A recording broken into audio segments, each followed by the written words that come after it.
वक्रतुंड महा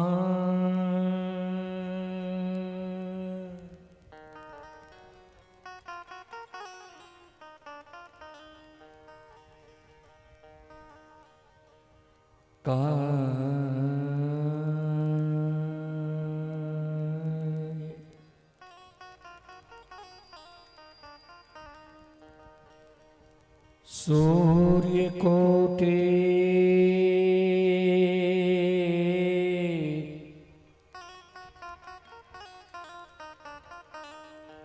समप्रभा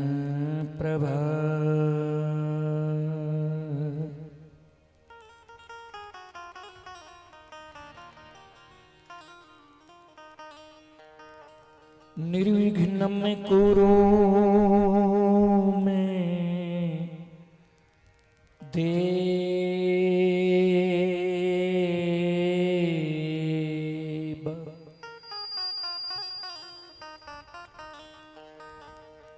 सर्वकार्येषु सर्वदा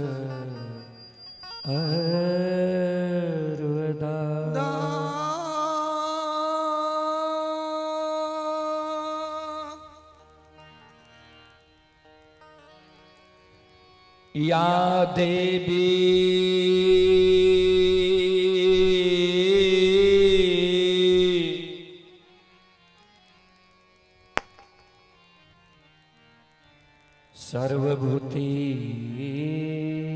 सर्वभूतेषु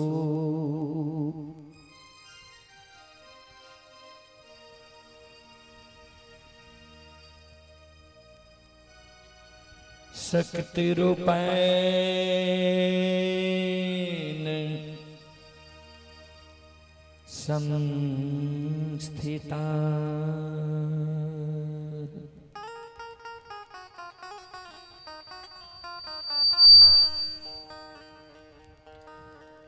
नमस्तस्यै नमस्तस्यै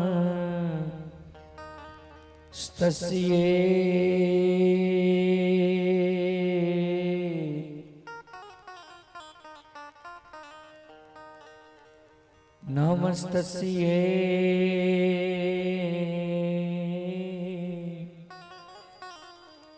नमो नमः।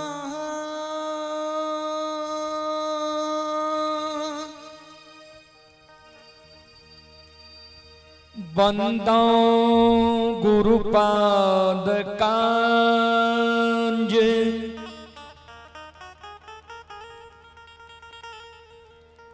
कृपा सिंधु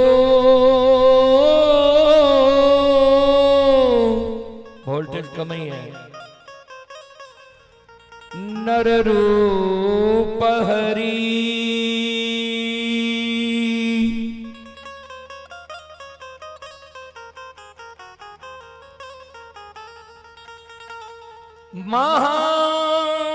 महामोह तम पूंज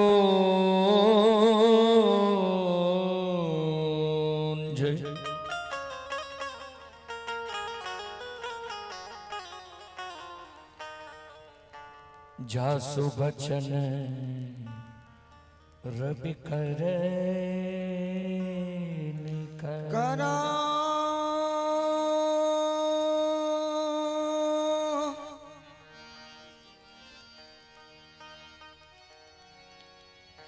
श्री गुरु चरण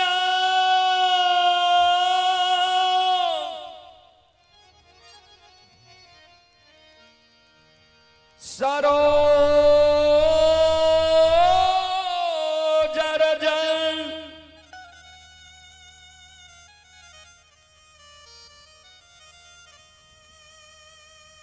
निज मन मुकुर सुधारी।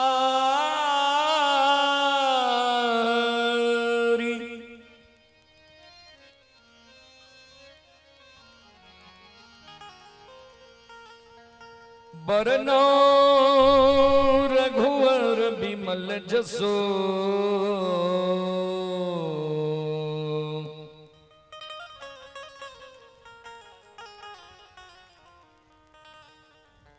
जोधा यके फल चा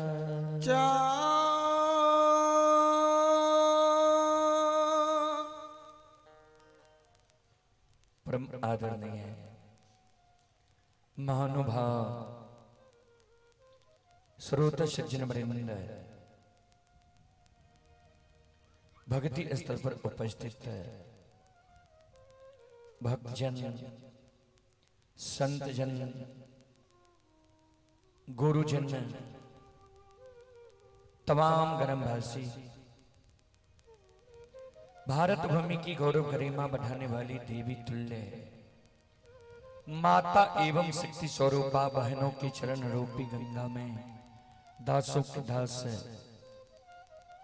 सेवकों का सेवक, रूदल पंजियार का कोटि कोटि प्रणाम है। बहुत अपार हर्ष की बात है बाबूजी, सकरवासा जैसे महान गांव पवित्र भूमि श्री राम बालक बाबू के द्वारा यह धर्म गाथा भक्ति का आयोजन किया गया है, जिसमें बच्चे का शुभ मुंडन होना है। शुभ मुंडन के शुभ अवसर पर ही यह कार्यक्रम का आयोजन किया गया है। आप सभी श्रोताओं, मां बहनों की सेवा करने के लिए अभी उपस्थित है मां भगवती धर्मगाथा भागायत मंडली गायक रूदल पंजियार, जो ग्राम पंचायत बेलवारा प्रखंड सिमरी बख्तियारपुर जिला सहरसा से चलकर आपकी पावन पवित्र नगरी में आप सभी श्रोताओं, मां बहनों की सेवा करने के लिए उपस्थित है। मैं कोई महान गायक नहीं हूं, कलाकार नहीं हूं कि मैं अपना कला से आप सबों को आकर्षित कर सकूं। फिर भी मां भगवती बाबा धर्मराज ठाकुर जी की तुच्छ सेवक के रूप में गाकर नहीं तो गुनगुना कर जरूर सुनाऊंगा। उसमें जो भी त्रुटि गलती हो, उस त्रुटि गलती के लिए हम क्षमा प्रार्थी हैं। आप लोग बच्चे समझकर क्षमा करने की कृपा करेंगे। आइए, सबसे पहले मैं आप सबों को लोक गाथा भगत के परंपरानुसार देवी गीत की ओर लेकर चलता हूं। उसके बाद प्रसंग जहां रात में विराम दिया हो संत बाबा कारू खिरेरी लक्षण अग्नि परीक्षा प्रसंग, वहीं से मैं चाहूंगा अंत तक आप सबों को सुनाओ कि लक्षण आग से कैसे बचे, कहां कहां गए, कौन कौन सहारा बने। और उससे भी पहले मैं एक बार श्रोताओं से आग्रह करता हूं, मां बहनों से आग्रह करता हूं, एक बार आप लोग दोनों हाथ उठाकर मां भगवती बाबा धर्मराज के नाम का जयकारा लगा लें, जिससे गाने वालों का हौसला बढ़ा रहे और सुनने वालों का भी हौसला बढ़ा रहेगा।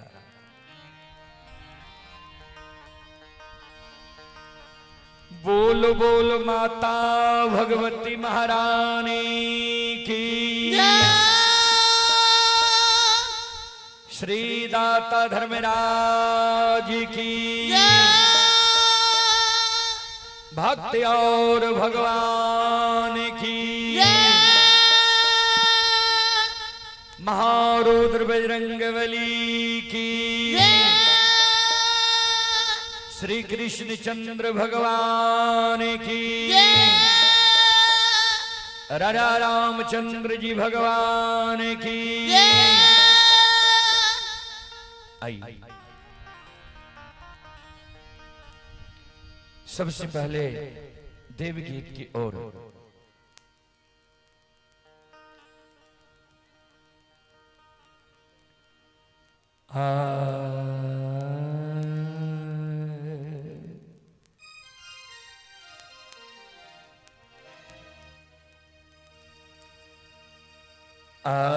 आसने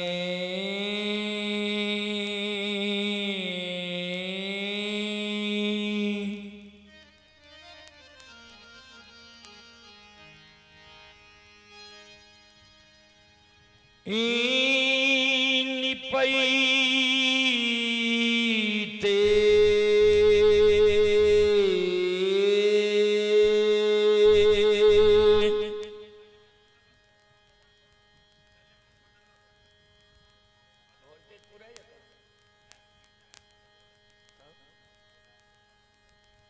लाइटर फ्री में चले सबको बंद करियो हे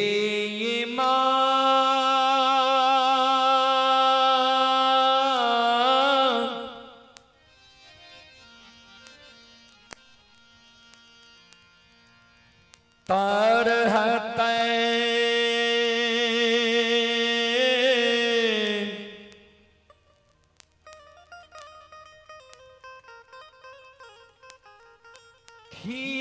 मैया ये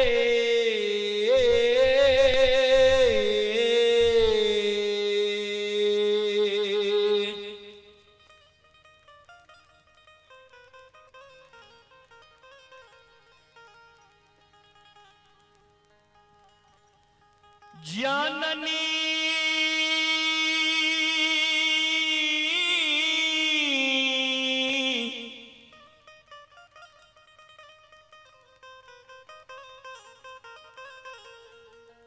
तार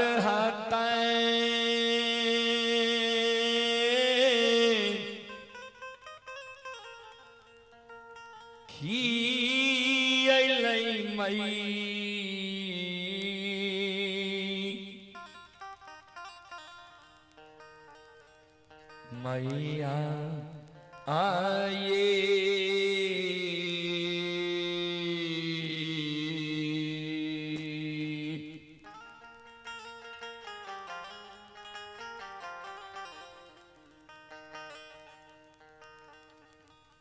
जननी ये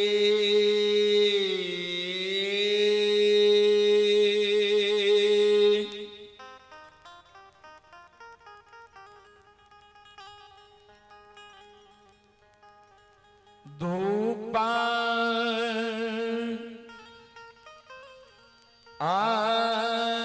धुआं न जलैते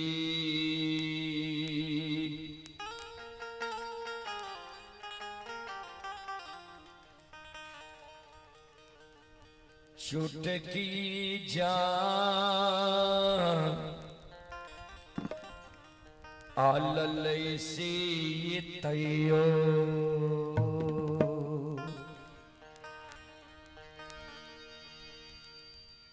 दाय माय उल्लाहाना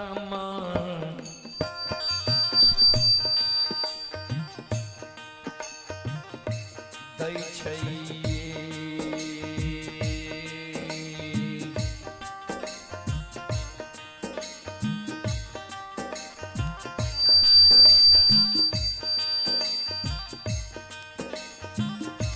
हे यासनी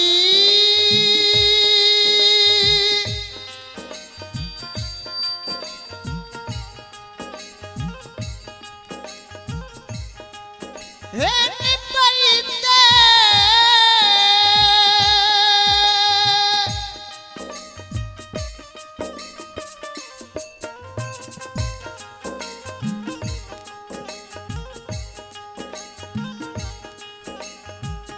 हे मां तारा हाथ खिलई मैया ये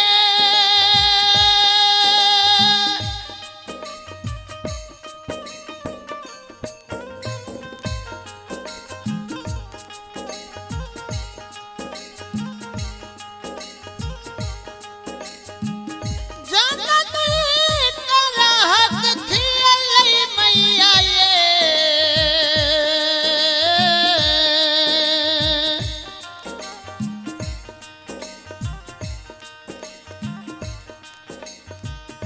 मैया ये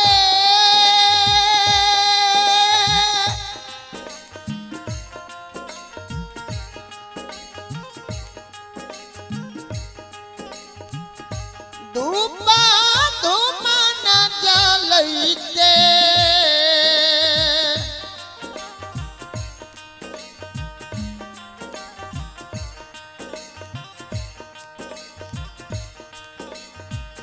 चुटकी जा ललई से ये तैयो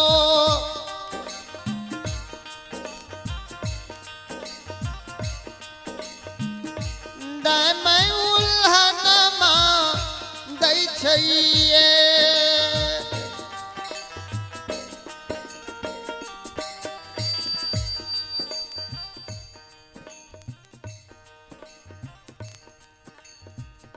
श्रोता बंधु,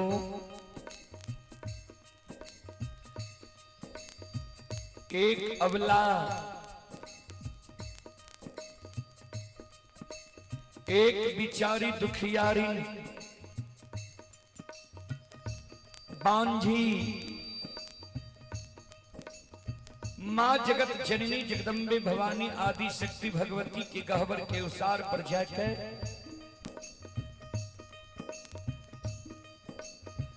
दोनों कर जोड़ के माँ जगत जननी जगदम्बे भवानी आदि शक्ति भगवती से आपन दुख आपन दर्द आपन कष्ट सुनावे जी माँ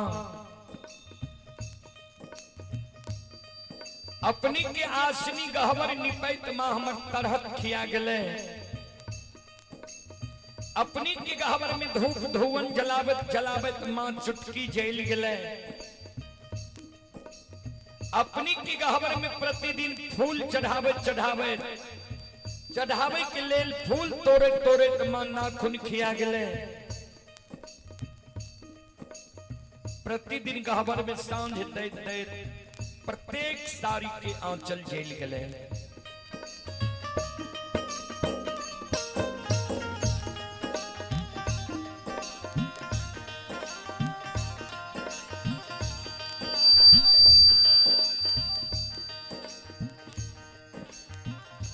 आतयो नाही देलिए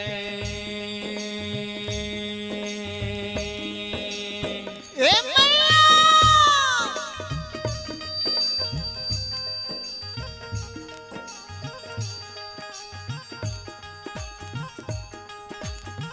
हे ये माँ गोदी में ललन माये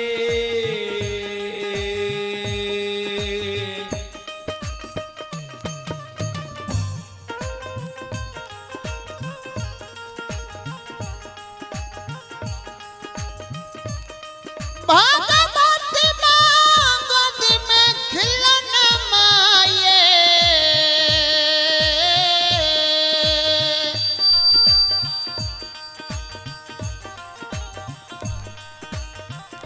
मैया ये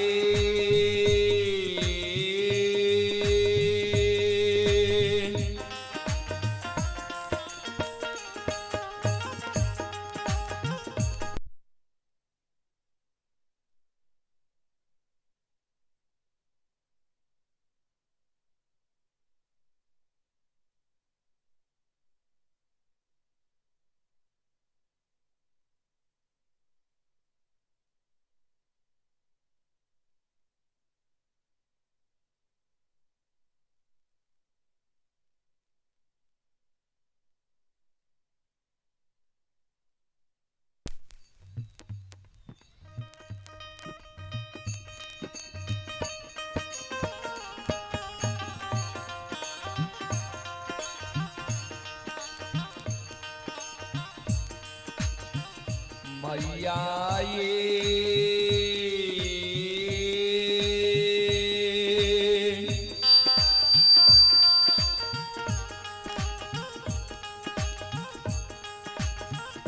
हमारा बनलिए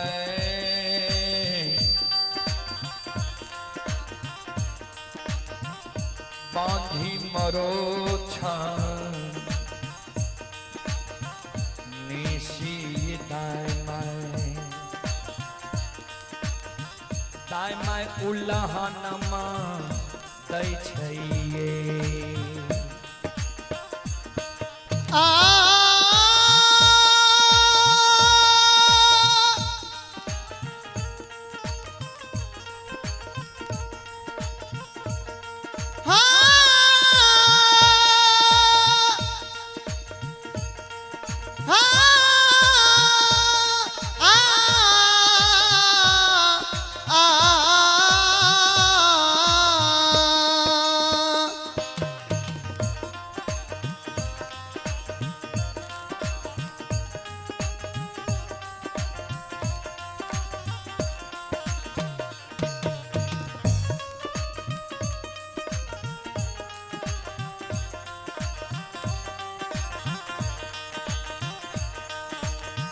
हे तैयो नाही देलिया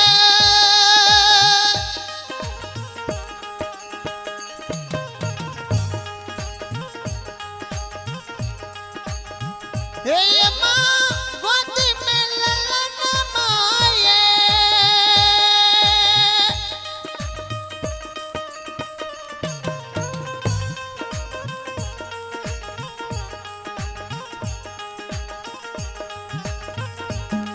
बागमती माँ गोदी में खिलना माये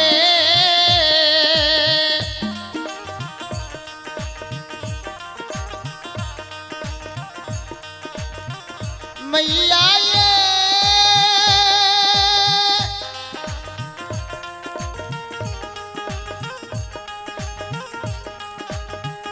हमारा ये मान लिए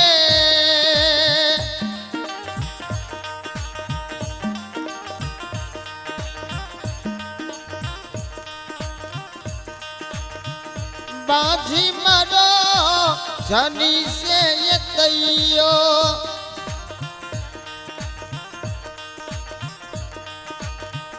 दामई उल्हना माँ दै छइए इसका आवाज इसमें दीजिए, इसमें नहीं है। संत शिरोमणि श्रोता बंधु, हमारी माँ बहन बाबू भैया सब बिचारी दुखियारी अबला माँ जगत जननी के गहवर के उसार पर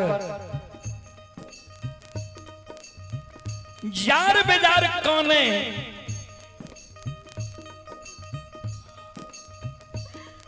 आंख से आंसू बिचारी दुखियारी के गिरे।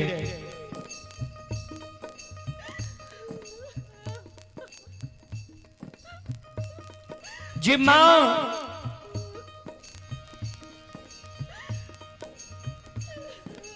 हमरा कोई सजे एगो बेटा बेटी पुत्र पुत्री संतान नहीं दलिए, वही कारण नगर समाज के सास ननंद गोतनी पड़ोसनी हमरा उल्हन दी है, उपराग दी है, हमर नाम मां बांझी राख नहीं है। दाई माई के तो उल्हन उपराग मां हम सह ले छी, लेकिन इस समाज में दाई माई के घर आंगन जो हम जाए छी, दाई माई के घर आंगन में दाई माई के गोद में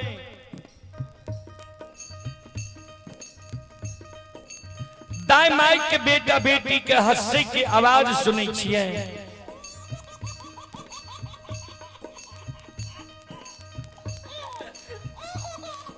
दाई माई के घर आंगन में दाई माई के बेटा बेटी के ठुमुक ठुमुक चलैत देखे छियै।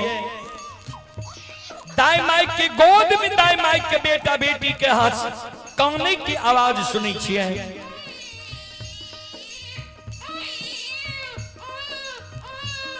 वो आवाज सुन के हमर हिया सालै है जो भगवान किया न अभी तक हमरा कोई से एगो बेटा बेटी पुत्र पुत्री संतान दिलक है। हमरो कोई से जब भगवान एगो बेटा बेटी पुत्र पुत्री संतान देती है, हमहू कोई के जन्मल बेटा बेटी के गोद में खेले तो हमरो अभिलाषा पूर्ण नहीं की है। ए माँ, ए मैया, हे जगत जननी माँ, ये हो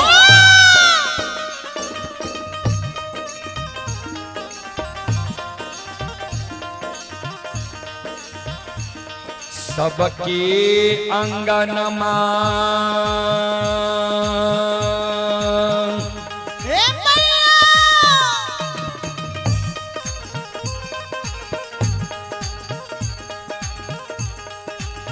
हे ये माँ खेले छै ललन माये।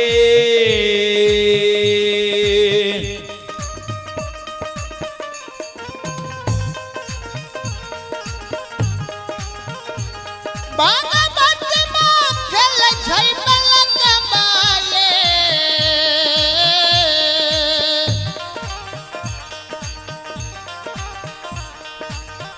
मैया ये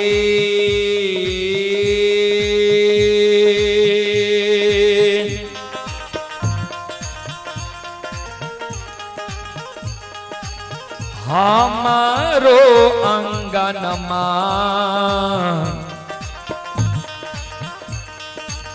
लागे छे उदान सासी एक ये खिलौनमा बिना ये मैया हे मैया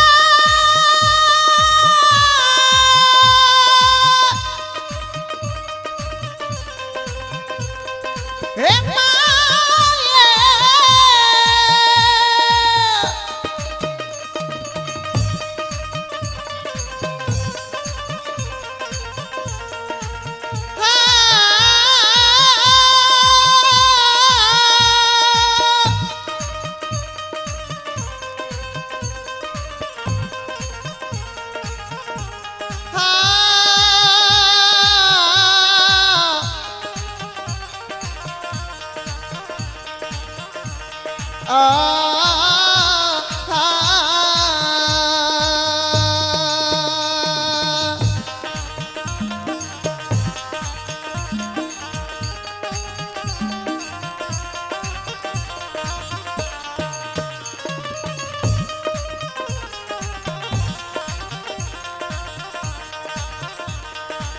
हे सबके लगनमा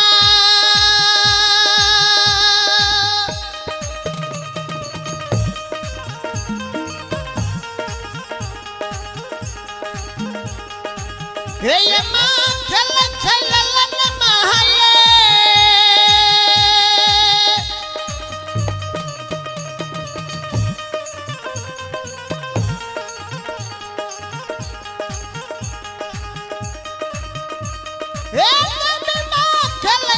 लगनमा ये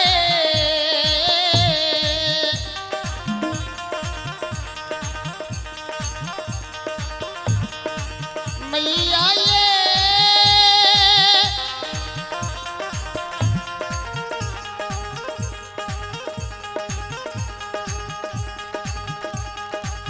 हम हरया गनमा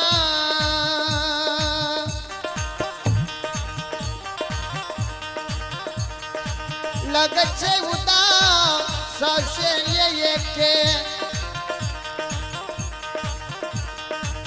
एक ये खिलौना बिना ये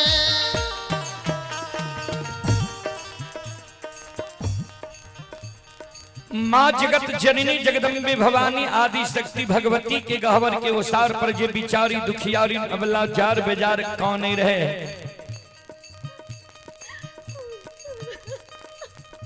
माँ जगत जननी जगदम्बे भवानी पर प्रत्यक्ष दर्शन अबला के दे।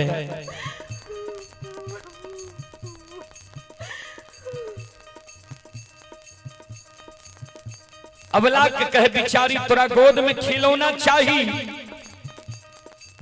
अबला कल के हाँ माँ। माँ जगत जननी कहलखिन जब तोरा गोद में खिलौना चाहिए तोरा हम युक्ति बता दे छिया, तोरा गोद में खिलौना भै जेता। नए अक्सा सुग्रावा नए जार बाजार खाना हे अबला हे सलखो हे बिचारी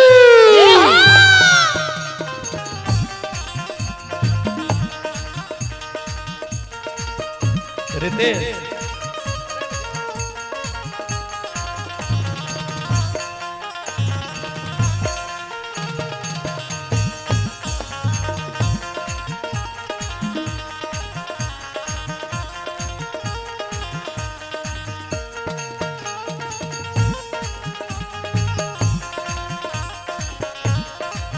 जाओ जाओ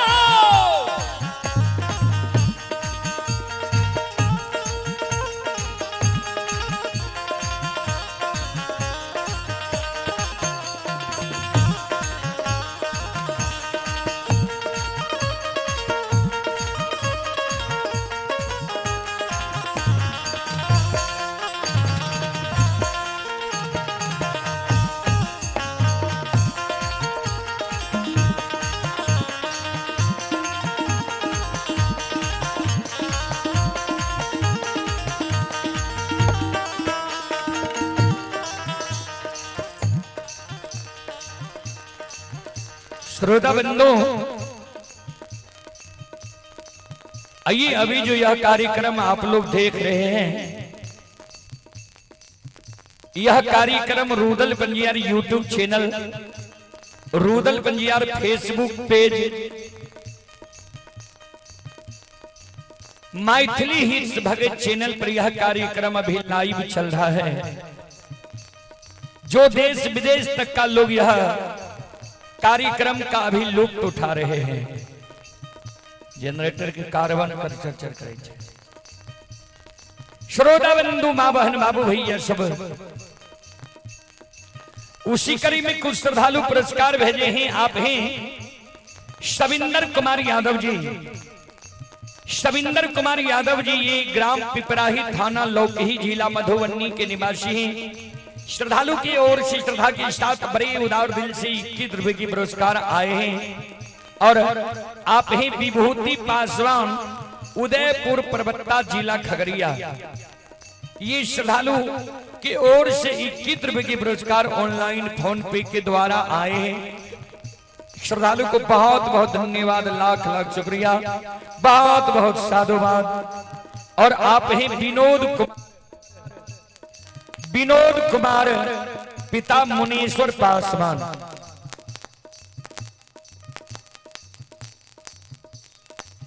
विनोद कुमार पिता मुनीश्वर पासवान की ओर से ये अपना टी स्टोर सकरबासा श्रद्धालु की ओर से शानदार 51 रुपए की पुरस्कार आए हैं। बहुत बहुत धन्यवाद, बहुत बहुत साधुवाद।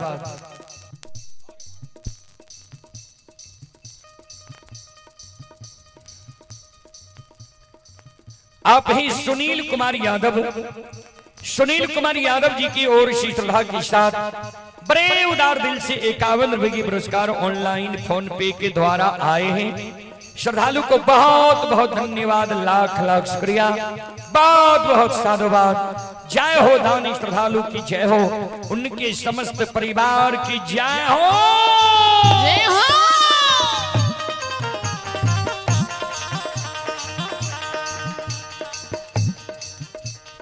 माँ जगत जननी कहे बिचारी दुखियारी के, जो तोरा गोद में खिलौना चाहिए तोरा हम युक्ति बता दे छिया। तोरा गोद में खिलौना भे जेत, नहीं आग सासु गिरावा, नहीं जार बेजार खाना। हे बिचारी दुखियारी, घर पाछुअरबा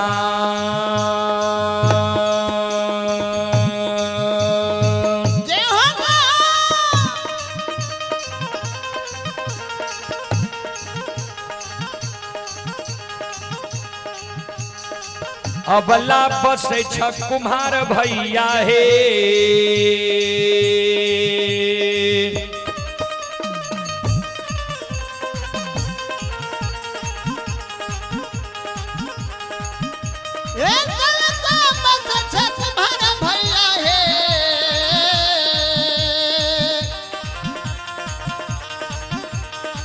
अबला हे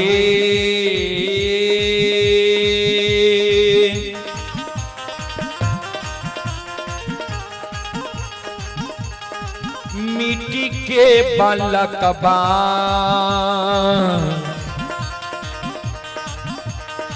लिहो बनबा इसे को किया। दुख तोरा छुटिए जैता हे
हे घर पांचुवरबा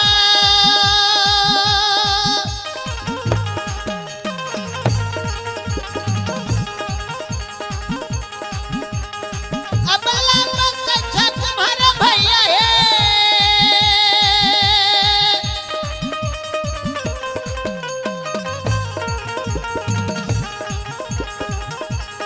हे कलका मत छक तुम्हारा भैया है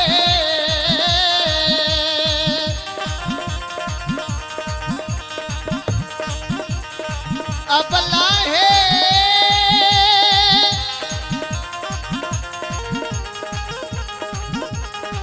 मिट्टी के है बालक बा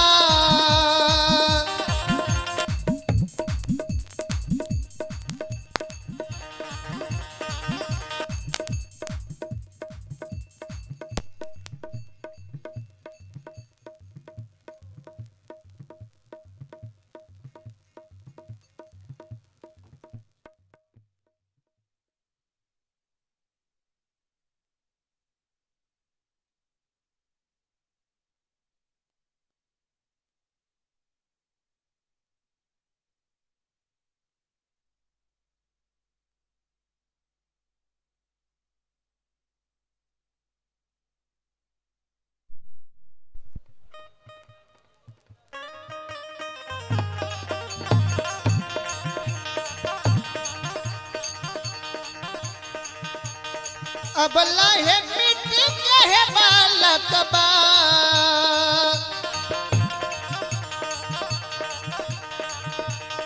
लिहोन बना इसे है कोखिया दुख तोरा छुटिए जाता है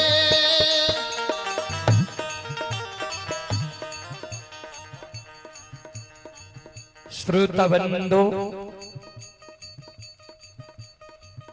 माँ जगत जननी के जे अवला कहल के जे घर पछुआर में कुम्हार भय बसे सजा सुंदर मिट्टी के बालक बनबैली हो बिचारी दुखियारी अवला काने लागले माँ हे मैया मिट्टी के बालक ठेस लागत फूट जाय छे मिट्टी के बालक से दाय में हमरा उल्हन पराग देना नहीं छोड़ता मिट्टी के बालक माँ हमारा नहीं चाहिए माँ जगत जननी कहलखिन जो तोरा मिट्टी के बालक नहीं चाहिए चल जान कमार भाई के द्वार सुतिहार भाई के द्वार बढ़ई भाई के द्वार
चल जाने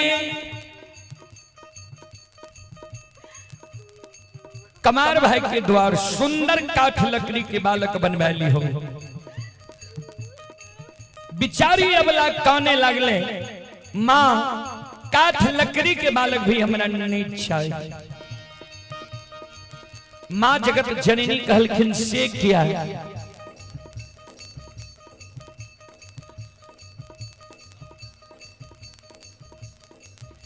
अवला मां जगत जननी के कहे मां सुनो, काठ के बलकबा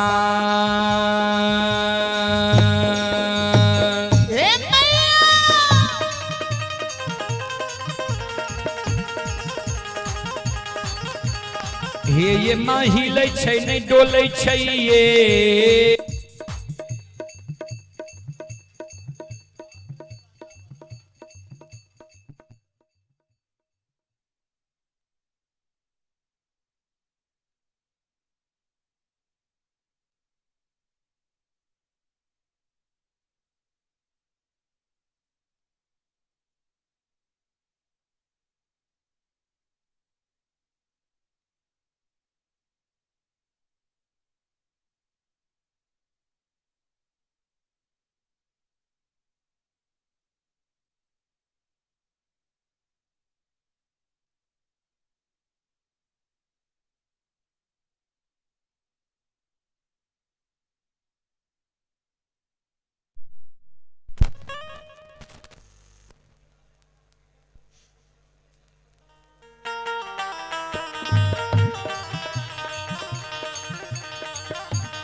काठ के बलकबा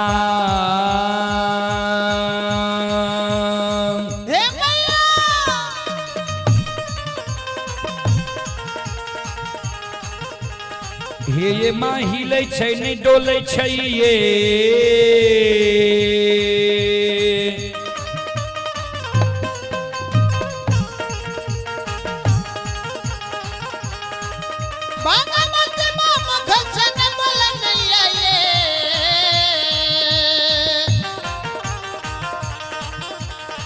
मैया ये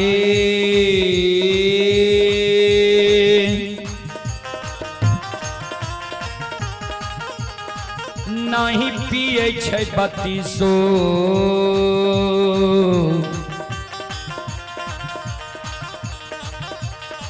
सुआ दूध से कोना कोना उलहन मा छूटत ये,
काठ के बलकबा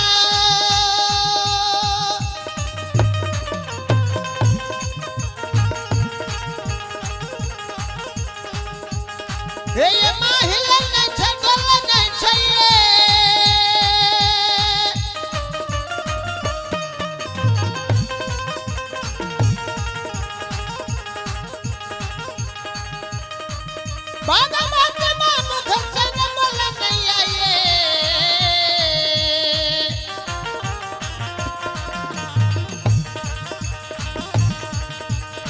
मैया ये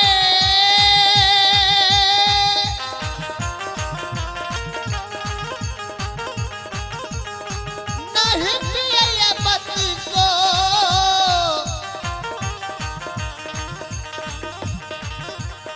सुआ दूध से ये कोना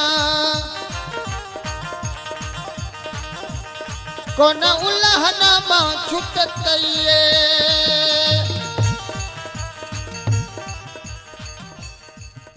मां जगत जननी कहलखिन जो तोरा काठ लकड़ी के बालक नहीं चाहिए, चल जाने सोनार भाई के द्वार, सुंदर सोना के बालक बनवाली हो दाई मैं तोरा उल्हन प्राग देना छोड़ देता। बिचारी दुखियारिन अबला काने लगले माँ सोना मूल्यवान धातु है, सोना के बालक चोर चोरा लेते हमरा भोग नहीं थे, सोना के बालक से दाई मैं हमरा उल्हन प्राग देना नहीं छोड़ता। माँ जगत जननी कल के बिचारी नहीं तोरा मिट्टी के बालक चाहिए, नहीं काठ लकड़ी के बालक चाहिए, नहीं सोना के बालक चाहिए। तो तू कौन किया छो भगवान पर सुरता लगावा। भगवान के घर में देर छे अंधेर नहीं छे, जरूर तोरा दुख दर्द के भगवान हेर लेता, जरूर तोरा कोई से बेटा बेटी पुत्र पुत्री संतान हेता। हे अबला हे सलखो हे बिचारी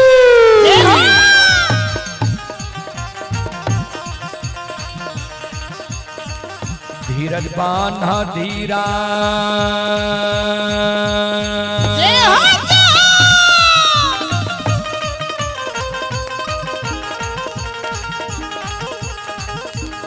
अबला दिल में धीरज बांधा है,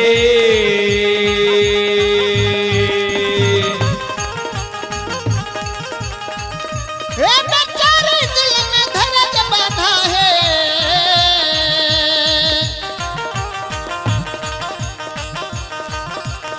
अबला है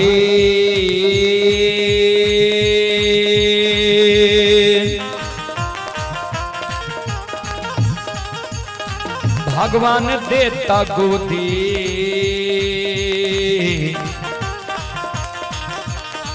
में ललान मासी को खिया, दुख तोरा छुटिए जैता। हे अबला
ये धीरज बांधा धीरा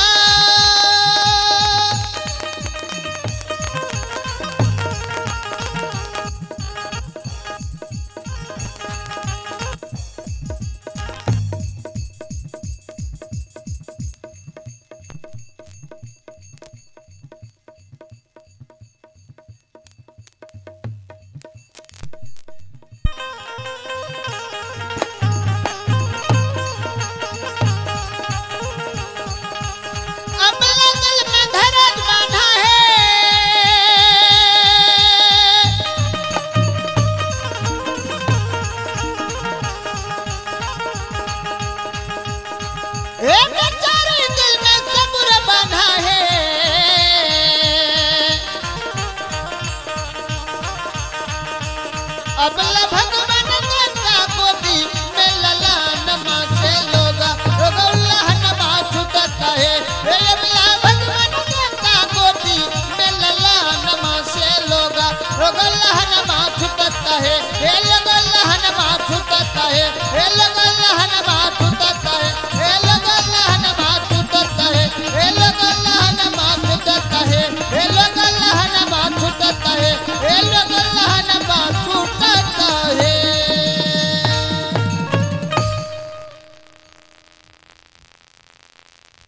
बोलो बोलो माता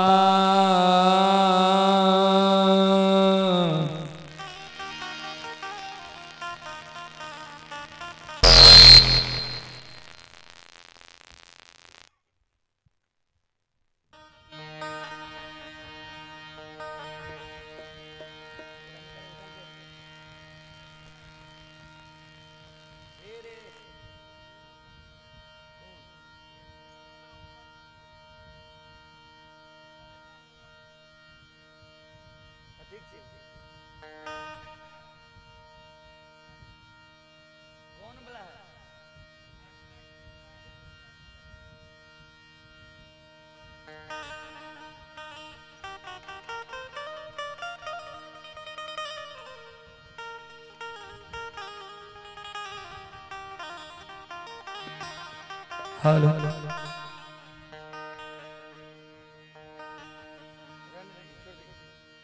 hello hello hello hello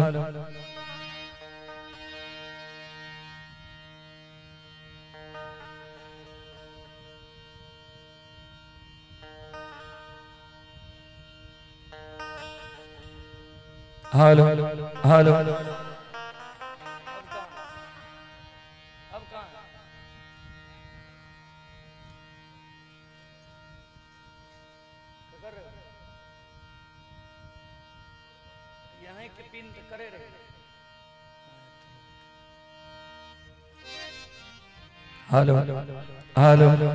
hello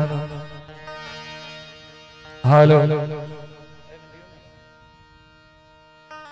hello hello hello चे आइए आप हैं टिंकू कुमार खंजापुर दुर्गा स्थान के निवासी हैं। श्रद्धालु की ओर से शानदार 21 रुपए की पुरस्कार ऑनलाइन फोन पे के द्वारा आए हैं। श्रद्धालु को बहुत बहुत धन्यवाद, लाख लाख शुक्रिया, बहुत बहुत साधुवाद। जय हो दानी श्रद्धालु की जय हो, दानी श्रद्धालु के समस्त परिवार की जय हो।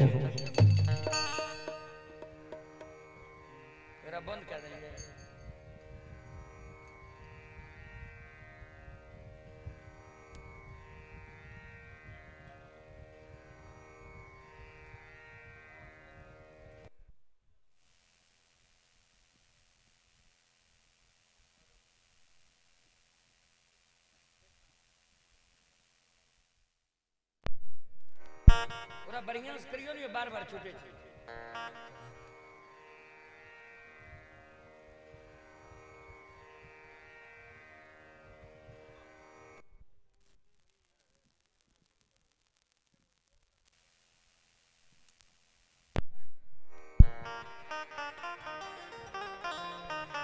आइए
चीक हेलो हेलो चीक हेलो चीक हेलो हेलो हेलो क्या चर्चा है? हाँ हाँ आप बंद बैठो, दियो 200 रुपये दियो।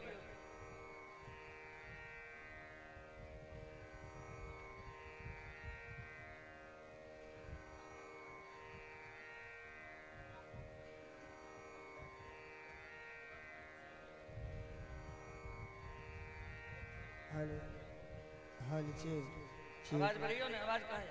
चीक हेलो आवाज हेलो हेलो चीक चीक हेलो हेलो चीक चीक हेलो हेलो चीक चीक हेलो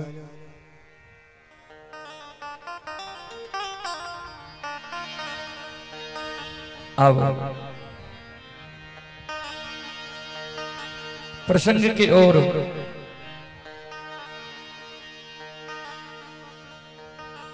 रात में अपने सब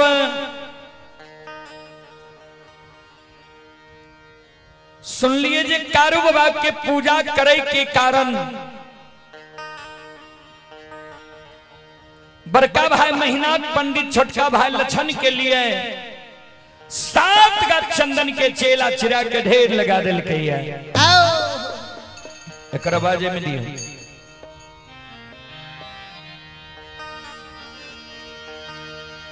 सात गाछ चंदन के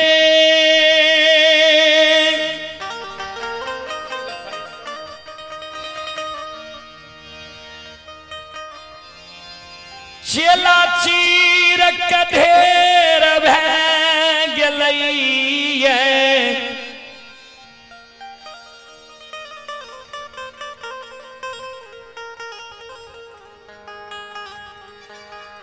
लछन दोपहर में गेले गाय के सरहा घाट पर पानी पिलावे के कारण जहिना लछन सरहा घाट पर पहुंच रही है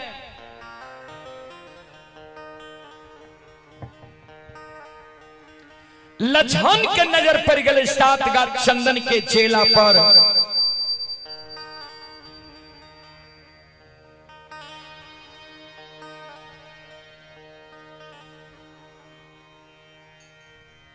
श्रोता बाबू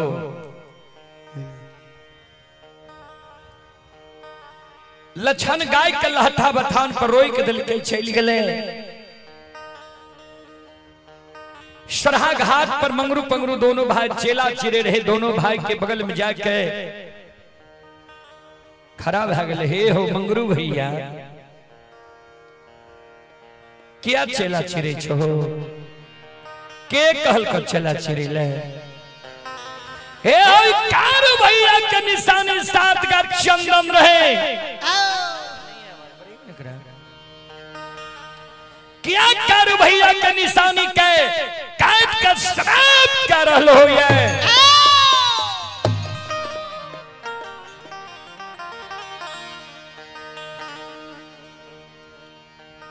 मंगरू पंगरू दोनों भाई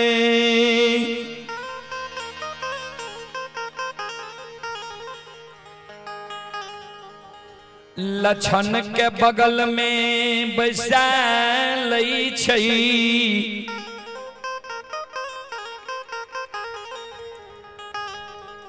लछन के कहे लछन रे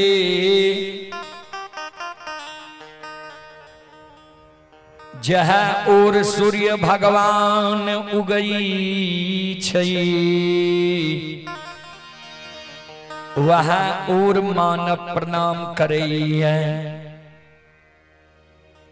लछन तोहर मालिक रहो मेहनाथ पंडित तोहर मालिक रहो संत कारू मर गलो तोहर मालिक भ गेलो मेहनाथ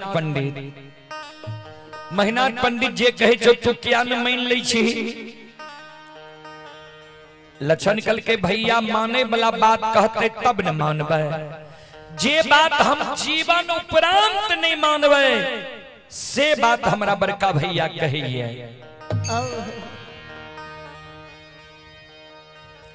तू बोला न चेला किया चिरे छो मंगरू पंगरू दोनों भाई लछन के गोद में बैसा लेके गोद में बैसा के लछन के सूरत के निहर निहर कान आहा ई मोहनी मूर्तिया सावली सूरतिया वाला छोटका भाई के कल बड़का निर्दयी भाई आग में जला के मार देते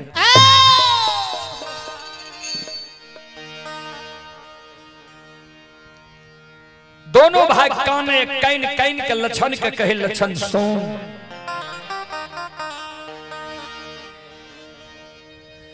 हेरे तोरा जयई दुनिया में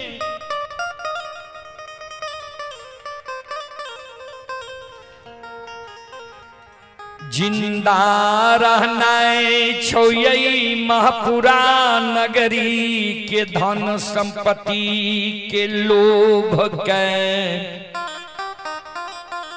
त्याग के महपुरा नगरी से तू जान बचा के भाग जो लछन कल के किया जान बचा के भाग जेबे की भेले जे हम जान बचा के भाग जेबे बोलो दोनों भाई कौने कैन कैन के लछन के कहे लछन सो से लछन हेरे तोरे ले रे भाई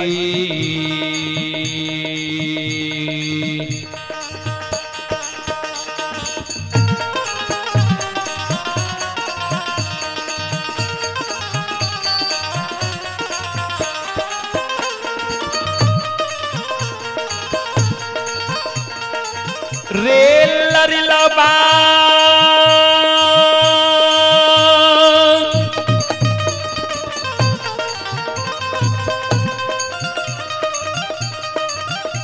और तोरे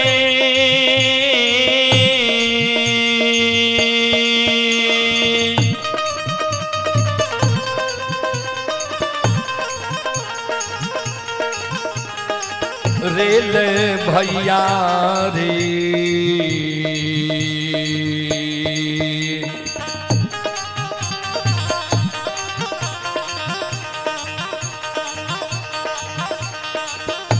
हेरे चेला चिरेल कौला छन बबुआ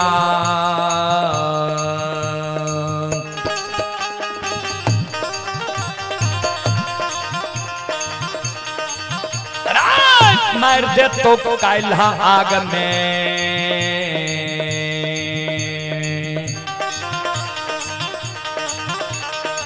तोरा रे जा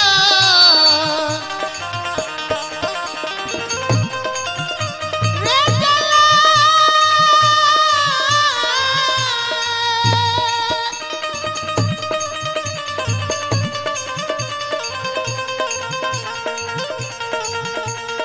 तेरे लचना रे तोर हले रे भैया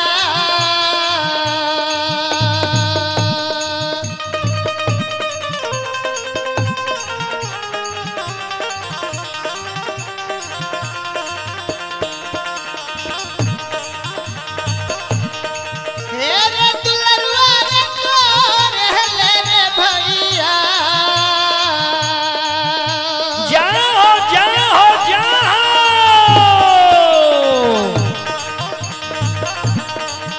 आरे चला चिरल तो लछन बाबो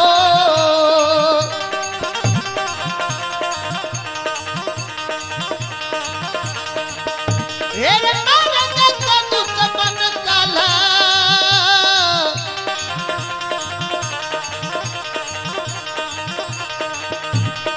हेरे रे चला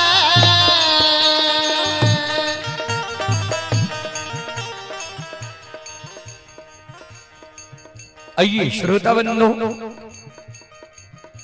आप ही बालदेव पासवान सुपुत्र शिवराज कुमार सुपुत्री सीमांशी कुमारी बलियास पट्टी वार्ड नंबर 9 जिला सुपौल के निवासी हैं। श्रद्धालु ट्रक ड्राइवर हैं और श्रद्धालु अभी नोएडा में यह कार्यक्रम लाइव देख रहे हैं।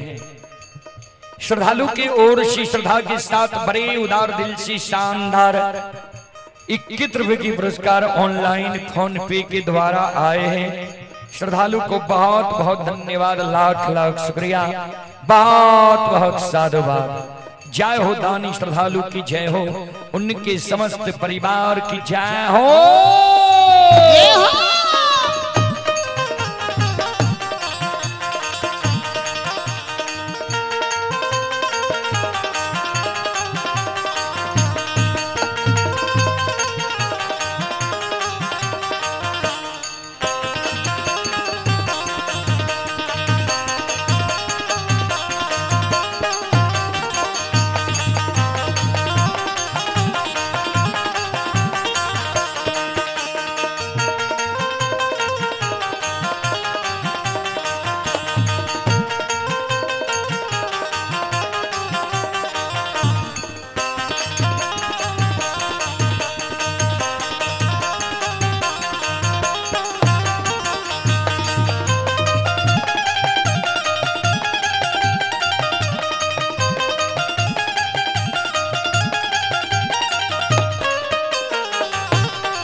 ध्यान देवे श्रोता बंधु, लक्षण दोनों कर जोड़ के कान है से कौन गलती के लिए जे भैया हमारा लिए चेला चिरा दिल कही है।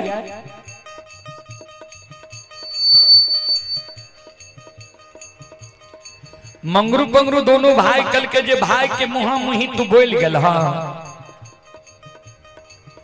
भाई के मुहा मुही कह दला जे सब बात मान लब, एगो बात नहीं मानब, कारू भैया के पूजा नहीं छोड़ब।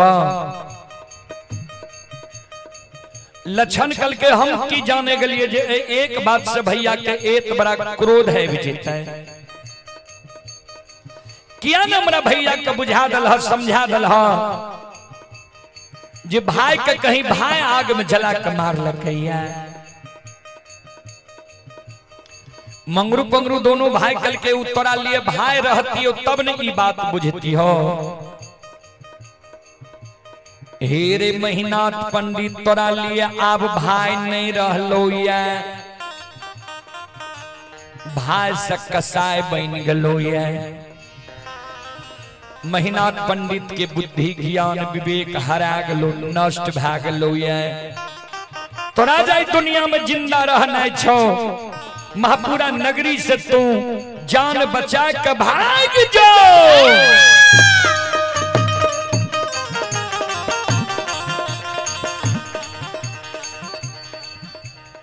लक्षण मन में सोचे अब जब भैया चेला चिरा दल कई है तो आग में जला के मारी ये ठा देता है से नहीं तो सबसे बड़ो समाज होई छे समाज में जाय छी आ समाज के मरर मंजन प्रमुख लोग के कहबे जे भैया के बुझा दह समझा दह कि भाई के कहीं भाई आग में जला के मार लकैया केकरो ने केकरो दाया माया जरूर लागत हमरा भैया के मुंह पर बोल के अब भैया से हमरा बचा लेते ओई जगह से लक्षण भागल भागल आंगन जाय छे ध्यान देबै भागल भागल समाज लोग लग जाय छे आओ ये भागल ले ये भागल ले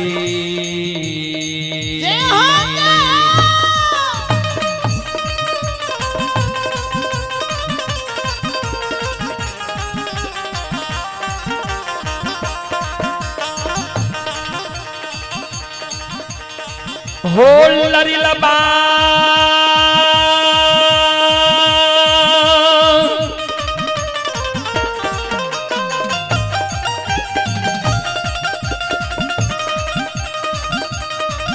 आओ भागल ले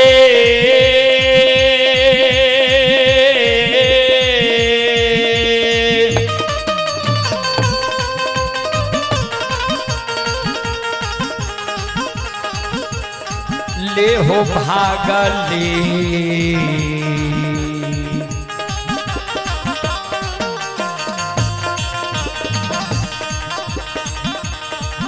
ये हो जाय छै हो लक्षण बबुआ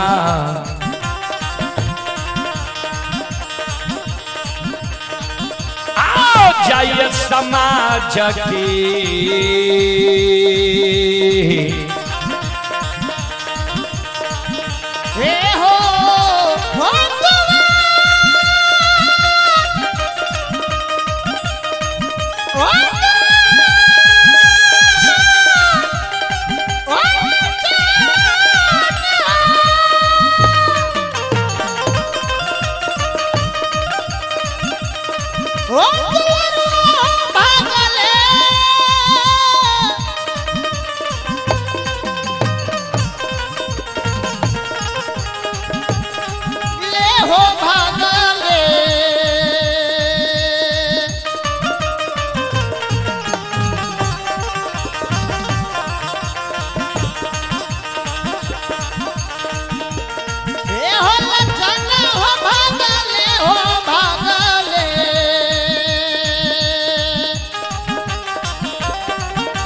हे यो सुनो सुनो सुन भैया सुन भई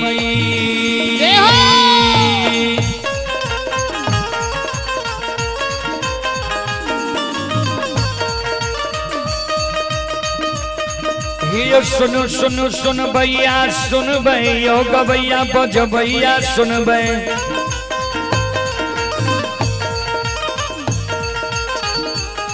आइए माँ बहना शक्कर भाषा के सुन भय आइए धर्म की बात ध्यान से सुनब हे मालिक की लीला के सुनब बरबर लीला गुस्साए रचल के माया लगे लगे रास रचल का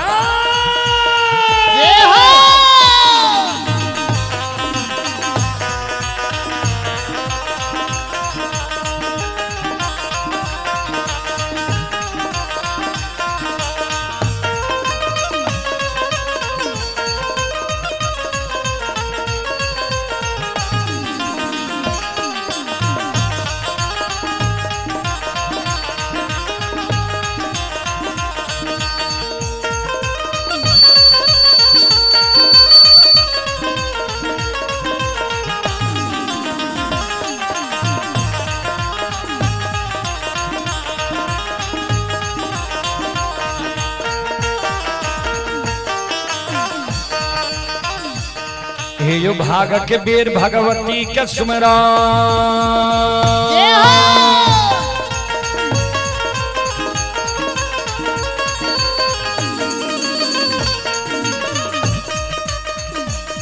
हे यो भाग के बेर भगवती के सुमरो सदा भवानी जगदम्बा के सुमरो हे हो ज्ञान देवैया गुरु बाबा के सुमरो आइए विद्या के दाता सरस्वती के सुमरो गौरी के पुत्र गणेश के सुमरो उमापति यो महादेव के सुमरो हरे यो वीर पवन सुत के सुमरो दुर्गा काली महाकाली के सुमरो सभा के बीच धर्मराज के सुमरो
आइए पुरस्कार की ओर आप ही महेश्वर पासवान सकरभाषा वार्ड नंबर 3 के निवासी हैं।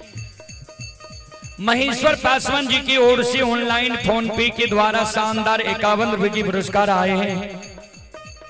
ललन पासवान सकरभाषा वार्ड नंबर 3 के निवासी हैं। ललन पासवान जी की ओर से श्रद्धा के साथ बड़े उदार दिल से 101 रुपए की पुरस्कार आए हैं। श्रद्धालु को बहुत बहुत धन्यवाद, लाख लाख शुक्रिया, बहुत बहुत साधुवाद। जय हो दानी श्रद्धालु की जय हो, जय हो दानी श्रद्धालु के समस्त परिवार की जय हो।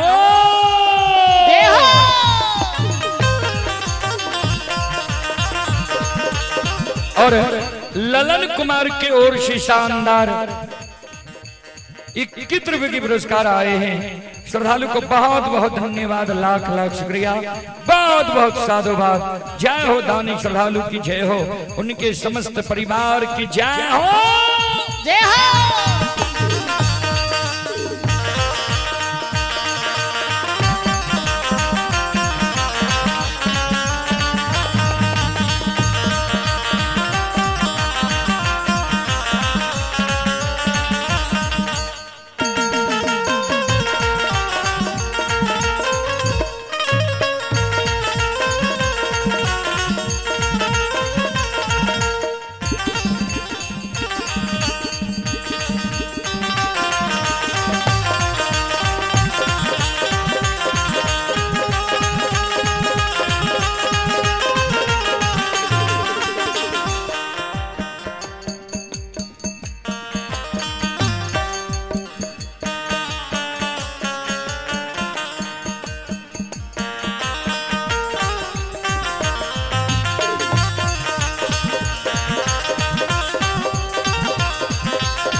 भला बाबा भंडार का भैरिए दी हो जय हो।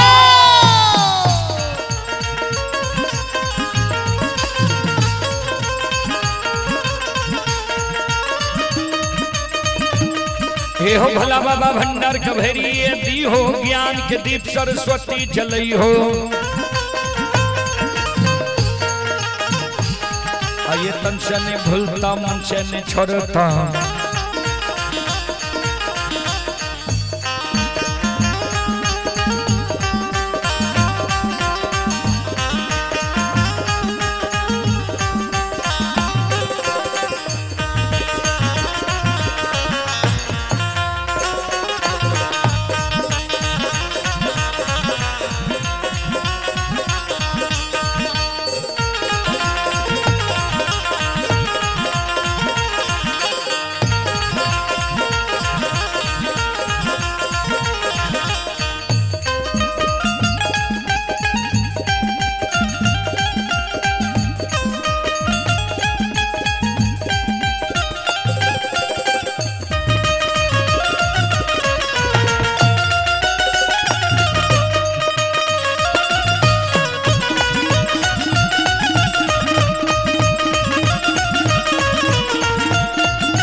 आइए आप हैं लोलाई सहनी उर्फ रामचंद्र सहनी सकरभाषा वार्ड नंबर 5 के निवासी हैं।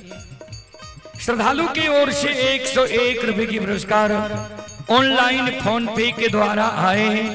श्रद्धालु को बहुत बहुत धन्यवाद, लाख लाख शुक्रिया, बहुत बहुत साधुवाद। जय हो दानी श्रद्धालु की जय हो, उनके समस्त परिवार की जय हो। जय हो। ललन कुमार की नवजात शिशु शिवा कुमार श्रद्धालु की ओर से 21 रुपए की पुरस्कार आए हैं। ये सौरा जान के निवासी हैं। श्रद्धालु को बहुत बहुत धन्यवाद, लाख लाख शुक्रिया, बहुत बहुत साधुवाद।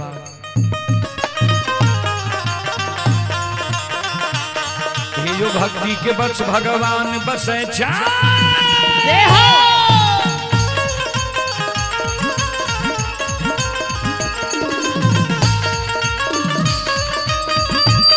हे यो भक्ति के बस भगवान बसे छै, जे सब मालिक के भक्ति करल के। आइए मन तन धन से भजबे करल के।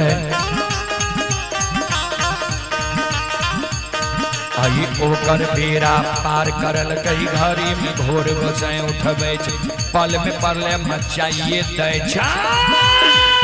जय हो।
आइए धर्म के जय हो।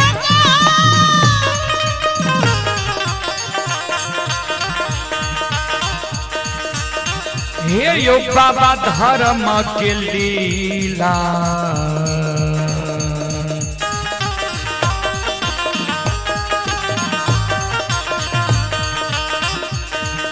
अपार छैयो सुनबैया बाबा हे यो छलै दुनिया सन्ना चले चमक दाता धर्म के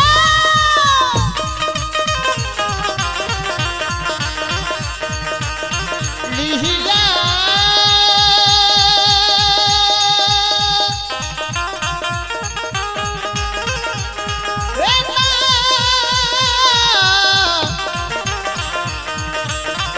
बबसा भैया अति है होते बस राम राम राम है भगवान बने की होता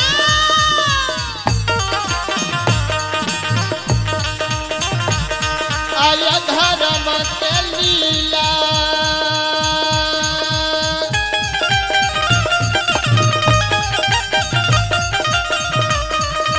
हे यो बाबा धर्म के लीला आया पर छैया समझ बाबा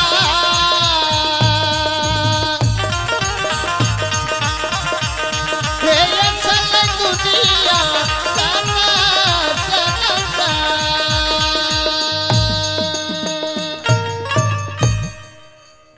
धर्म के लीला यही दुनिया में अगमय पार छै हे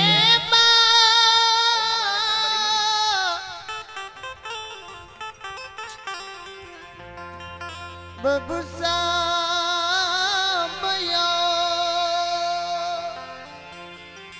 श्रोत बंधु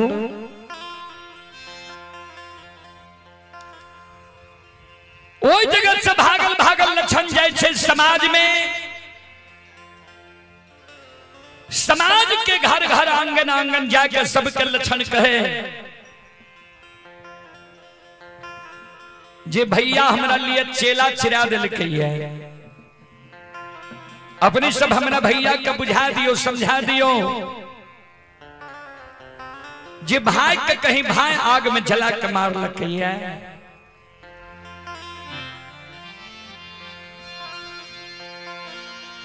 कोई नहीं सहारा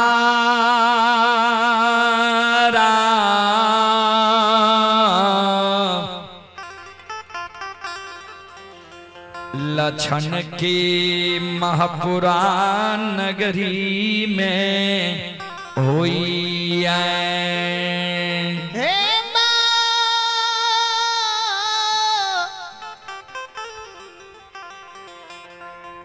बबुसा भैया कोई लक्षण के सहारा महापुरा नगरी में नहीं होई छे कोई नहीं लक्षण के बोल भरोस दै छे जे तोरा भाई से बचा लेबन नहीं कानो बाबूजी सदगुरु कबीर साहब के बीजक में कवि लिखनी है ध्यान दो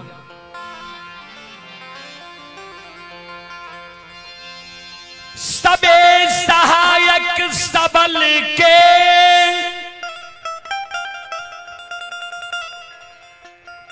निबल न कोई सहाय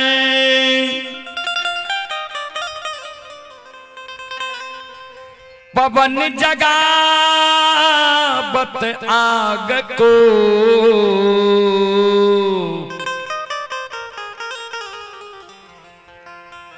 दीप ही देत बुझा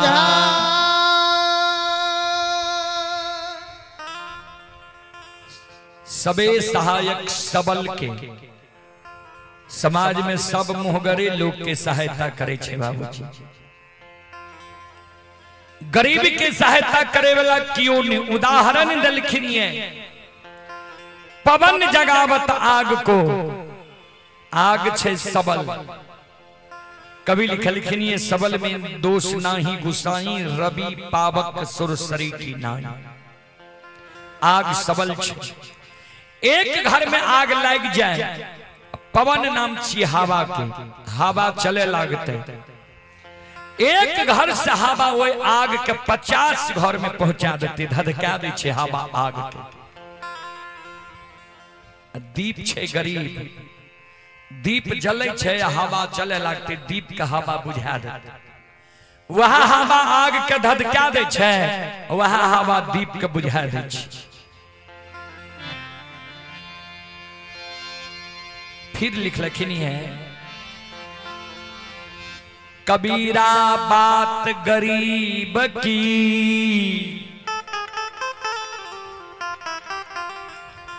सच माने ना को,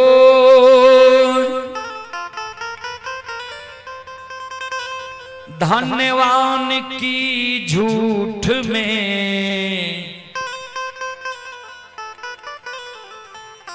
हाँ जी हो। कबीरा बात गरीब की, सच माने न कोई, धन्यवान की झूठ में हाँ जी हो। गरीब लोग जो साचो बात कहलक नहीं, बोलल हो ई की बोलते, एकरा बुझे आवे छे कुछो। आ अमीर लोग जो झूठो बोलल कहलक जी ठीके कहे छी। फिर लिख लिखनी है, कबीरा तेरी जगत में देखी उल्टी रीत,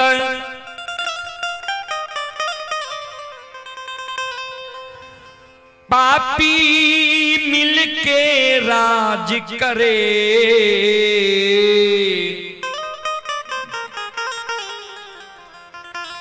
साधु मांगे भी।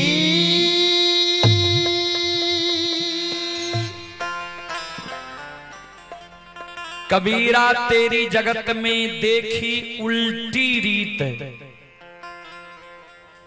साधु पापी मिलके राज करे, साधु मांगे भीख। देखे छी कुर्सी के कारण उठा पटक कते भय रहे बाबूजी। साधु जयाल भीख मांगे ले, हमर माँ माय बहन कहलक एते मोटगर डटगर सुनगर सुंदर शरीर छ, भीख मांग के नहीं कमा के नहीं खाए छ, भीख मांगने घुरे छो। वहाँ समान कोई लछन के, सहारा महापुराण नगरी में नहीं हुई।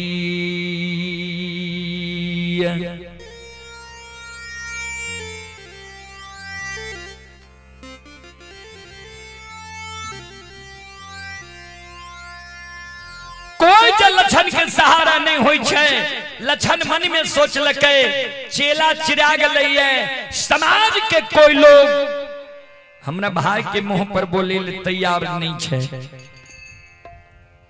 अब हमरा आग में जला के मैरी ईटा देते, तो मरे से पहले एक बार हम आंगन जाय छी,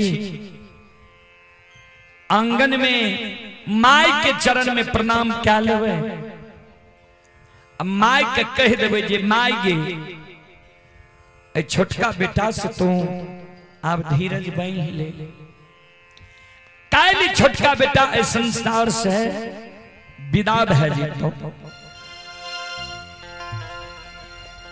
कानल कानल लछन,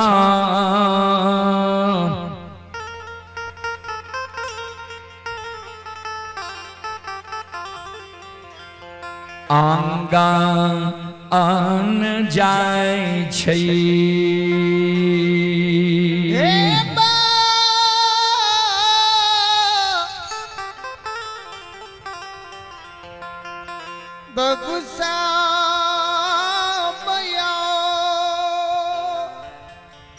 जय हिन लछन कानल कानल आंगन जाय छे, आंगन में मां मायामती खड़ी रहे, माय पर लछन के नजर पड़ले। लछन और हाथ उठा के काने लागले।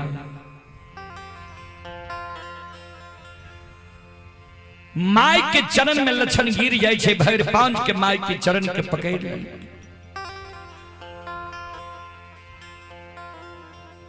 माय दयालु बाबूजी,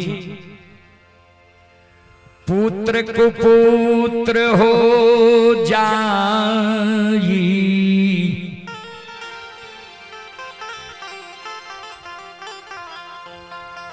लेकिन माई न होई कुमाई।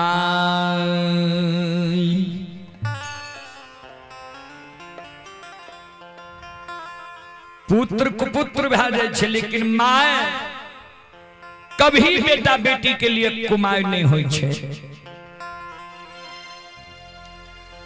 माय दयालु लछन के हृदय से लगा लेके आंचर से आंसू के पोछे, बेटा की भेलो, किया कौन ले ली है? लछन कौन है? मां एक काल 12 बजे दिन में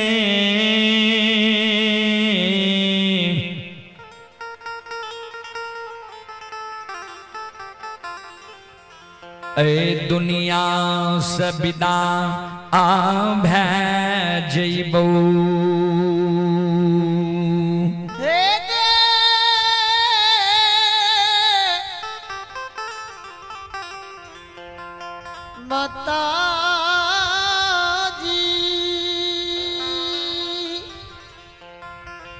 माइकल के कते जे भी कल 12 बजे दिन लछन कौन काल 12 बजे दिन में हमारा आग में जला के मार देतई।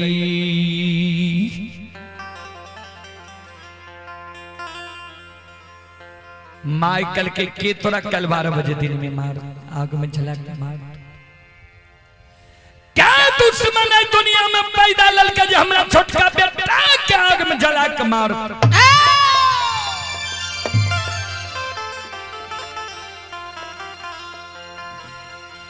केकरा साथ कौन गलती कर दलही जे के तोरा कल 12 बजे दिन में आग में जला के मार? तो जल्दी बोल। लछन माय के आंचर पकड़ के कौन? माय गलती हमर इतने गो छे जे सवेरे सवेरे हम मोहा मोही जवाब क्या दिली। माइकल के केकरा मोहा मोही जवाब के लिए के कहल को आग में जला के मार देबे? जल्दी बोल ले।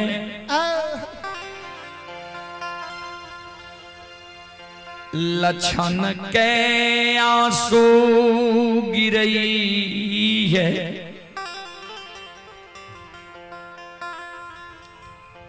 कैन कैन के माय के कही हे गे माँ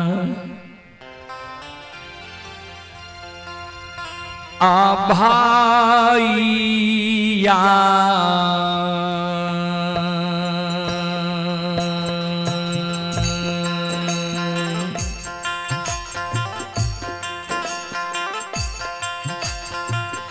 मैयो हे गई भाईया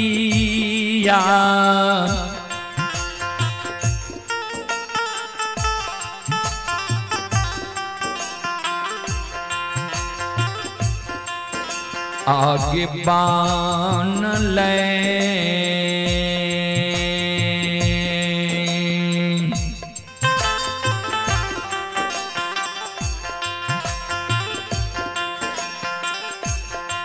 आकसैया गे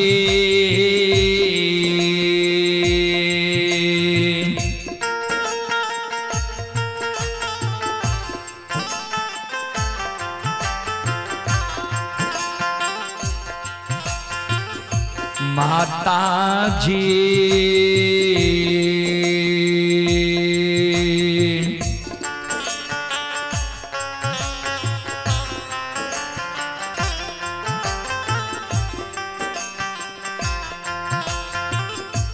हमरा लिए माँ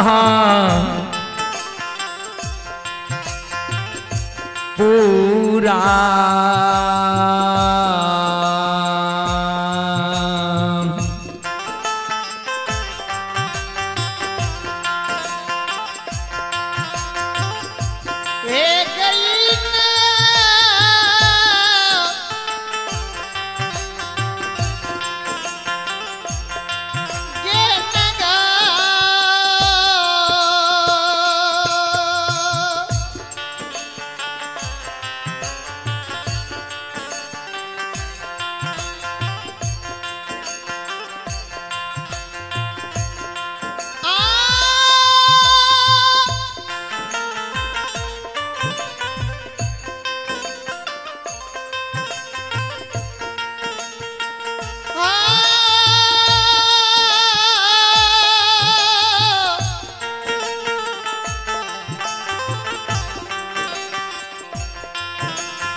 आगे मान लो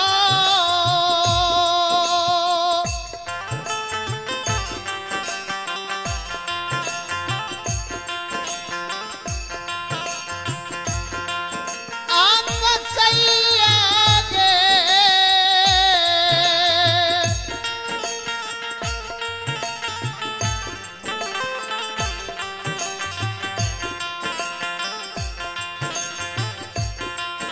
एक माता जी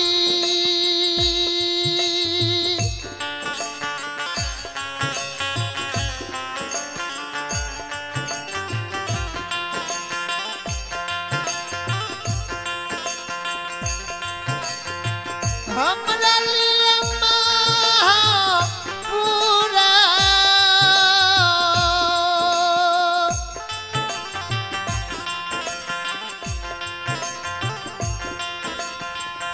हे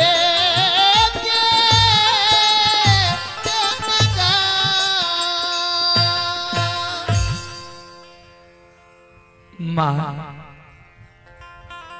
भैया हमारे लिए कसाय बनलो माइकल के कौन भाई तोरा लिए कसाय बनलो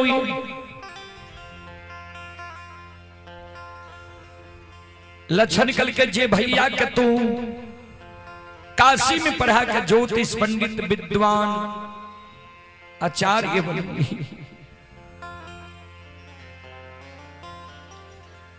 माइकल के महीनाथ पंडित लक्षण कल के हाँ माइकल के लक्षण आंसू के पोछ आंसू के पोछ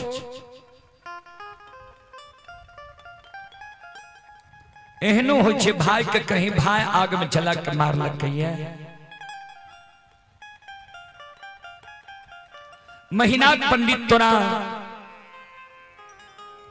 डेरावे छो धमसावे छो धमकावे छो निका ने आंसू गिरा लछन कहे मां हम तब बुझतिए भैया हमरा डेरावे छे, दमसावे छे, धमकावे छे,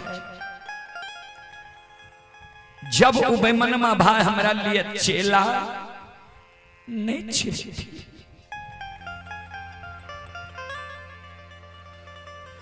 कारू भैया के निशानी 7 गो गाछ चंदन जे पोखर के महार पर रहो, 7 गाछ चंदन के बड़का भैया कटबा के चेला चिरबा के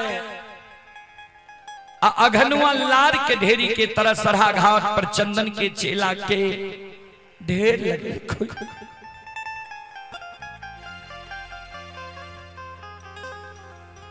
काल 12 बजे दिन में हमरा आग में जला के मार देता।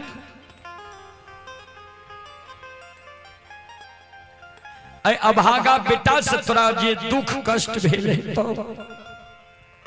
वो दुख कष्ट के सह लिहे। अभागा लछन के माय तू भूल जइहे।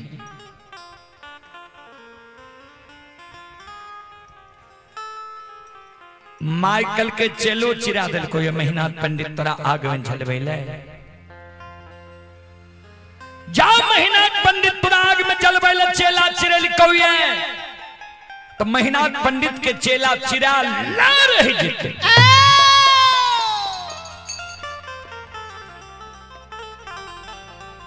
चल हमरा साथ मेहनाथ पंडित के बुझा देवे समझा देवे तोरा आग में नहीं जले तो चल। लछन कल के माया नहीं जो भैया हे गए भैया के बुद्धि ज्ञान विवेक हरा गले नष्ट भा गले।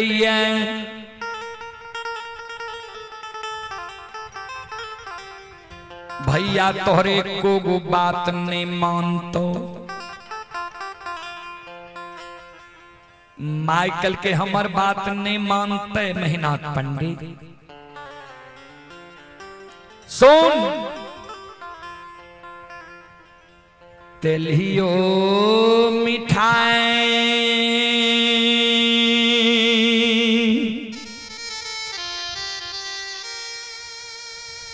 मिठाइए होई छई।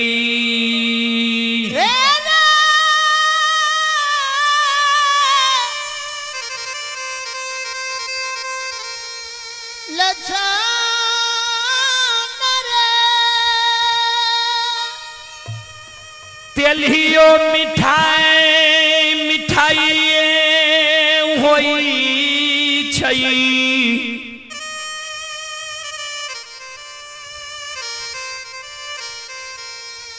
अल्लियो माय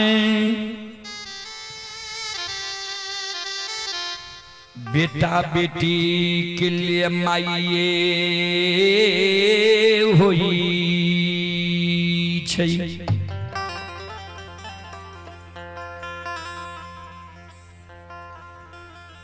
केहनो जब पैर के पंडित ज्योतिष विद्वान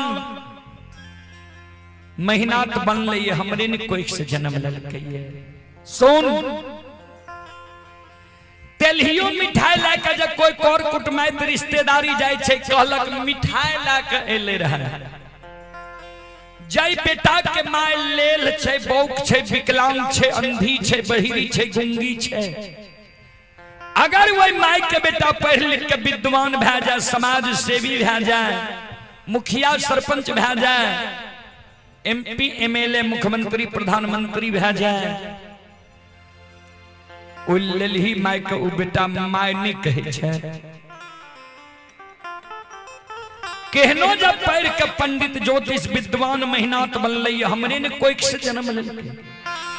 जननी हम इन छिए हमर बात नहीं मानते चल हमरा साथ चल।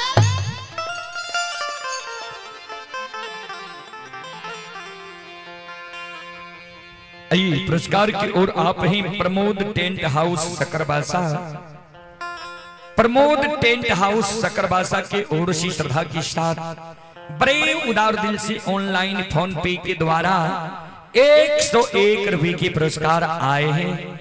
श्रद्धालु को बहुत बहुत धन्यवाद, लाख लाख शुक्रिया, बहुत बहुत साधुवाद। जय हो दानी श्रद्धालु की जय हो, उनके समस्त परिवार की जय हो।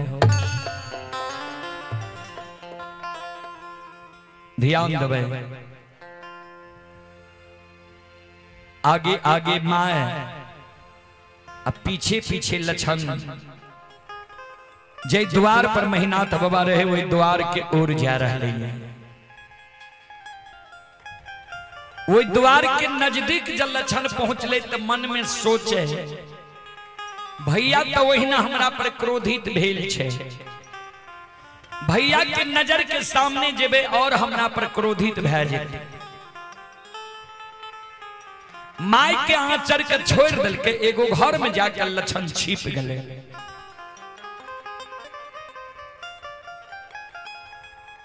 माय महीनाथ बाबा लग जाय छे, जय द्वार पर महीनाथ बाबा रहे, वही द्वार के नजदीक माय गले तो माय मन में सोचे, महीनाथ पंडित लगते हर समय 2-4-10 गो प्रतिष्ठित लोग बैसल रहे छे। ई हमर घरेलू बात छिए, ई बात हम कोना महीनाथ पंडित के जाके कहबे। ओई बीच में माय तात के ओर में काने लागल, आंख से आंसू माय के तात के ओर में गिरे लागल।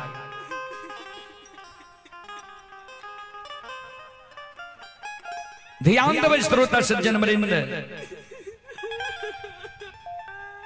मां बहन बाबू भैया सब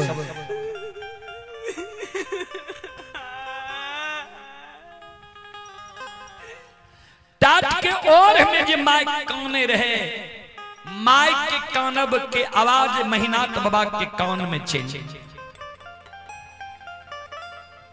महीनाथ बाबा मन में सोचे, माय कथिल ए जगह काने एलिया, कोनो जे जरूरी काम रहे माय के हमरा आंगन में बोलवा लेती है, वही बात के बुझारत देती है। महीनाथ बाबा मन में सोचे, माय कानल कानल इहो जगह चलि अइतै। महीनाथ बाबा अपने से खड़ा होय छे, माय लग आवे छे। जय न माय के नजर महीनाथ बाबा पर पड़ले, माय और हाथ उठा के काने लगे। ध्यान देवे श्रोता सज्जन वृंद, मां बहन बाबू भैया सब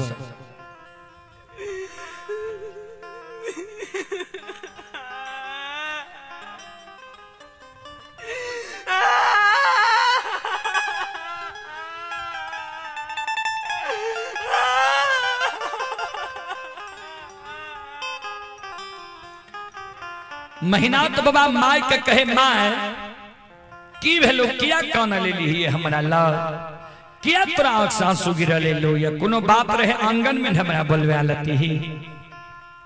ध्यान देवे श्रोता सज्जन वृंद, मां बहन बाबू भैया सब महीनाथ बाबा माय के जी बात कहल के माय कुछो नहीं बोले।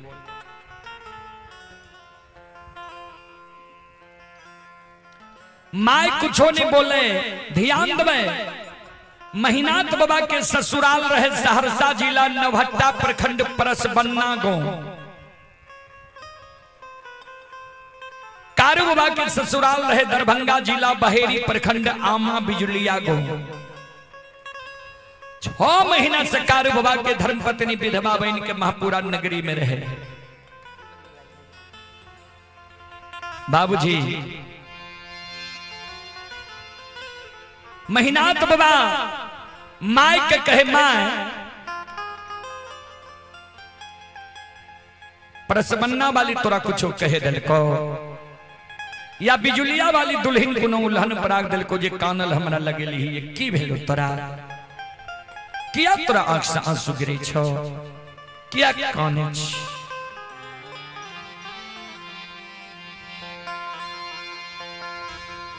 माय माया मती के आँख से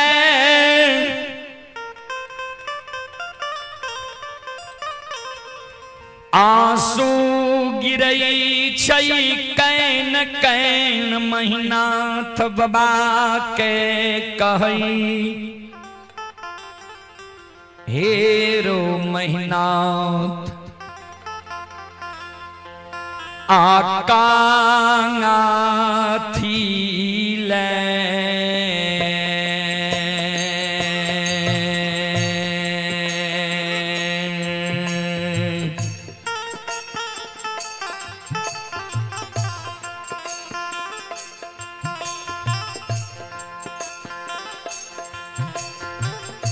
हेरो बड़का बेटा का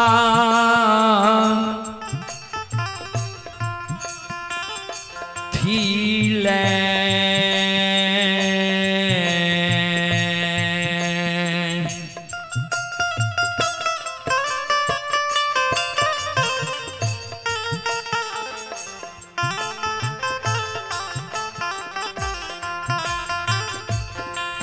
अरे तो और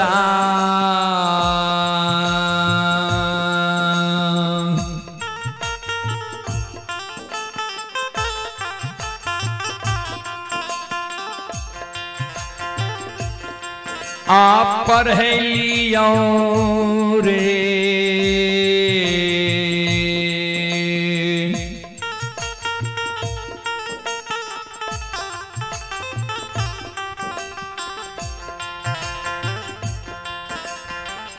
बड़का बेटा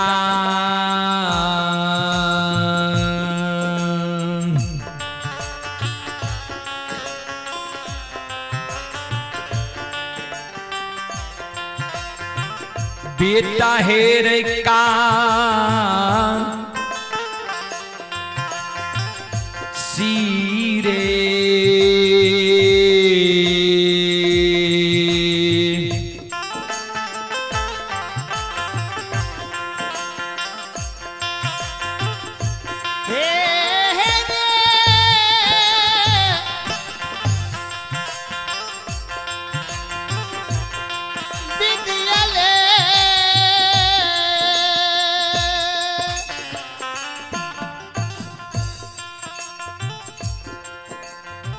शायर गो बेटा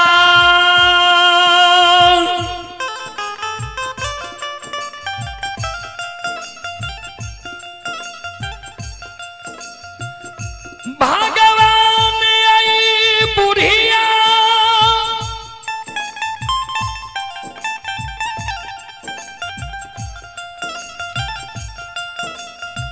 माय के कोई खसे विधाता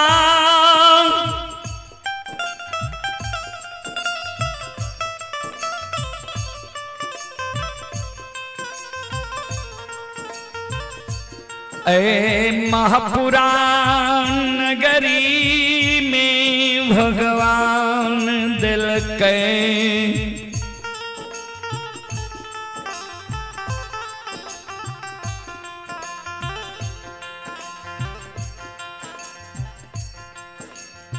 शायर वो बेटा भगवान हमारा कोई महापुरा नगरी में दिल के हमारा मन में लालसा रहे ये चारों बेटा का पढ़ावी शिक्षित ज्ञानी बनावी, लेकिन वही संपत्ति भगवान हमारा नहीं देने रहे। अंतिम निर्णय ले लिए जे चारों बेटा को हम नहीं पढ़ा सकबे। चार गो में जब कम से कम एगो बड़का बेटा का पढ़ा लेबे, तीन गो छोटका जब मूर्खो रह जते ने, एगो बड़का पढ़ल का बेटा तीनों छोटका मूर्खा के बुझा के समझा के घूंघट के रखते। ऐ आशा के साथ हम तोरा पढ़े लियो रहे, लेकिन तू नमक हराम बन गेली। महिनाथ बाबा कल के माँ हमरा जो तू पढ़ैली तो हम गलती कौन के लियो? कोने वंश खानदान में दाग लगा दिलियो, कोने वंश खानदान के नाम के मिट्टी में मिला दिलियो।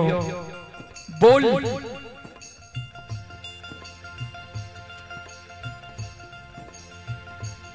मैं मायामती कानई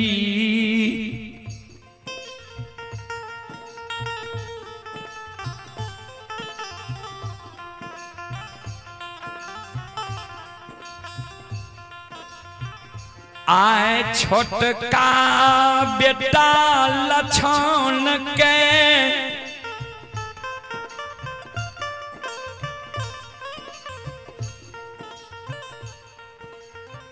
तू की कह दिलही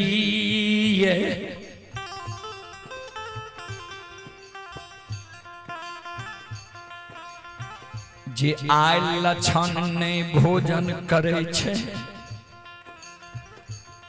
ने गिलास में दूध पिए छे आय जे लछन कानब काने छे जे दिन कारू मरले रहे वो दिन यहन कानब नहीं काने रहे लछन की कह रही लछन का तोहर माइत दुर्माइत धागलो कोई डेनिया जोगिनिया तोरा माइत कहर खोये ए रे मैना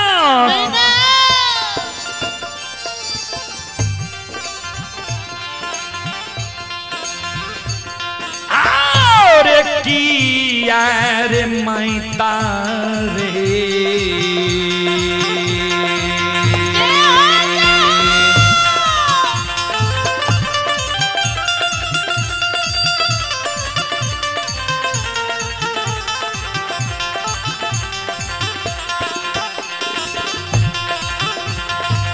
हेरो पर का बेटा किया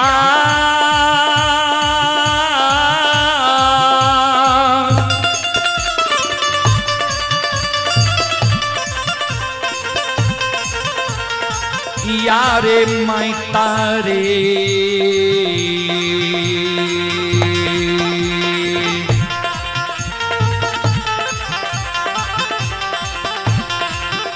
हेरे दुरमय तभेलो बरका बेटा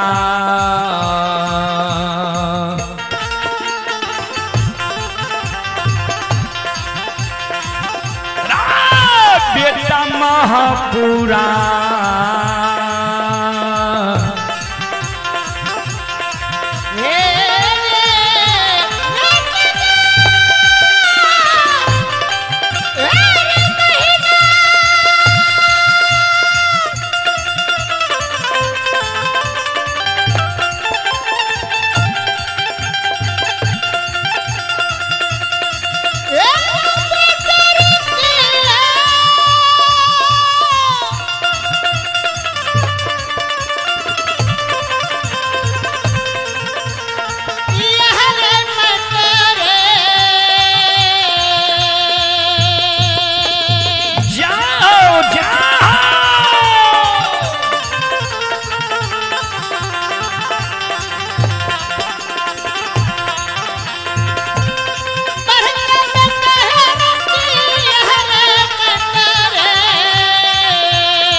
माय के शब्द सुन के महीनाथ बाबा कल के माय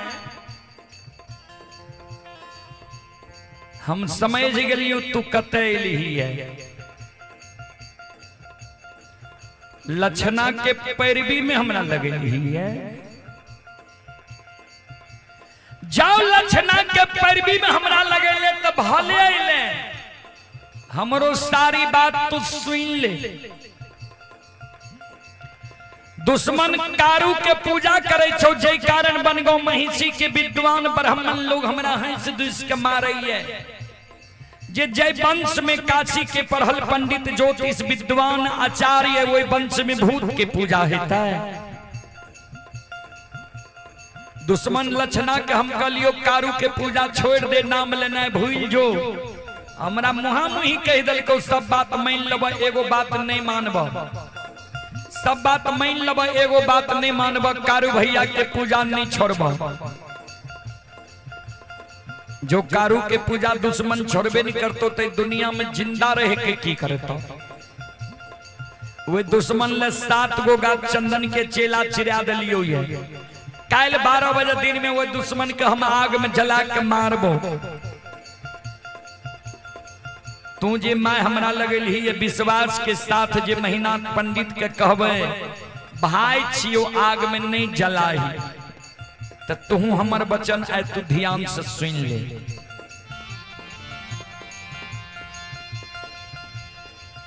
तोरा कोई खसे जन्म ले लियो ये,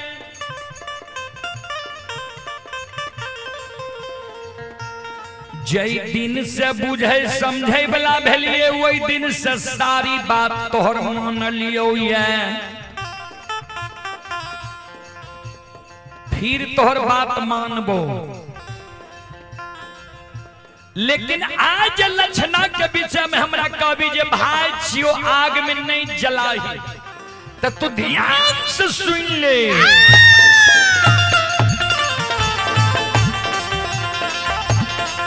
आओ गया जुई बात नहीं,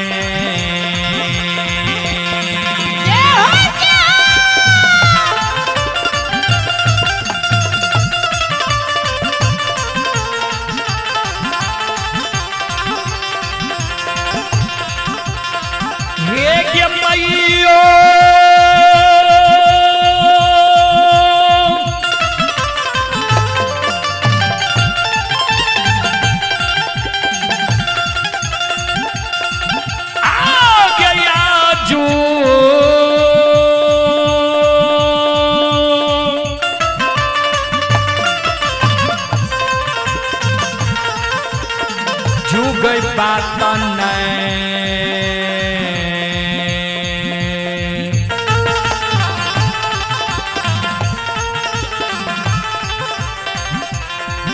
ये गई मानबोगे यामा,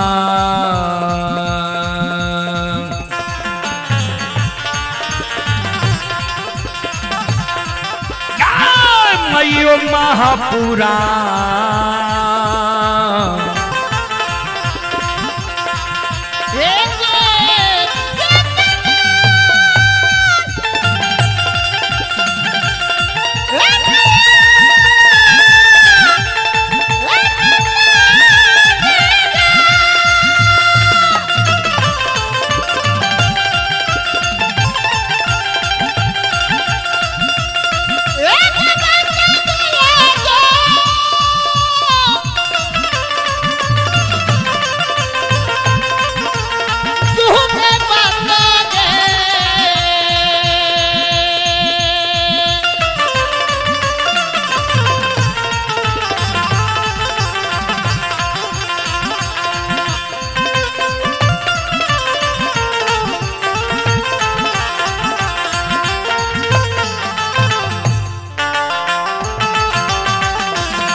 सुनो सुनो सुन भैया सुन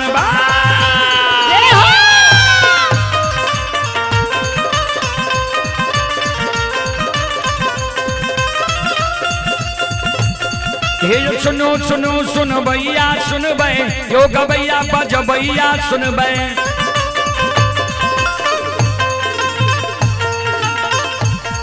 आये माँ बहना शकर भाषा के सुनबे आये धर्म के बात ध्यान से सुनबे बाबा कारू की लीला के सुनबे बरबर लीला बाबा कारू चलका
आइए आप हैं गाजो चौधरी की ओर से ऑनलाइन फोन पे के द्वारा श्रद्धा के साथ बड़े उदार दिल से 11 रुपए के पुरस्कार आए हैं। श्रद्धालु को बहुत बहुत धन्यवाद, लाख लाख शुक्रिया, बहुत बहुत साधुवाद। और आप ही संत शिरोमणि श्रोता बंधु माँ बहन बाबू भैया सब एक और श्रद्धालु के ओर से शानदार 11 रुपए के पुरस्कार आए हैं। आप हैं संत शिरोमणि श्रोता बंधु माँ बहन बाबू भैया सब योगेंद्र कुमार की ओर से श्रद्धा के साथ बड़े उदार दिल से शानदार 51 रुपए की पुरस्कार ऑनलाइन फोन पे के द्वारा आए हैं। श्रद्धालु को बहुत बहुत धन्यवाद, लाख लाख शुक्रिया, बहुत बहुत साधुवाद।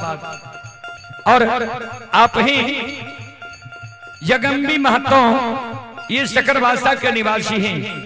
जगदम्बी महतो शकर भाषा के निवासी ही श्रद्धालु की ओर से 31 रुपए की पुरस्कार आए हैं। श्रद्धालु को बहुत बहुत धन्यवाद, लाख लाख शुक्रिया, बहुत बहुत साधुवाद। जय हो दानी श्रद्धालु की जय हो, उनके समस्त परिवार की जय हो, जय हो। और आप ही नीतीश कुमार की ओर से 11 रुपए की पुरस्कार ऑनलाइन फोन पे के द्वारा आए हैं। श्रद्धालु को बहुत बहुत धन्यवाद, लाख लाख शुक्रिया, बहुत बहुत साधुवाद। जय हो दानी श्रद्धालु की जय हो, उनके समस्त परिवार की जय हो।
लाल बाबू यादव की ओर से श्रद्धा के साथ बड़े उदार दिल से 51 रुपए की पुरस्कार आए हैं। श्रद्धालु को बहुत बहुत धन्यवाद, लाख लाख शुक्रिया, बहुत बहुत साधुवाद। जय हो दानी श्रद्धालु की जय हो, उनके समस्त परिवार की जय हो, जय हो। हे हो भला बाबा भंडार का भैरी दी हो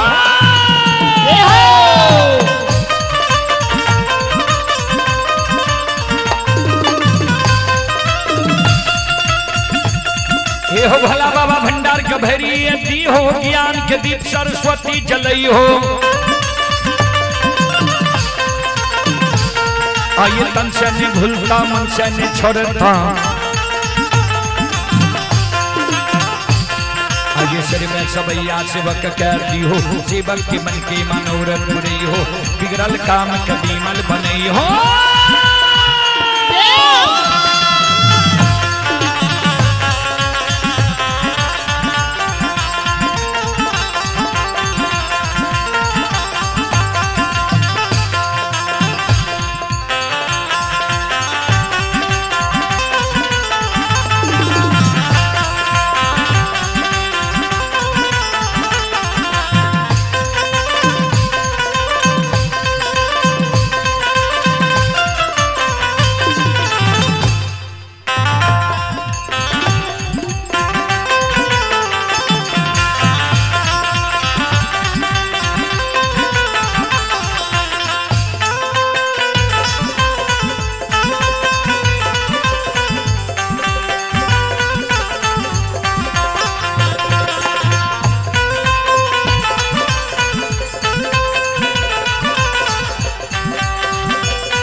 हे यो भक्ति के बस भगवान बसे छा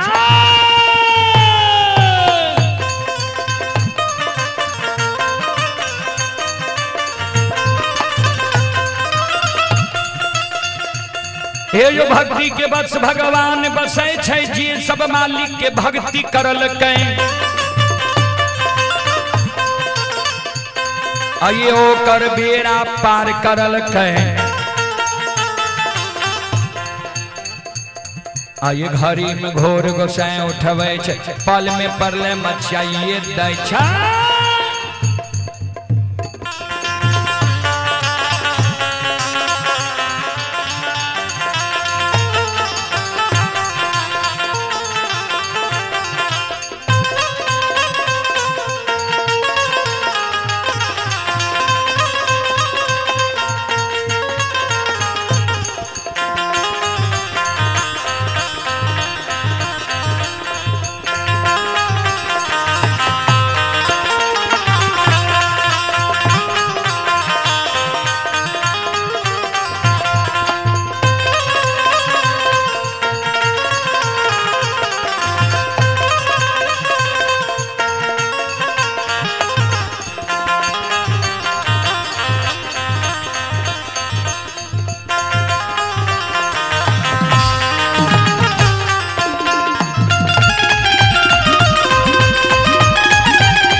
हमारे सूरदास बाबा की ओर से, बैजनाथ बाबू की ओर से श्रद्धा के साथ बड़े उदार दिल से शानदार 21 रुपए की आशीर्वाद हमारे मंडली के लिए आए हैं। गुरुजन के चरण कमलों में कोटि कोटि नमन करता हूँ, आशीर्वाद चाहता हूँ, भगवान से कामना करता हूँ, भगवान श्रद्धालु के मनोकामना को पूर्ण करे। जय हो दानी श्रद्धालु की जय हो, उनके समस्त परिवार की जय हो। जय हो। और ये माता जी की ओर से श्रद्धा के साथ बड़े उदार दिल से 21 रुपए की आशीर्वाद हमारे मंडली के लिए आए हैं। माता जी के चरण कमलों में कोटि कोटि नमन करता हूं, आशीर्वाद चाहता हूं, भगवान से कामना करता हूं, भगवान माता जी को भवसागर की नैया से पार लगा दे। जय हो दानी श्रद्धालु की जय हो, उनके समस्त परिवार की जय हो। जय हो।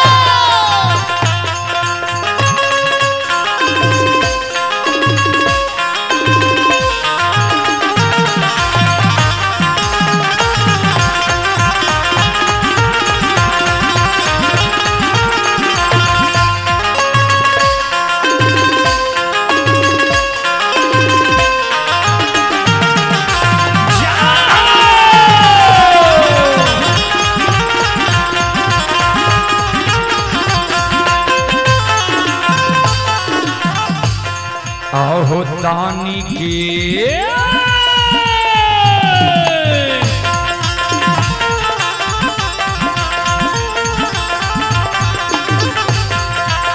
हे यो बाबा दानी के मान की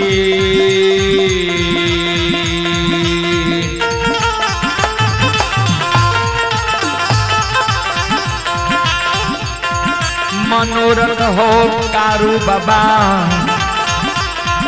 दूरई हो दुनिया सन हो बाबा दानी के मन के। जाओ जाओ ए बाबा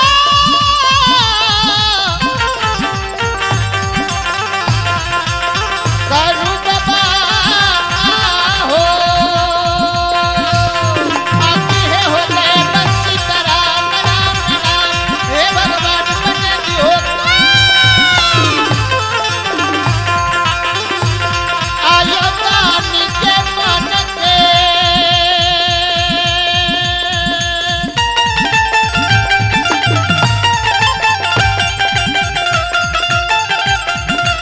हे हो बाबा दानी के हो मन के अमन रत हो करू बाबा पूरी हो दुनिया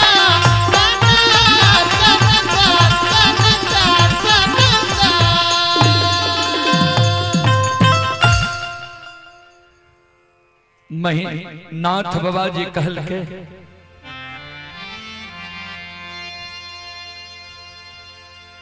महिनाथ बाबा जी माई के कहल के सब बात तोहर मानबो, लेकिन आय जे कहबी ई बात नहीं मानबो। ई बात सुन के मायामती धरती पर मर छात गिर गई।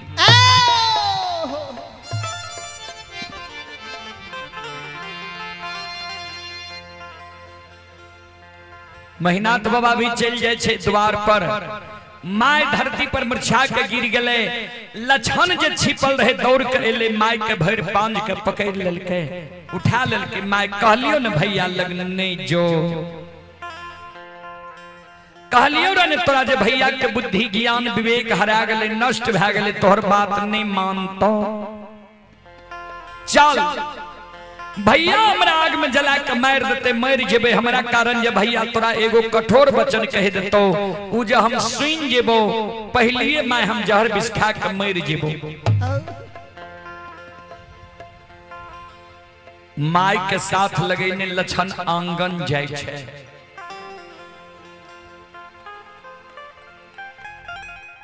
आंगन में संत बाबा कारू के धर्म पत्नी कृष्णावती जे 6 महीना से विधवा बन के रहे, बाल के झारे रहे मचिया पर बैस के।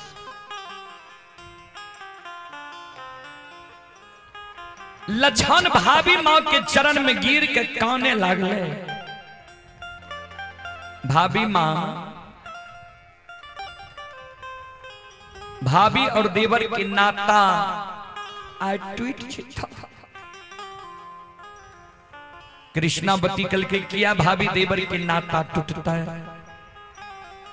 सारी बात लक्षण बतावे।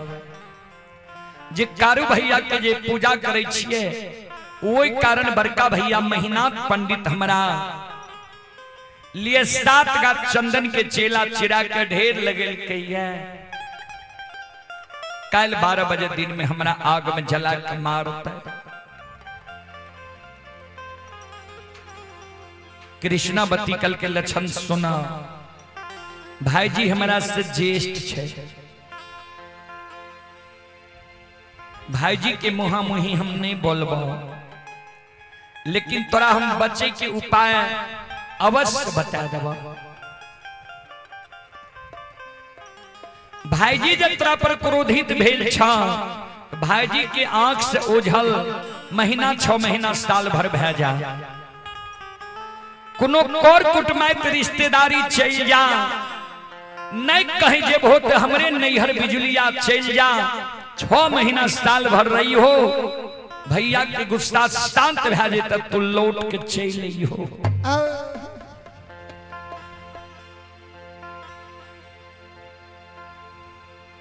लक्षण मन में सोचे, भाभी मां हमरा ठीके कहे छे। नहीं महपुरा नगरी में रहबे, अन्ने भैया हमरा आग में जला के मारते। फिर लक्षण मन में सोचे, कारू भैया जे मरे रहे तो कहल के रहे गाय बछरू और मनहा सार के कोनो कष्ट है ले नहीं दी हो। आय हम भाग जेबे गाय बछरू के कोनो कष्ट हेते ने, उ पाप हमरे लग जेते। किया तो गई बार हम ही न छिए। तो भागे से पहले एक बार हम जाए छिए लाठा बथान पर गाय बछरू लग। गाय बछरू मनहा सार से हम क्षमा मांग लबे, तब हम महपुरा नगरी से भाग जेबे। कानल कानल लछन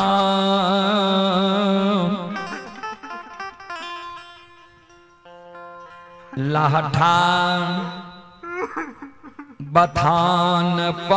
पर जाई छै।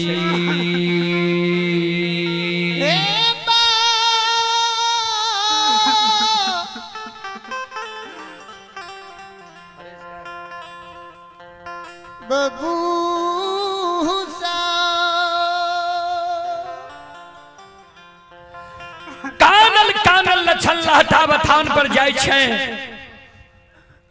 जय न लाठा लाठा बथान पर लछन पहुंच लइए। कानल कानल लछन के कानब सुन के बाबूजी गाय बछरू मनहा सार लाठा बथान पर सिलार मारे लागे।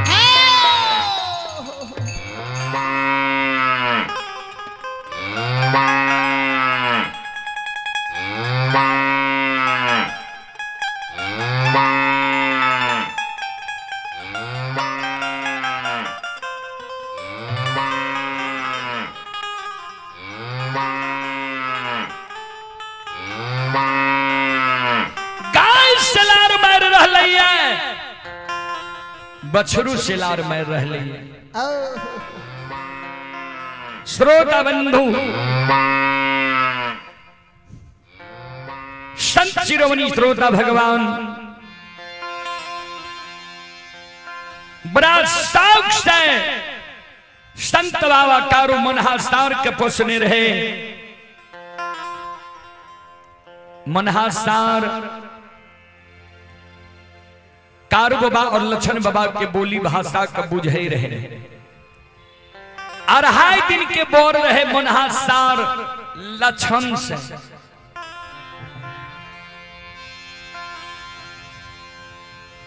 मनहासार कारू बाबा लक्षण बाबा के बोली भाषा के बुझे, आ कारू बाबा के बोली भाषा के मनहासार बुझे। दार के मनहासार चले ले लक्षण लग, लक्षण के कहे हे रे लक्षण, तुरंत हमरा मैया धिया के लाथा बथान पर रोक के आंगन के ओर तू दरबार मारने जा रही, दौड़ल जा रही। कान ले ली एक की भेलो तोरा, क्या आंख से आंसू गिरे छो, क्या कानी छी।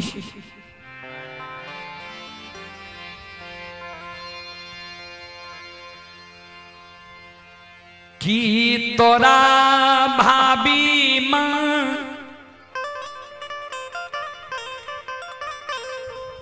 कोनो कठोर बचन कही दिलकौ की भैया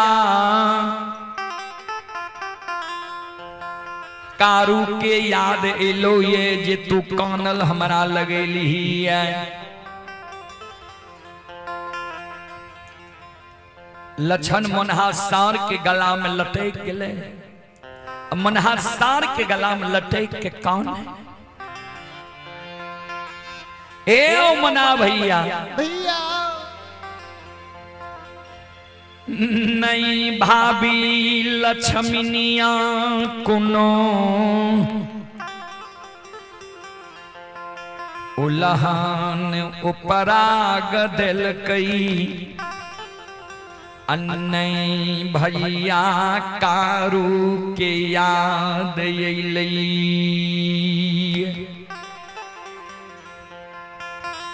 तोरा मैये धिये के दोपहर में पानी पिलावे ले सरहा घाट पर ला गलिया रहे।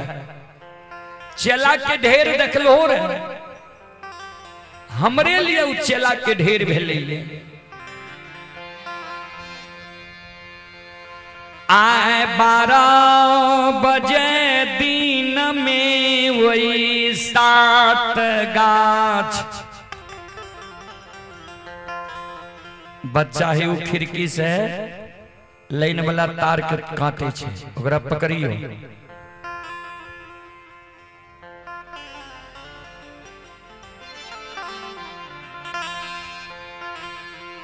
दादा भाई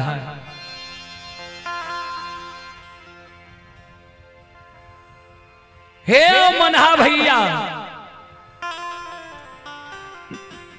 उस 7 का चंदन के चेला देखलो रे, हमरे लिए उस 7 का चंदन के चेला ढेर भेले। काल 12 बजे दिन में हमरा वो 7 का चंदन के चेला में जला के मार देते। मनहासार कहल के तोरा आग में जला के मारतो, क्या दुश्मन है दुनिया में पैदा ललके जे हमरा कई बार के आग में जला के मारता।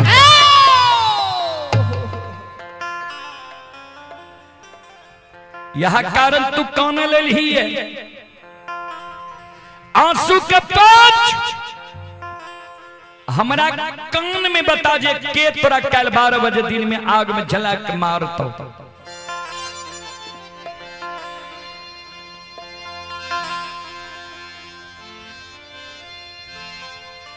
हे रे जे दुश्मन तोरा कल 12 बजे दिन में आग में जला के मारतो,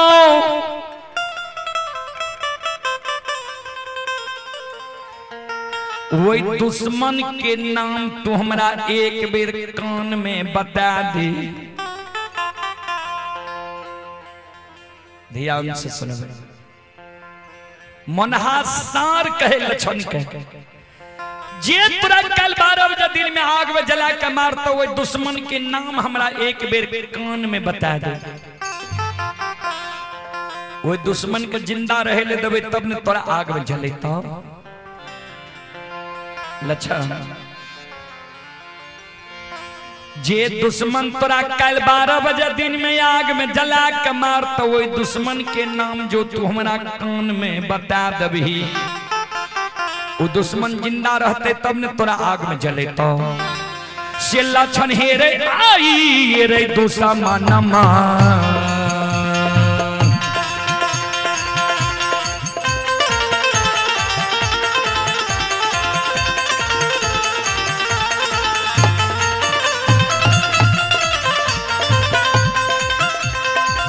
रेल लरिलबा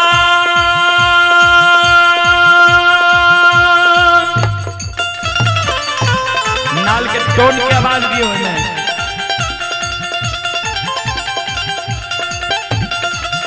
और आइए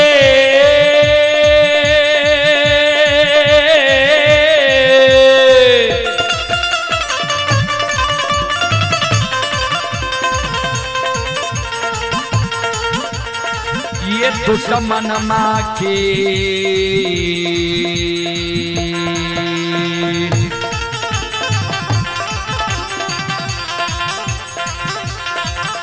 हेरे धोइया देखे बोल लक्षण बबुआ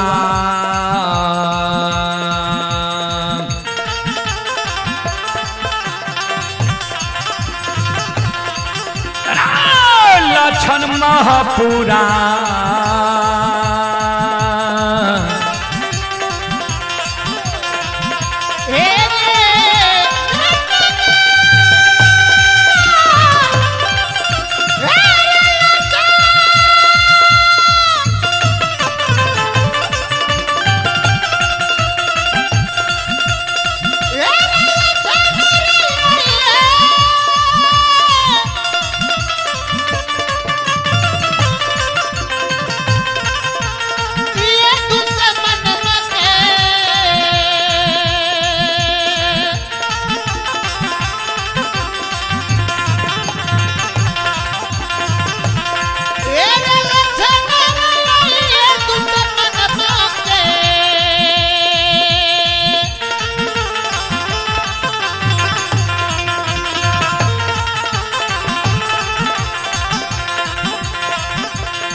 जे दुश्मन काल तोरा 12 बजे दिन में आग में जला के मार तो ओकर नाम जो हमरा कान में बता दबी वो दुश्मन के नाम जो हम जान जेबो आए सांझ पर जब वो दुश्मन के तोरा धुआं नहीं दिखा दी तो कथिल हम गाय के कोई से जान मिल लिए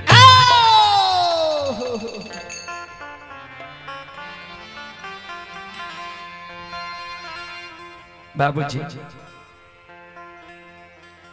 मनहासार के शब्द सुन के लक्षण के आंख से आंसू गिरे लगे आहा देखो तो है ई जात के जानवर छिए एकरा हम चरेलिए या पानी पिलेलिए या एकरा केतगो ज्ञान छे जे काल हमरा आग में जला के मारते ओकर धुआं ई आए हमरा देखा देते अजे भैया एक कोई खसे जन्म लेलकैया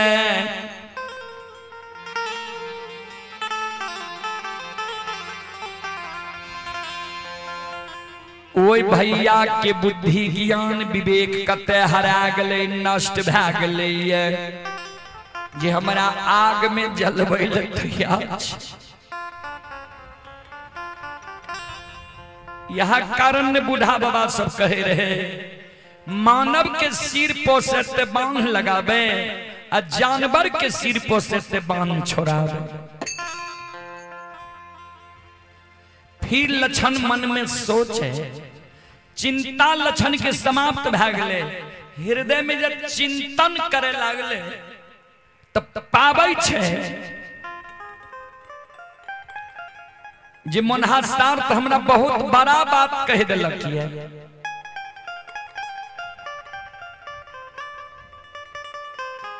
ई जे कहल के जे काल तोरा आग में जला के मार तो कर धुआं आए देखा देबो। बड़का भैया हमरा आग में जला के मारते हम नहीं कहबे एकरा भैया के नाम हम भाग जेबे।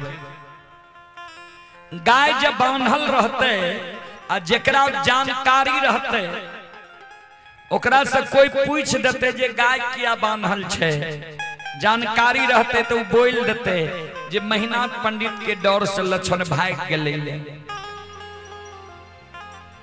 उ बात जब मनहासार सुन जेते तो ई मानव के भाषा के बुझे छे, ई वही बात के समझ जेते। भैया कहीं बैसल रहते अब भैया के जाके इस सिंह से जीवघात कर देते। क्या तो ई बलवान छे।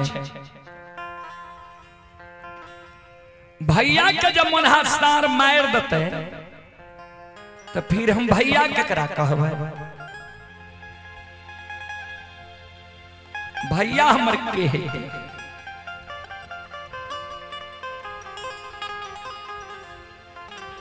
लक्षण के आंसू गिरे मन में सोचे से नहीं तो भैया हमरा आग में जला के मार देते मर जेबे।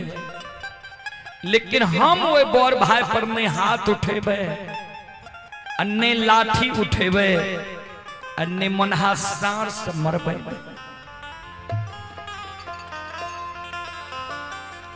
कवि लिखलखिन जो तो को काटा बोवे ताही बोवो तुम फूल।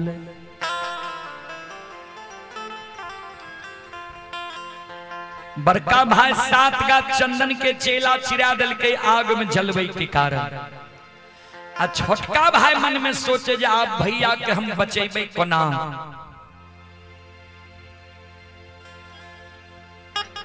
लक्षण मन में सोचे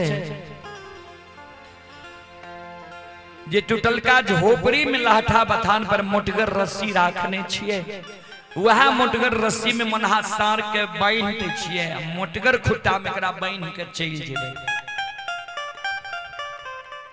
जे नहीं रस्सी के तोड़ते नहीं खुट्टा टूटते नहीं भैया पर कुदृष्टि से देखते।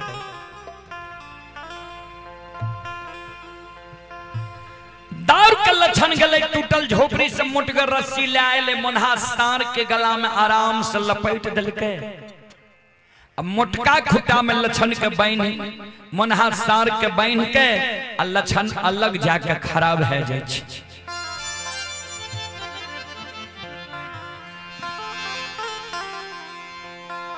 संत शिरोमणि प्रभुदा बंधु मां बहन बाबू भैया सब ध्यान से सुनबे।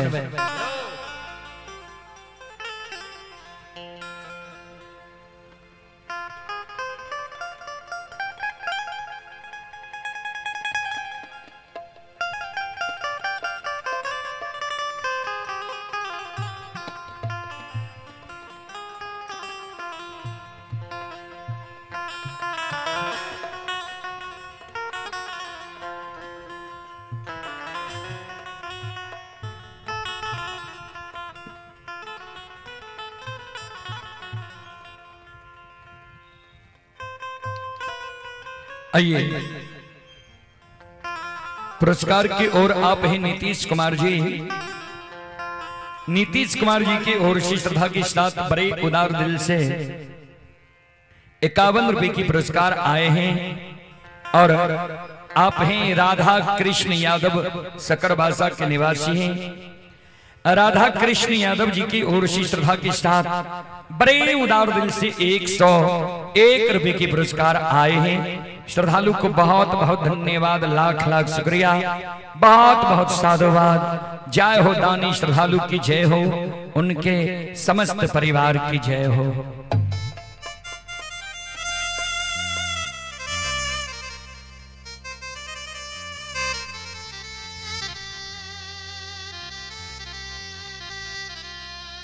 श्रोता बाबू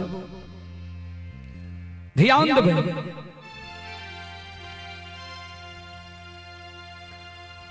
मनहासार के गला में जो लछन रस्सी बाइन के अलग हट गले, मनहासार के व्यवहार देख के, लछन के व्यवहार देख के मनहासार क्रोधित भय।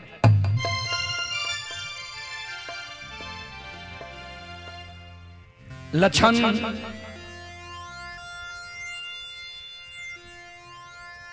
के मनहासार कहे, रे लछन सुन,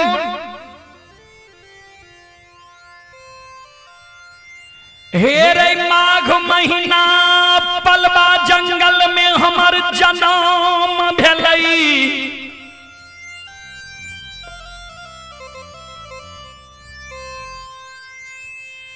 ठंडी के कारण मैं हमर मर गेलई। माय के कारण हम मनुआल रहे रहिए।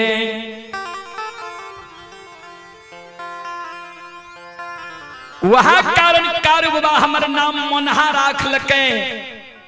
माघ महीना के भीषण ठंडी में कारुबा एक कंबल में आधा अपना ओढ़े रहे, आधा हमरा ओढ़ा के जिंदा राख लके। गाय के दूध पिला के हमरा सार छोड़ दिल।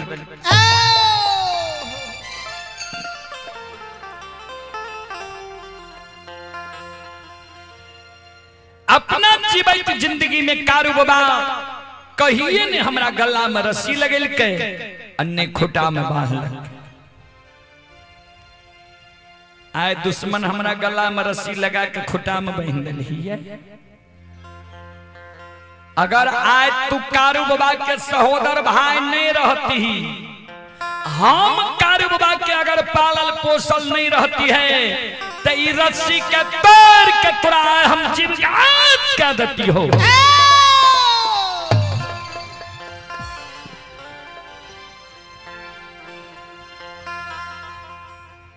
लछन कहे शांत भै जा मनहा भैया, शांत भै जा। कल के पहले तू बोल, हमरा गला में तू रस्सी किया लगेगी। लछन कल के तू बातें यहन बोलो ने जे तोरा गला में हमरा रस्सी लगबे पड़ल। तू जे कालो जे काल आग में जला के मारतो कर धुआं आए दिखा देबो। हमरा बड़का भैया आग में जला के मारते, तू क्या बीच में पड़ गेल हो।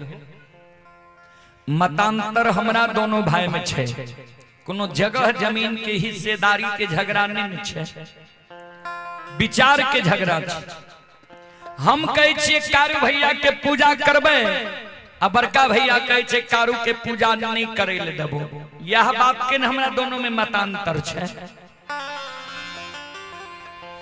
तू किया ये बीच में पड़ के हमर पक्ष ले ले हो जे आए धुआं दिखा देबो।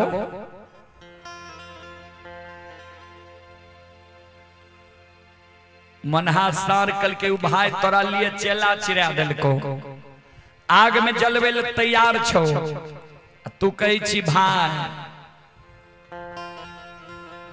लछन काने लगे।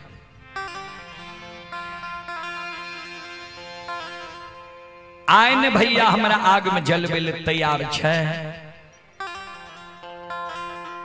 हे हो जय दिन हम हेबे माई के गोदी में, तब बड़का भैया हेते 12-15 बरस के। किया तो 3 भाई से बड़का भैया बड़ रहे, हम 3 भाई से छोट रही। कम से कम एको दिन बड़का भैया माई के गोद से छीन के अपना गोद में हमरा लेने हेते, दुलार मलार कहने हेते, चुम्मा चाटी लेने हेते। एको दिन जब बड़का भैया अपना गोद में हमरा खेलल के, ओकर अधिकार भै गेले हमरा पर। एक चाट मार सकइए, दामस दे सकइए। हमर धर्म नहीं न छिए जे वही बड़ भाई पर हाथ उठा लिए, लाठी उठा लिए, तोरा से मरवा दिया।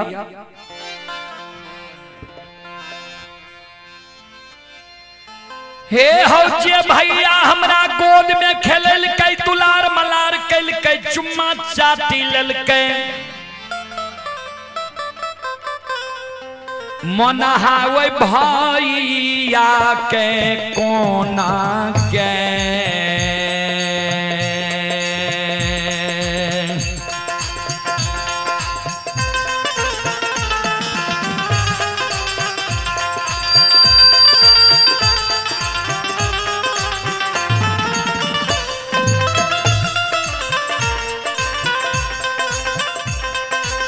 हे हो मनहा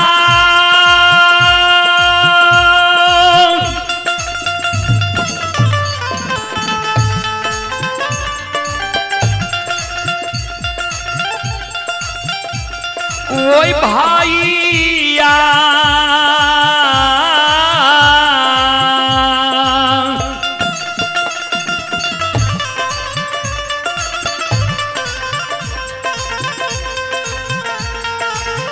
या के कोना के।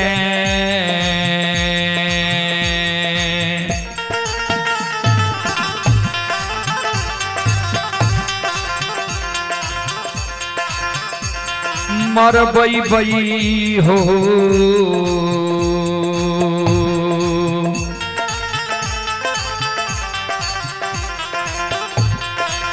मनहा भैया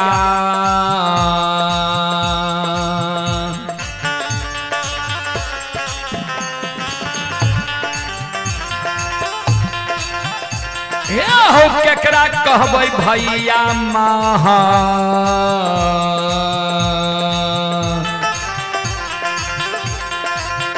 पूरा होना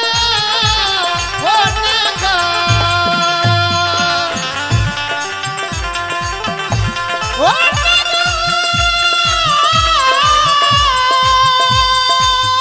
जाओ जाओ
आइए नीतीश कुमार जी मौजी के निवासी हैं। नीतीश कुमार जी मौजी के निवासी ही श्रद्धालु की ओर से 51 रुपए की पुरस्कार आए हैं। श्रद्धालु को बहुत बहुत धन्यवाद, लाख लाख शुक्रिया, बहुत बहुत साधुवाद। जय हो दानी श्रद्धालु की जय हो, उनके समस्त परिवार की जय हो।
ध्यान दो श्रोता बंधु,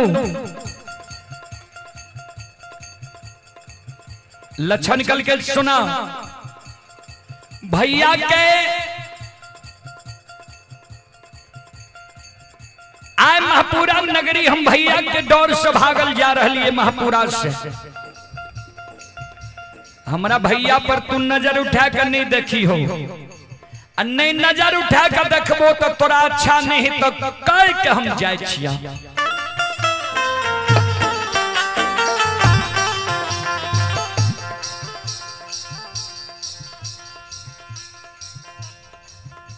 लक्षण मन में सोचे भाभी माँ हमारा कल कर हमरे नैहर बिजुलिया चल जाइ हो, भाभी माँ के नैहर जेबे तो 6 महीना साल भर हमर गुजर नहीं जेते किया। भैया के साली सरोज हमरा से मजाक करते, ऐसा अच्छा हमर मामा जा आवे रहे तो मामा कहे रहे जे कारू लक्षण एहन भैगना जन ननिहाल में बैस जा, आधा संपत्ति कारू लक्षण के नाम हम लिख देबै। यह मौका छे भाई के डुमरी ननिहाल चल जाए छो, ननिहाले में नाना मामा के गाय भैंस चराए वहीं रहो, दुश्मन भाई के हाथ से हम नहीं मरो। आइए पुरस्कार की ओर आप हैं कौशलेंद्र कुमार, कौशलेंद्र कुमार के ओर से श्रद्धा की साथ बड़े उदार दिल से शानदार 21 रुपए के पुरस्कार आए हैं। श्रद्धालु को बहुत बहुत धन्यवाद, लाख लाख शुक्रिया, बहुत बहुत साधुवाद। जय हो दानी श्रद्धालु की जय हो, जय हो दानी श्रद्धालु के समस्त परिवार की जय हो।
ई बात कह के डुमरी ननिहाल के बात भैल के ये ध्यान देवे।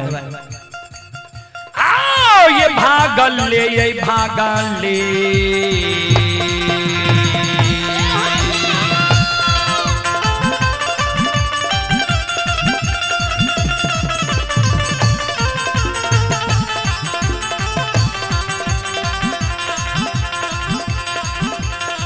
लक्षण लड़ी लबा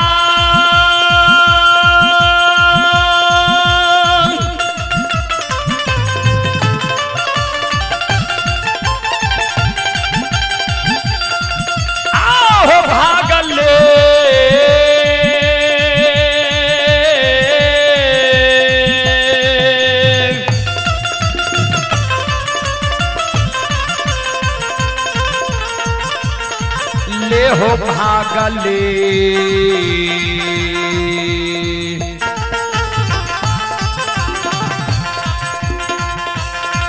हे हो जाय छै हो लक्षण बबुआ,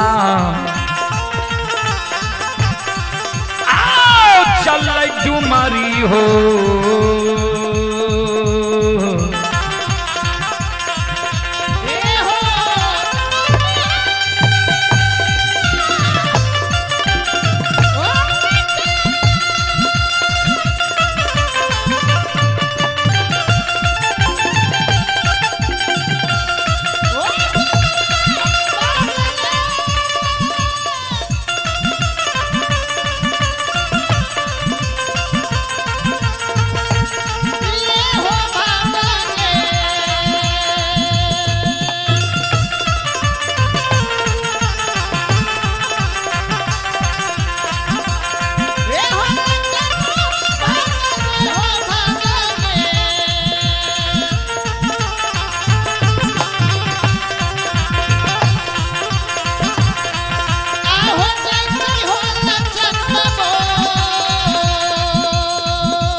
भागल भागल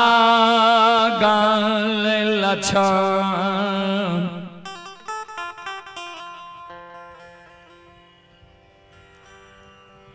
डुमरी ननिहाल के और भागल जा रहल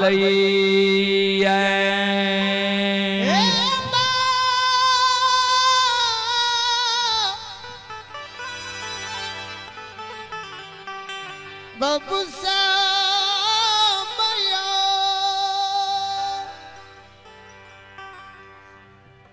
आइए पुरस्कार की ओर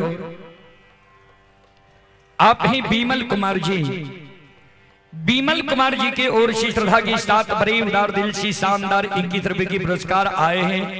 श्रद्धालु को बहुत बहुत धन्यवाद, लाख लाख शुक्रिया, बहुत बहुत साधुवाद। जय हो दानी श्रद्धालु की जय हो, उनके समस्त परिवार की जय हो।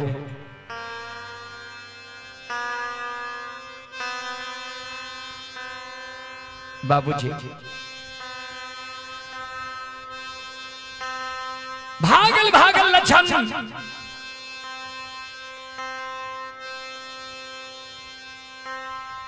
डुमरी ननिहाल के ओर जा रहे हैं।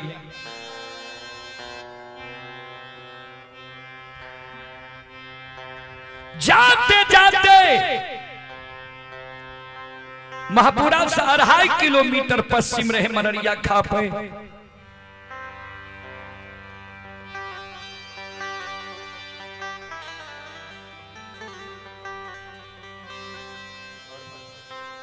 मररिया खापट में लछन पहुंच रही है।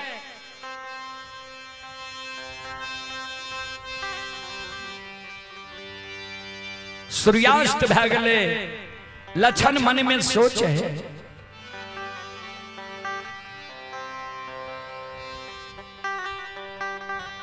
डुमरी ननिहाल ते अभी बहुत दूर छे, हम नहीं जा सकबे।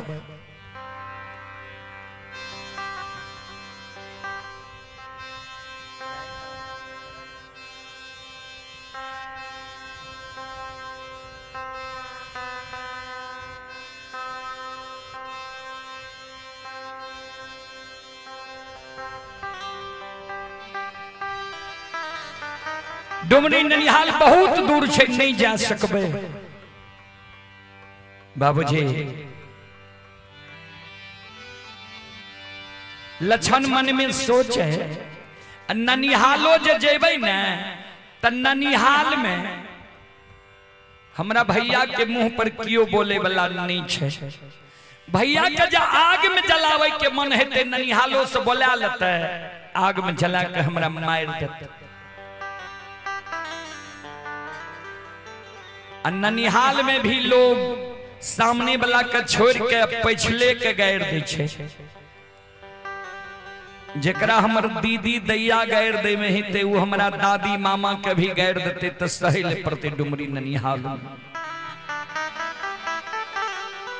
कथिल वंश खानदान के गायर सुनावे डुमरी ननिहाल जाए।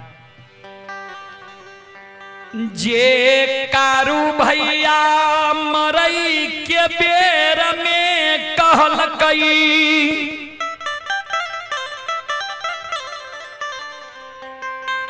जे मरलो में पूजा करबही त भाई बहन के रहबो। वहाँ बैमनमा कारू भैया के नाम जय पये मररिया खापट होर के रेह में प्राण के त्याग देवे। सहोदर भाई के कलंक लगा। अपना के जो बुझाई रहे जे हमरा मरइयो के बाद लोग हमर नाम लिए नाम जपे। सहोदर भाई के बाध के कलंक लगा दबे जे कोई नहीं हुए बैमनमा भाई के नाम जपते।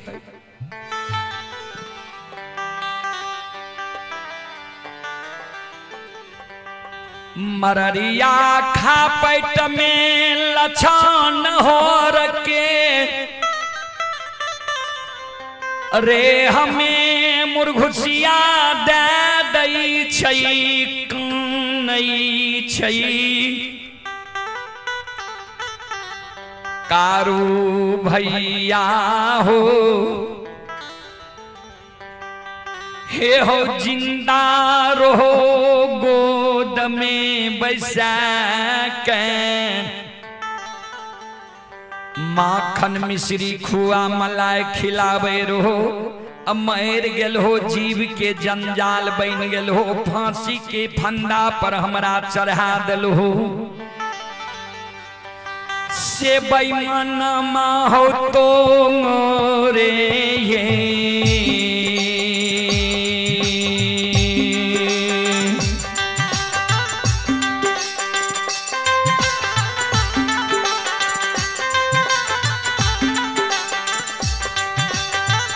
कारणमा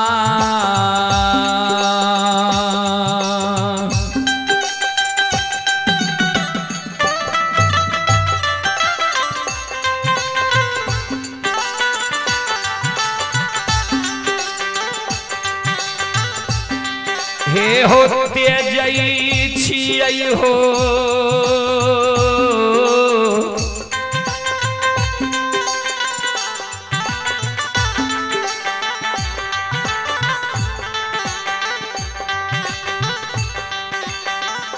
कारू भैया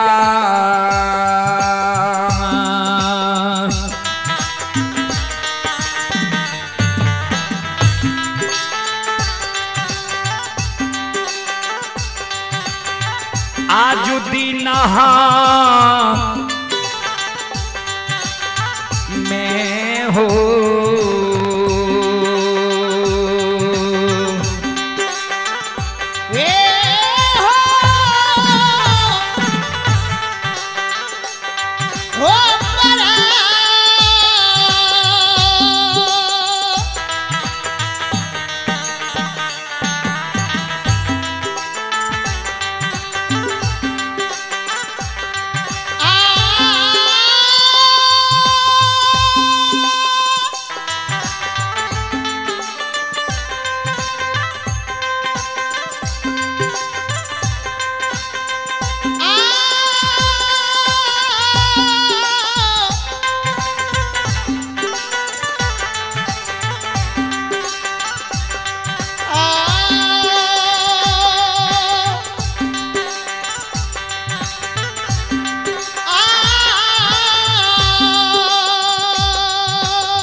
आइए पुरस्कार की ओर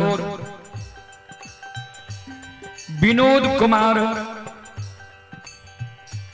ये अपना टी स्टोर शक्कर भाषा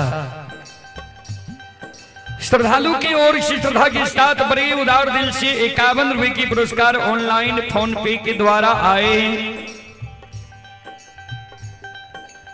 श्रद्धालु को बहुत बहुत धन्यवाद, लाख लाख शुक्रिया।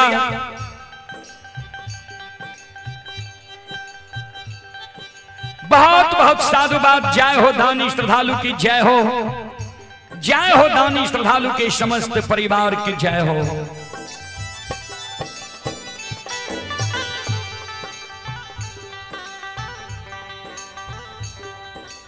श्रोता सज्जन वृंद, मां बहन बाबू भैया सब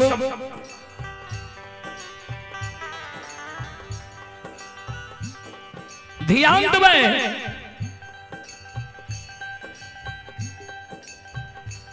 निशांत बाबू शक्कर भाषा के निवासी निशांत बाबू की ओर से 51 रुपए की पुरस्कार आए हैं।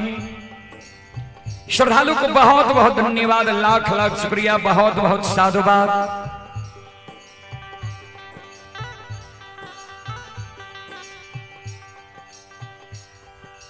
भक्त अगर श्रद्धा मन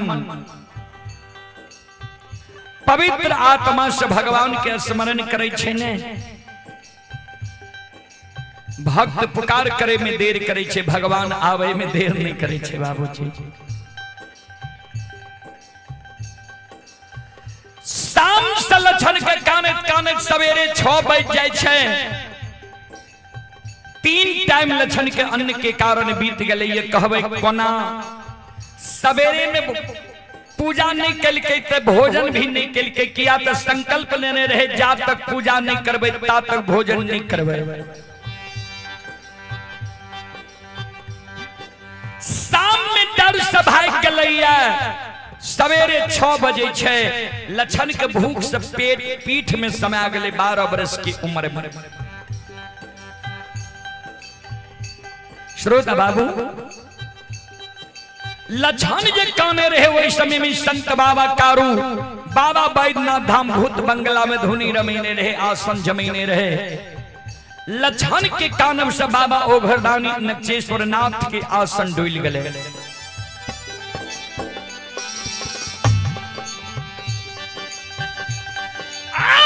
ये भागती भाजाना के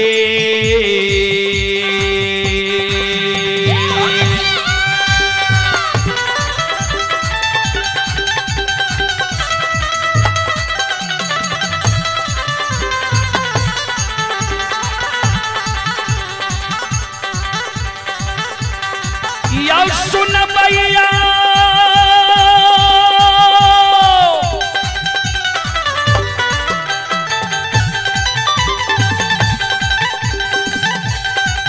आहे भैया बहिन सब भागती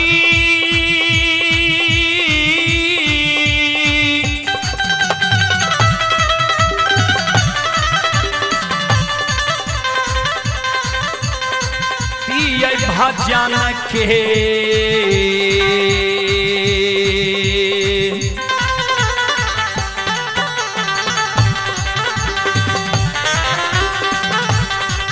ये यो रसीला बाछी समाज बाबा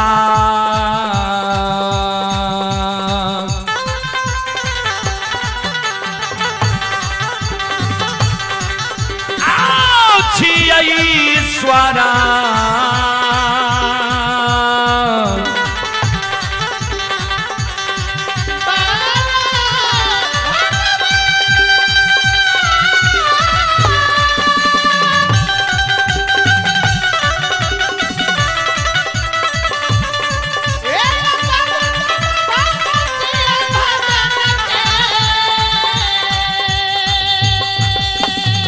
जाओ जाओ जाओ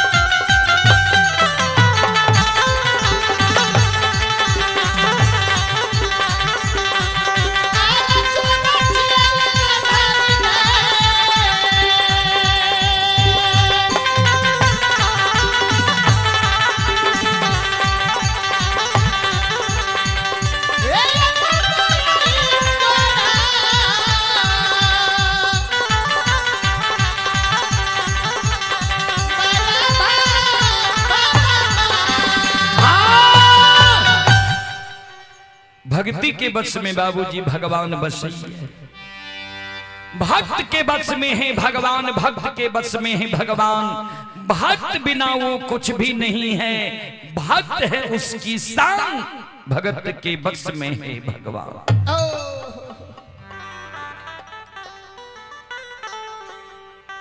बाबा ओघरदानी नक्षेश्वर नाथ संत बाबा कारू के अंतर ध्यान में कहे धरीग तोरा भाई के जीवन छा, जे भाई तोरा भक्ति के कारण अन्न जल त्याग दल कये, धन संपत्ति के हिस्सेदारी में लात मार दल कये,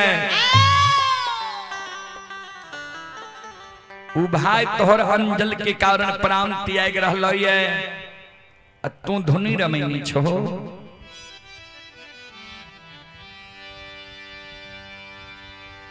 संत बाबा कारू अंतर ध्यान में देखई छई लक्षण हमार, प्राण त्याग रहलई।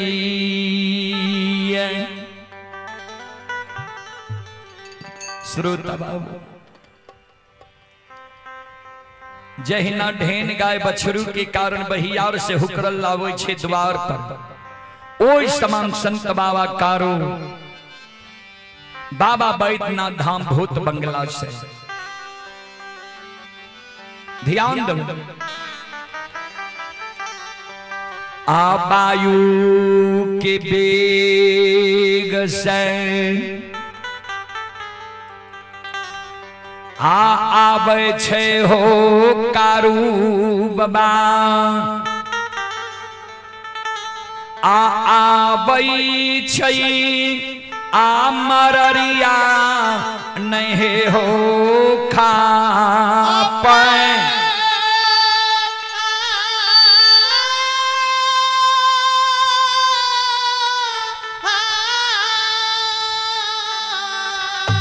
अघरिए क्षण में हो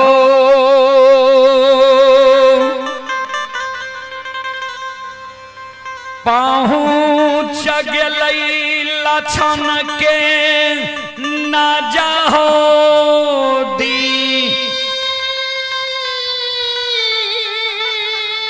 हाँ हाँ हाँ हाँ हाँ हे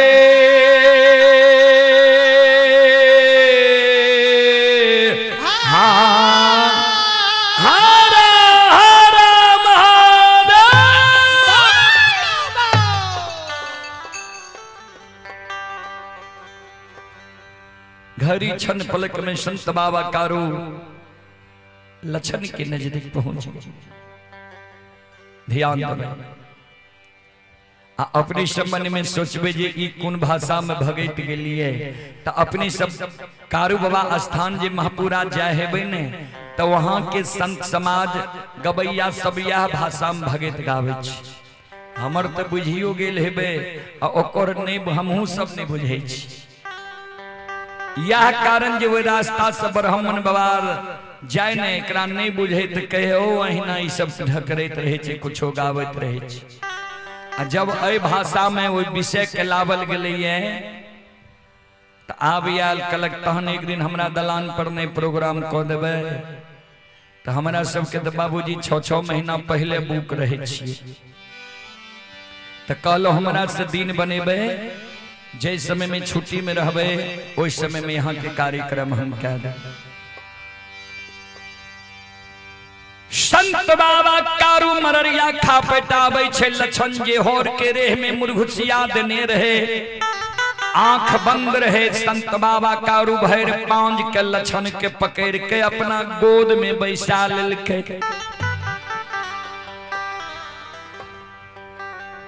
लक्षण कान आवाज लगावे के छोड़ो।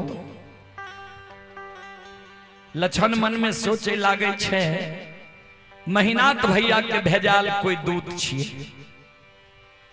आवाज लगावे के छो तू, हमरा दुख पड़ले मररिया खा पैटलिए, तोरा कौन दुख कौन विपत्ति जे मररिया खा पैटल होइए, की भेल तोरा के छो।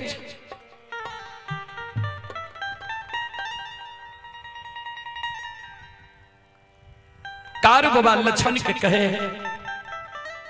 किया एना बोले छी लछन, हम तोहर सहोदर भाई कारू जय हिना कारू के शब्द लछन के कान में गले। कारू बाबा के गोद से उतर के लछन भाग जाय छै।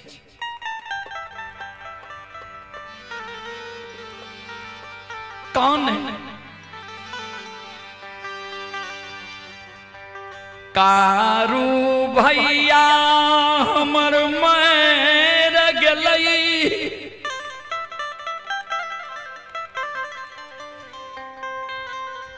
जह दिन बैमन मरलई वह दिन लछन के फांसी के फंदा पर चढ़ा दिलखई, वह दिन बैमन लछन के भूल गेल।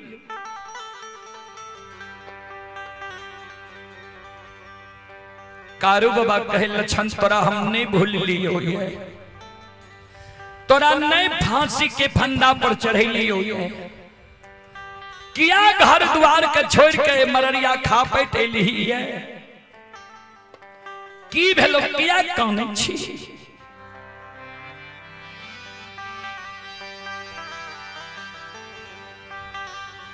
कारू बाबा के गला में लटेक के लछन कानई,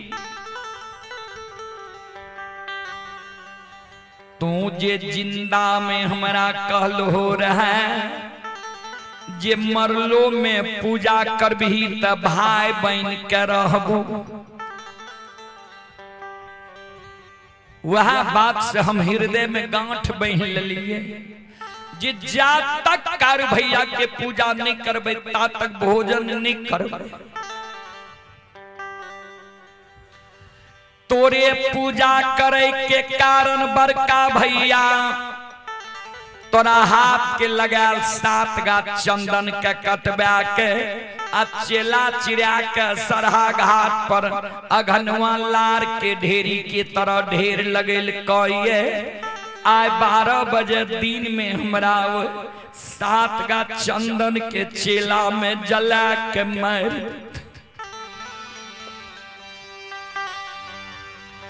सेवैया सहोदारा के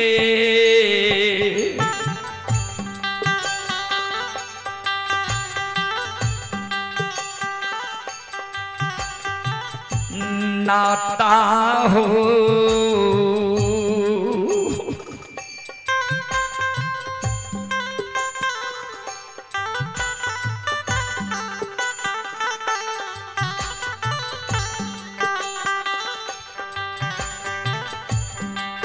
हे हो ट्विटिए जैता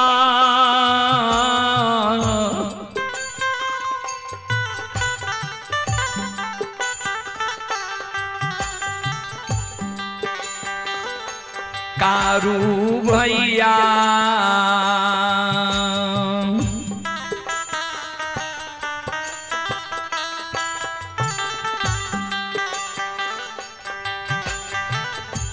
के करत पूजा महा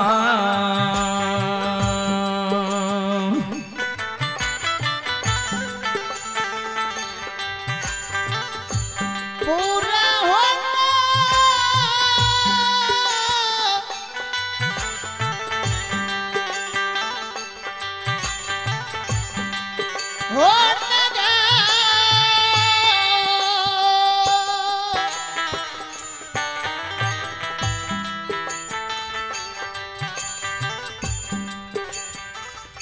सहोदर भाई के नाता टूट जेता, आग में जला के हमरा मार देते। आप तोहर पूजा के करता महपुरा नगरी में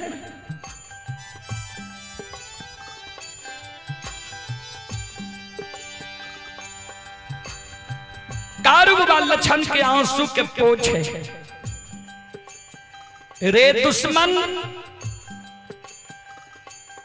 यह कारण तू भाई के मररिया खा पेटली है हमरा नाम में कलंक लगबैल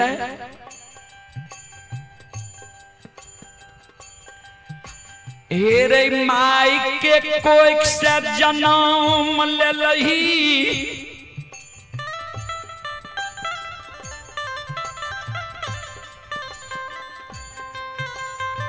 माई के दूध छोड़ ली माई के गोद से तोरा हम ले लियो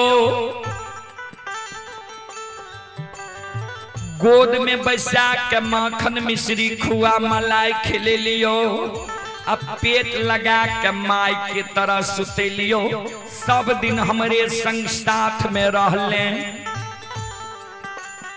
हमरा मरम के तू नहीं जान ले जा बड़का भैया तोरा लिए चेला चिरल को जाके वो चेला पर बैठ जाती हैं कहती हैं बड़का भैया के आग लगबई एक वजह तोहर रूमा जड़ जेती हो बाल बाका भे जेती हो आग पर से भाग जेती हैं दारू के पूजा करना छोड़ देती हैं नाम लेना भूल जेती हैं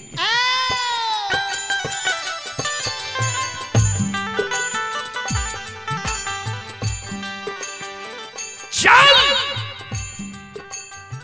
बोझी में स्नान कर धोती का वरना पहनना कर चल चेला पर बैठ गई है आओ ये नाइना से यो लो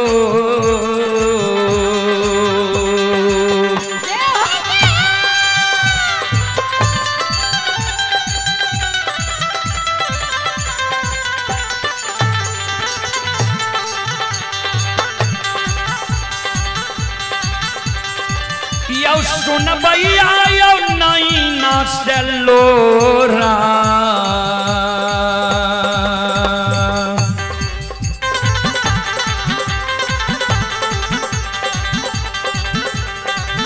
हे हो गिरै छै हो लछाना के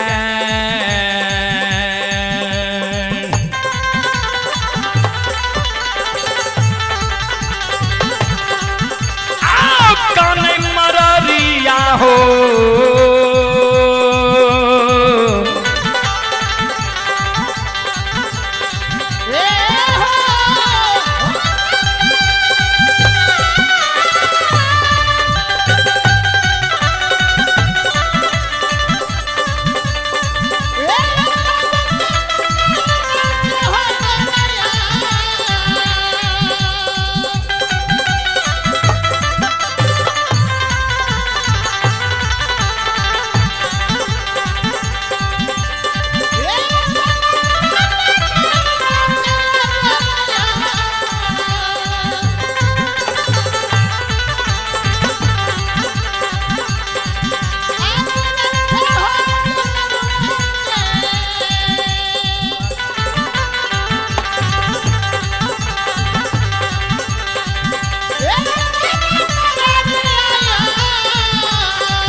पुरस्कार की ओर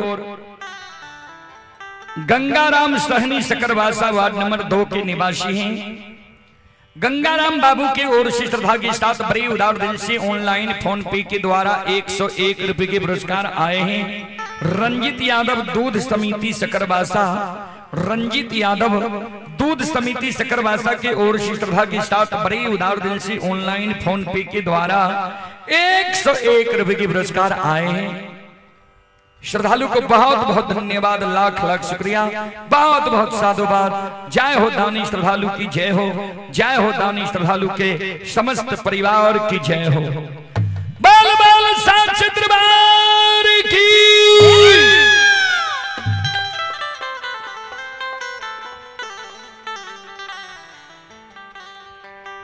संत बाबा कारू जे कहल के चल सात गात चंदन के चेला पर बैठ जई हैं। लछन कल के सुना जिंदा में जे बचन दिल हो बचन तोहर पूरा नहीं भेल, मर गेल हो, भूत भा गेल हो। भूतों के लोग विश्वास करे छै। आब तोरा बात के हमरा विश्वास नहीं होई छा।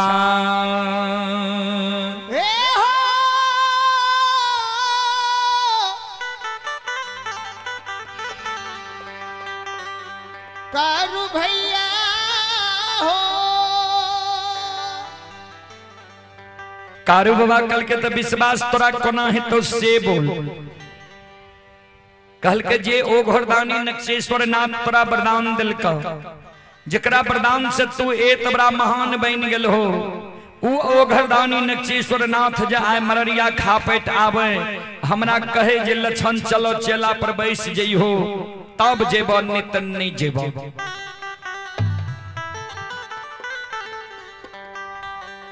संत बाबा कारू बाबा ओ घरदानी नक्षेश्वर नाथ के स्मरण करे। बाबा ओ घरदानी नक्षेश्वर नाथ बसहा पीठ सवार भए जाय छै, हाथ में त्रिशूल डमरू लै छै, डिम डिम डिम डिम डमरू बजेने बाबा ओ घरदानी नक्षेश्वर नाथ।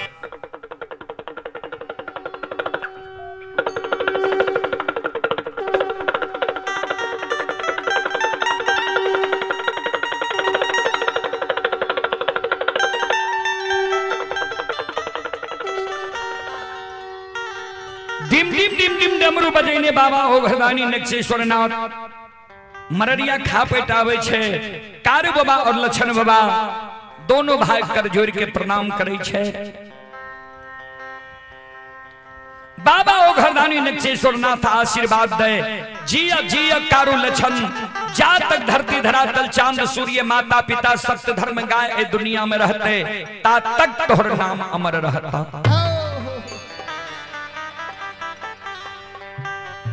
कारू कौन कारण हमारा स्मरण किल हो?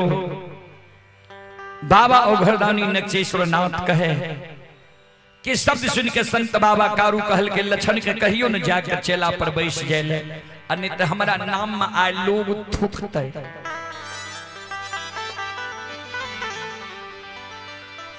बाबा ओ घरदानी नक्षेश्वर नाथ लछन के कहल के लछन चलो बोझी में स्नान कर, धोती के वरना पिन्ना कर, चला चेला पर बैस जई हो। बोझी में स्नान करबो तब तोरा विश्वास है तन। बोझी कारू बाबा से धाम से पूरब बगल बांध के किनार में जे रहे, वो इस समय में महानदी रहे, बहुत बड़ा नदी रहे, बोझ घरियार रहे, जे ओय में स्नान करे जाए उ लौट के नहीं आवे, बोझ घरियार पकड़ ले। तो कल के चला ओय में स्नान कर ली, तब विश्वास है तो ना, तब चेला पर जाकर बैठ जी हो।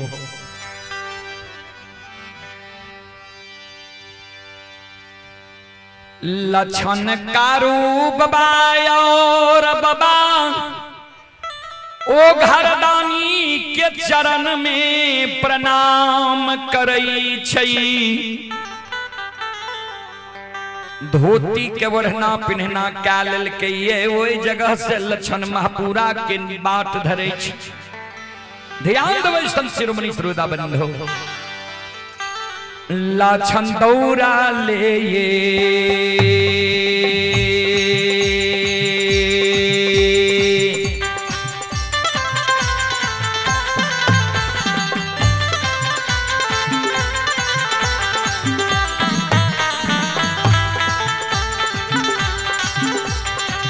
हो लरिलबा हो दौड़ले हो दो,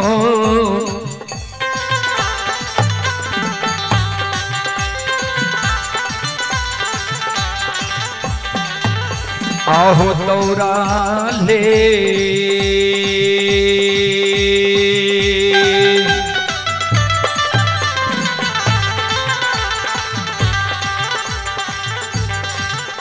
आहो जाय छई हो।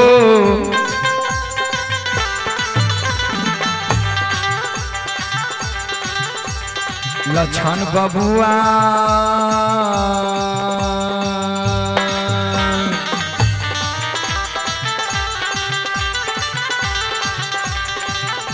आओ जाय छै महापुरा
दौड़ल दौड़ल लछन महापुरा नगरी के ओर जा रहे हैं। ओने महिनाथ बाबा मन में सोचे जे दुश्मन लजा चेला चिरा दिलिए त आब दुश्मन भाग के गेलै कते आब ने दुश्मन के डर भेल हेते भाग के अते हमरा पैर पर गिर के हमरा कहते जे भैया माफ क्या दो नहीं कारू के पूजा करब नहीं नाम लेब नहीं चर्चा करब जहाँ कहबो सह करब। महिनाथ बाबा के मन में ई बात छे जे लक्षणा अते हमरा से क्षमा मांगे ले। ध्यान देबै श्रोता बंधु माँ बाबू भैया सब।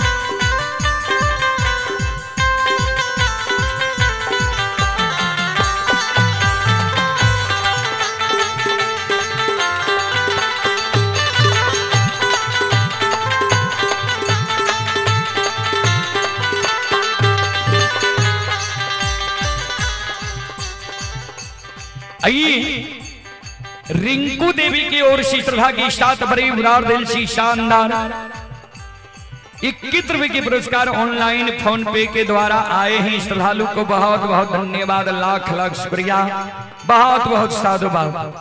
रवि कुमार की ओर से भी 21 रुपए की पुरस्कार आए हैं। श्रद्धालु को बहुत बहुत धन्यवाद, लाख लाख शुक्रिया, बहुत बहुत साधुवाद। रुपेश कुमार सकरवासा के ओर से 21 रुपए की पुरस्कार आए हैं। दयाराम शाह सकरवासा के ओर से 51 रुपए की पुरस्कार ऑनलाइन फोन पे के द्वारा भेजे हैं। जीवच पासवान सकरवासा वार्ड नंबर 3 के निवासी हैं। जीवच पासवान जी की ओर से शानदार 51 रुपए की पुरस्कार ऑनलाइन फोन पे के द्वारा आए हैं। श्रद्धालु को बहुत बहुत धन्यवाद, लाख लाख शुक्रिया, बहुत बहुत साधुवाद। सिंटू कुमार के ओर से 51 रुपए की पुरस्कार आए हैं। श्रद्धालु को बहुत बहुत धन्यवाद, लाख लाख शुक्रिया, बहुत बहुत साधुवाद। जय हो दानी श्रद्धालु की जय हो, उनके समस्त परिवार की जय हो।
पहुंच गए महीनाथ बाबा लग। महीनाथ बाबा के चरण में प्रणाम करे, कर जोड़ के खड़ा भे गए। बड़का भैया तुम माई के कोई सबौर भे के जन्म ले, हम छोट भे के जन्म ले लिए। तोहर जो इच्छा भेल जे छोटका भाई के आग में जला के मारबे, हम जले तैयार छिया। वो चेला में तोरा जे देना हो, तिल जौ मोद मखान घी ज्वलनशील पदार्थ दोहो, हम जले ले तैयार छी। महीनाथ बाबा मन में सोचे, हम तो सोचे रहिए दुश्मन अते क्षमा मांगे ला, आ ई हमरा धिक्कार मारे छे जे देना छ दोहो, हम जले ले तैयार छिया। तो चल तोरा हम आग में जला के मारिए तो देबो।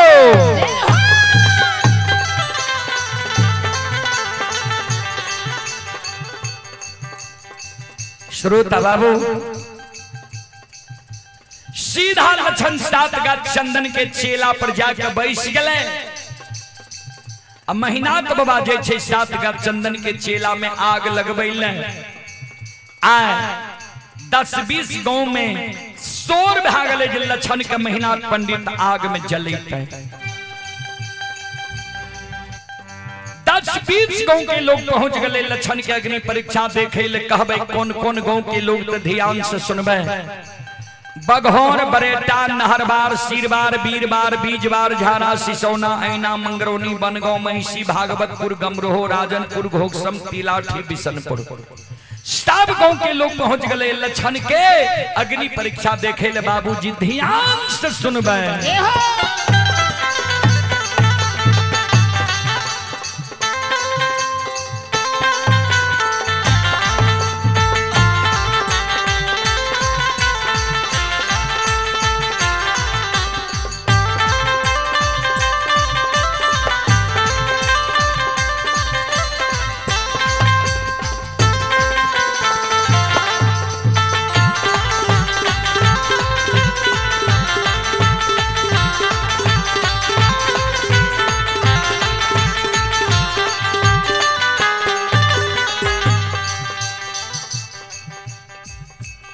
तनियों को दया नहीं लागले महीनाथ पंडित के जे भाई छिया।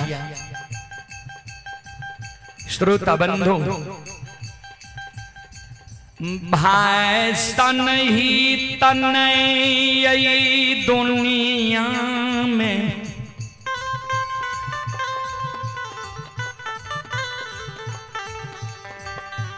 भाई सान दुश्मन नहीं हुई।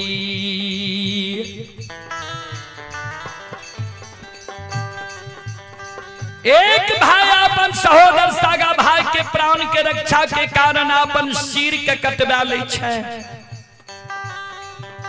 आज सहोदर सागा भाई के देखियो जे आग में जलवे ले तैयार छे। संत शिरोमणि श्रोता बंधु माँ बहन बाबू भैया सब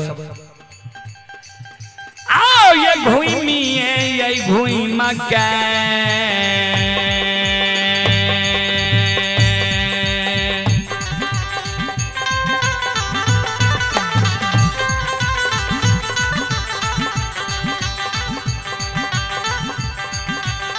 ओ महीनाथ बाबा घूमी हो घूम के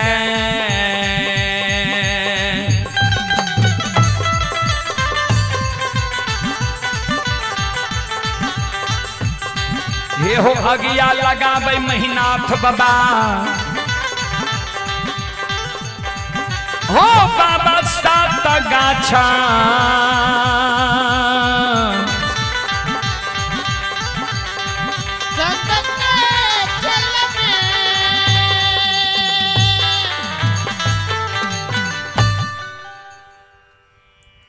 घूम घूम के महीनाथ बाबा 7 गाछ चंदन के चेला में बाबूजी आग लगा दे छे। जहिना 7 गाछ चंदन के चेला में आग लागे छे बाबूजी, आग धो धो करे लागे छे।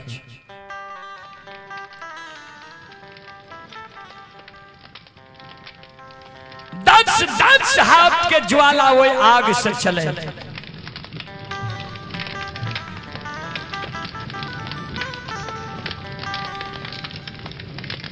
ककरे हिम्मत नहीं भेले जे महीना पंडित के कहिए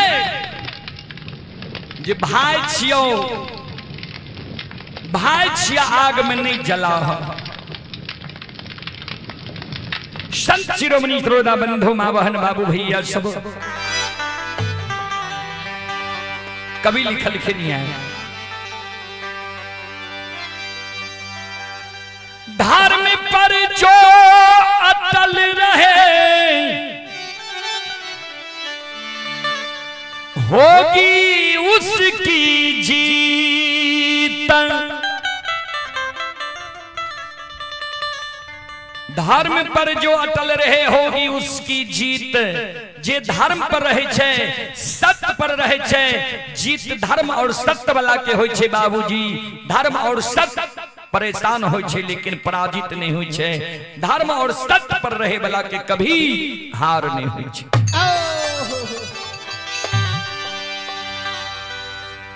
धर्म पर जो अटल रहे होगी उसकी जीत।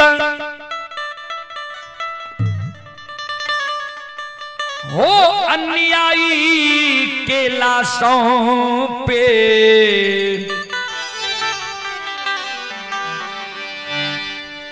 हो अन्यायी के लाशों पे कुत्ते गाएंगे गीत।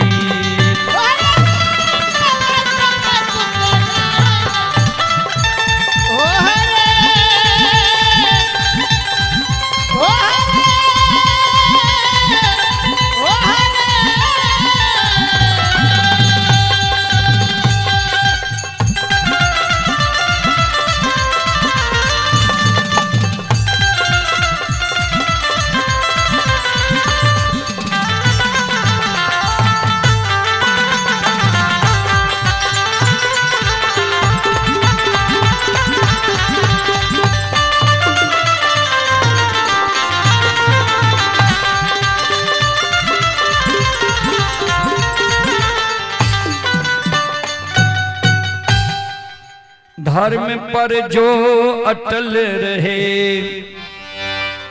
होगी उसकी जीत। अन्यायी के लाशों पे कुत्ते गाएंगे गीत।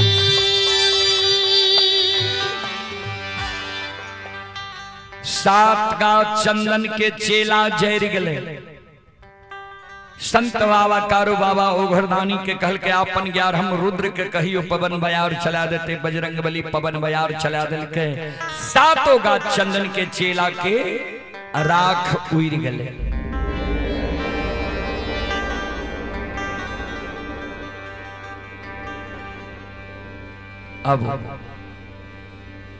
अब लछन सात गा चंदन के चेला से बाहर रहते। एक बार हम यहाँ सबसे आग्रह करवे सब माँ बहन बाबू भैया से एक बार यहाँ सब दोनों हाथ से ताली बजा के अब मुखार वृंद से एक बार भगवान के दरबार में यहाँ सब हाजिरी लगा लियो। भगवान के मना लियो जी लछन के सात का चंदन के चेला से निकाल दे। चलो सब श्रोता बंधु माँ बहन से हम आग्रह करवे सब मिलकर ताली बजेबे, सब मिलकर गए बोलो राम सिया राम जय जय राम राम सिया।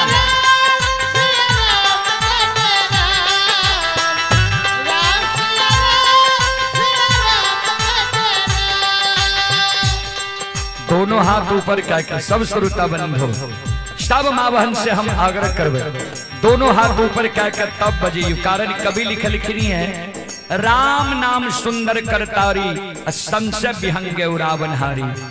बोलो राम सिया राम जय जय राम राम।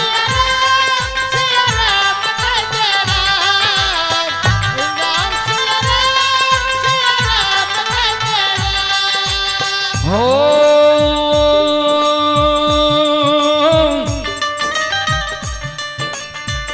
मंगल भवन अमंगल हारी दर बहु दशरथ अजीर बिहारी राम सिया राम सिया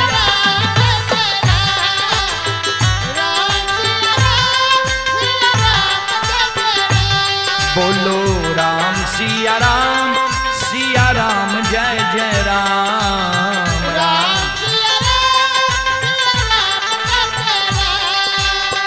हो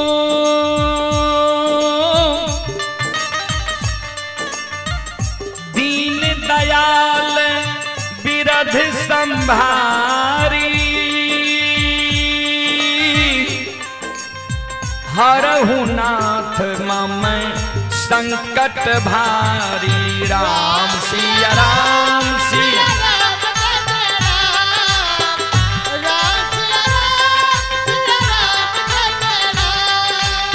हो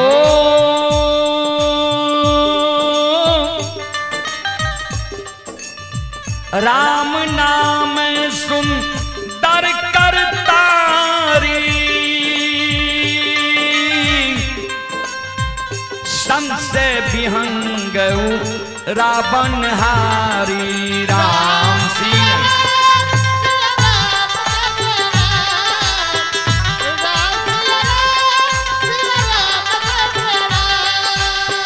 हो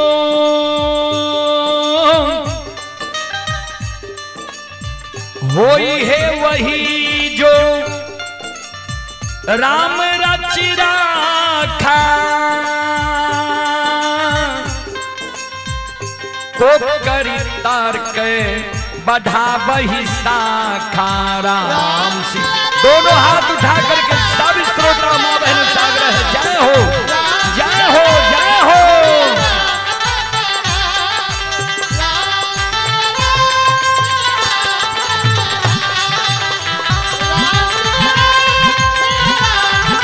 दोनों हाथ उठा के जय हो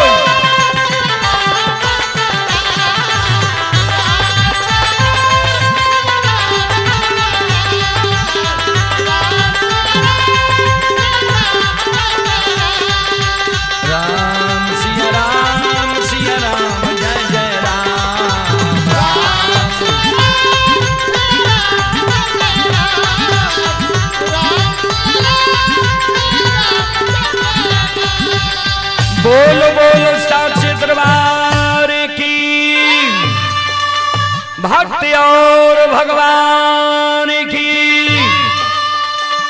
महारुद्र बजरंग बली की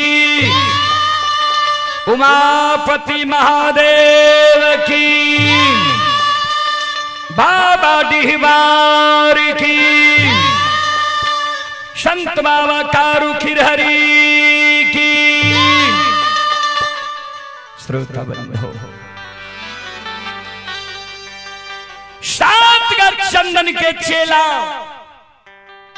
के राख उड़ गले लछन थर थर थर थल कांपल सात गज चंदन के चेला से बाहर हो जाहि न लछन बाहर भेले श्रोता बंधु चारों बगल से जे दर्शक रहे सब कारू बाबा के जय जयकार करे लागले बोल बोल संत बाबा कारू खिरारी की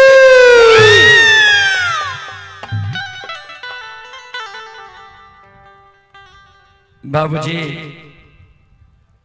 ध्यान देवे लछन जे सात गज चंदन के चेला से निकलले बनगांव के विद्वान ब्राह्मण लोग लछन के पाछा लग गए लछन बाबू हम सब तक कहे रही है जे महीनाथ पंडित के कहे रही है जे लछन के आग में नहीं जलियो हमरा सबके बात मान ल कैसे लछन के क्रोध है ए ब्राह्मण बाबा अपने सबके मन में ही है जे हम उच्च जाति उच्च कोटि के लोग छिए अपने सब भाई में भाई के हमरा झगड़ा लगा के अब भाई के रिश्ता के तार तार के लिए हमरा आग में जला डलिए। बाबा ओघरदानी नक्षेश्वर नाथ और कारू बाबा के ने कृपा, कारू भैया के ने दया कृपा जी आज 7 गाछ चंदन के चेला से बैठ गलिए तो जहिना हमरा आग में जले लिए भाई के रिश्ता के तार तार के लिए ये वही ना साप दै छी जे प्रत्येक साल बनवो में आग लागत।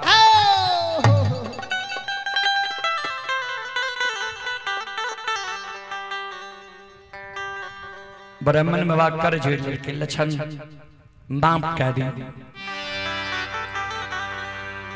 कल के जे मुंह से निकल गल ते एको घर में प्रत्येक साल आग लाग बेटा करत जे यहाँ सब के याद रहत जे एक ग्वाला के षड्यंत्र रच के आग में जले लिए रहे।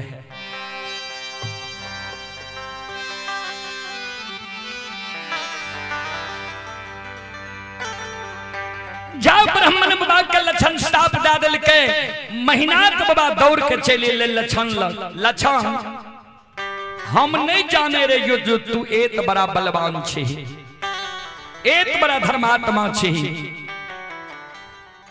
कल के यह कारण बाबा तोरा काशी में पढ़े लिखा रहे सहोदर भाई के आग में जलबे के कारण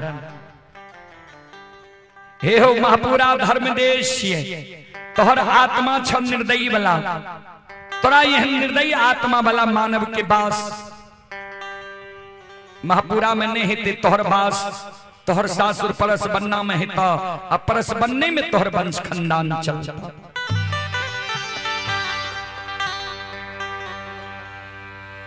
महीना तो बाबा कहे लक्षण माफ क्या देने कल के जे महापुरुष के पूजा में बाधा डाल हो ये वह महापुरुष माफ क्या सके छा। आप जैन गल हो ने कारू भैया मरलो में गौ के रक्षक बनल छे जे सत्य धर्म पर चले छे को रक्षक बनल छे। कारू भैया के नाम से गहबर बना दो ओई गहबर में पूजा करहो तबे तक कारू भैया माफ क्या देता। कल के कारू के पूजा तू करे रही ओई कारण ब्राह्मण विद्वान लोग हमरा हंस दिस के मारे रहे। हम जे गहबर बनेबे तो हमरा विद्वानक सभा में बैसल देते हमरा साक नहीं हई तो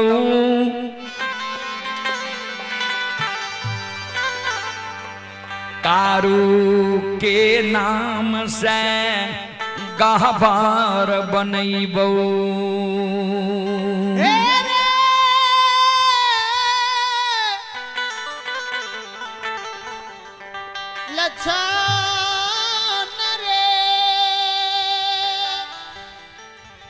लक्षण कल के तू जानो या कारू भैया जाने। बाबूजी वह दिन से लक्षण कारू बाबा के पूजा करे लागले जेकरा जे कहे सदा सत्य भै जाए। जा तक लक्षण कारू बाबा के पूजा कल के ता तक सदा सत्य वचन रहला। अब एक कृष्ण भगवान के भजन के ओर ओई के बाद भोग लागते हम बानी के विराम दे कारण जाना भी दूर छे आ कार्यक्रम भी 5 घंटा से ऊपर भै गेल। चलो कृष्ण भगवान के एक भजन के ओर जब उधो जी एलखिन है गोपी सब के ढाढ़स बंधावे के लिए ता सारी व्याथा गोपियां उधो जी के कहे लागल।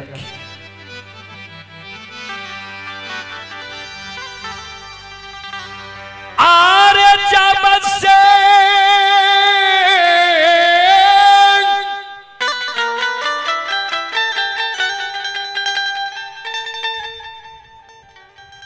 कन्हैया रे गईले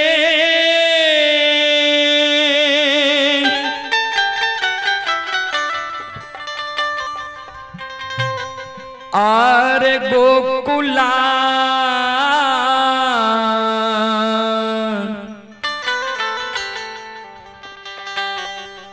विसारी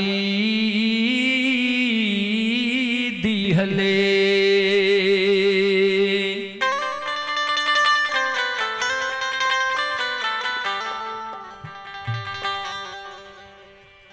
आहे आहे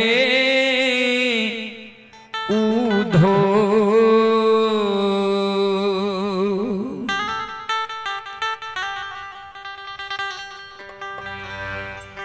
आहे आहे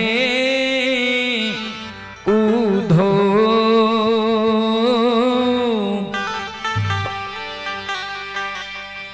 कवन जोगिनिया जोगवा साधलिएरा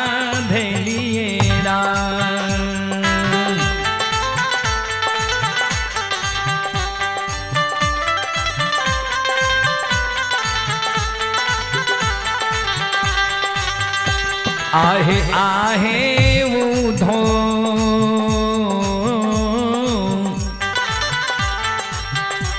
कवन जोगिनिया जोगवा साधलिएरा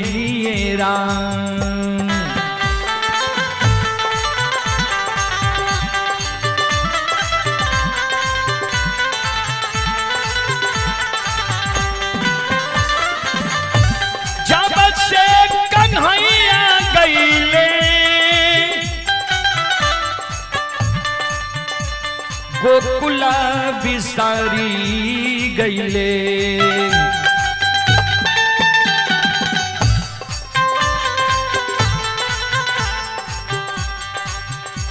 आहे आहे ऊधो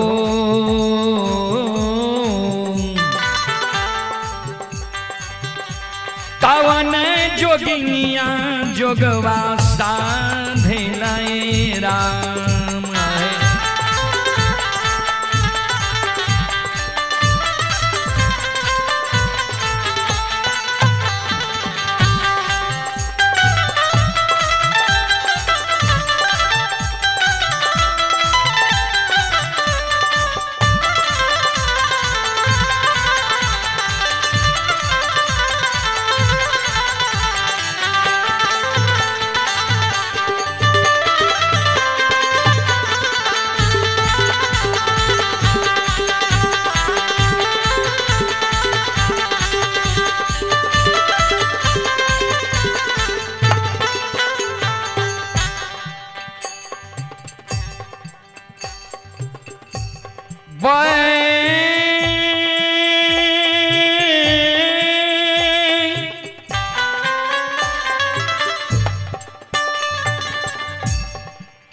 आइए पुरस्कार की ओर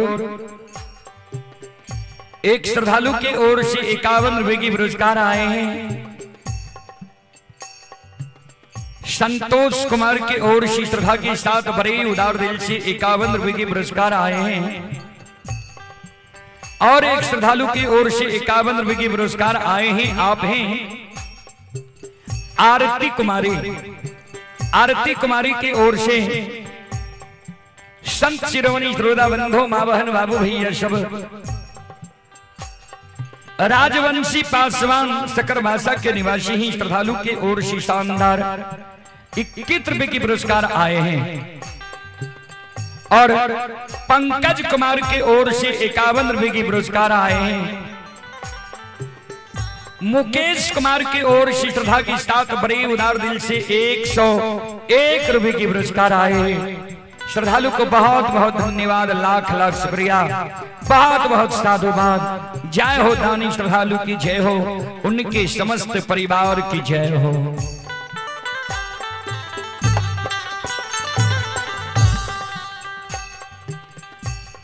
बातें जो हाथा राधा भाई गई देहिया याधा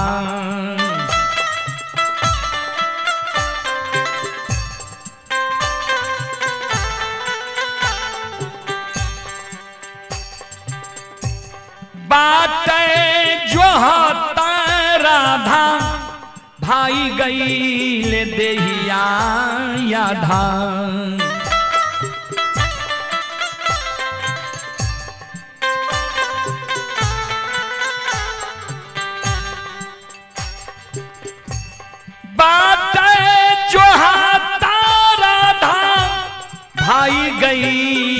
देहिया आधा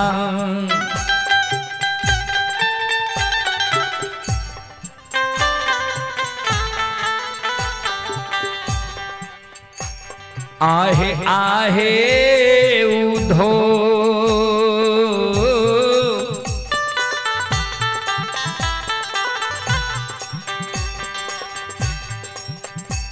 आहे आहे उधो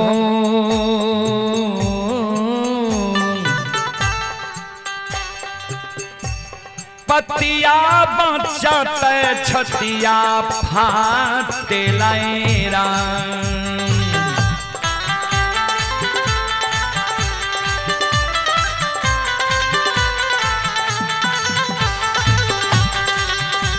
आहे आहे उधो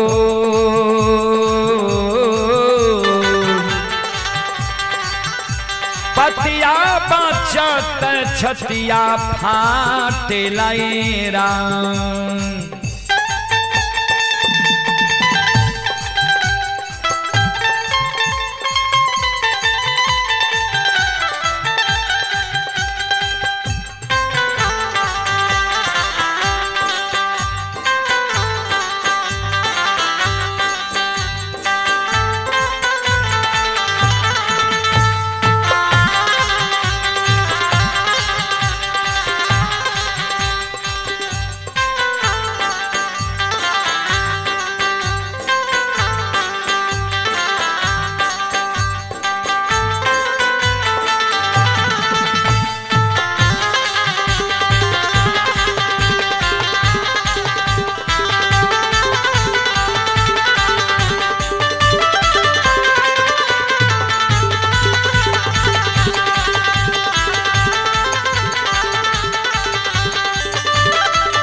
वृंदावन सुना सुना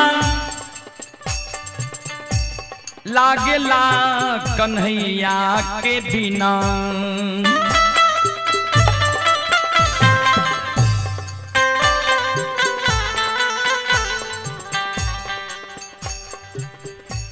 वृंदावन सुना सुना लागेला कन्हैया के बिना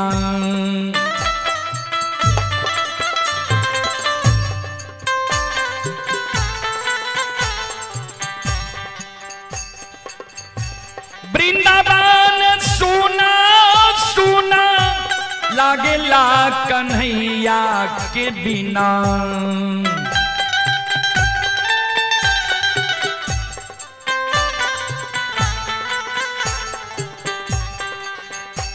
आहे आहे उधो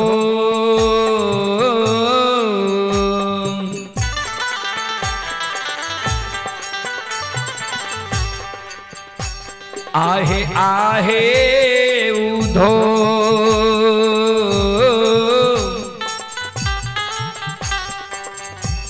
कवन सवतिया मतिया मार लैरा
गोकुल बिसरी गईले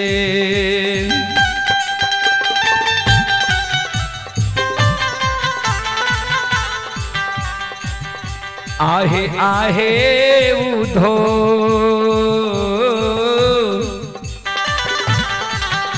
कवन सवतिया मतिया मारे नहीं राम।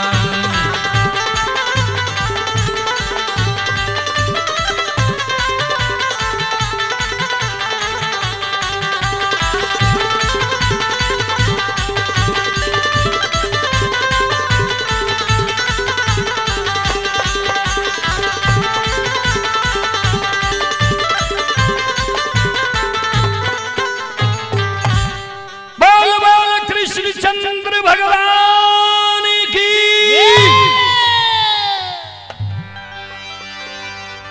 अब एक हनुमान जी के भजन के और के बाद नाचारी अवभोग।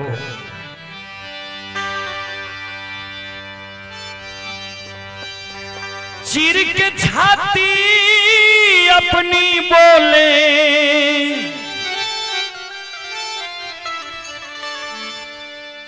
पवन पुत्र हनुमान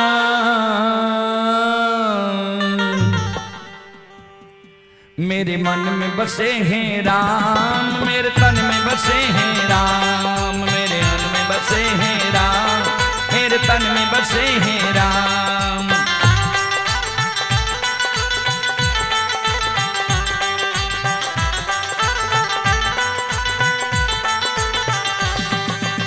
चीर के छाती अपनी बोले चीर के छाती अपनी बोले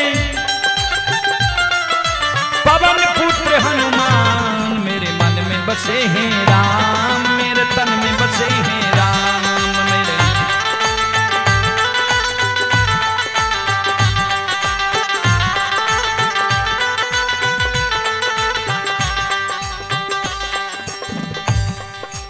सीता हरण किया रावण ने प्रभु जी थे घबराए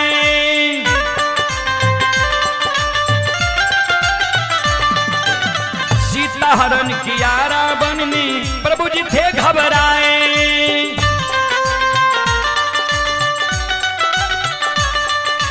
श्री हनुमान जी लंका जाकर सिया की सुधि लाए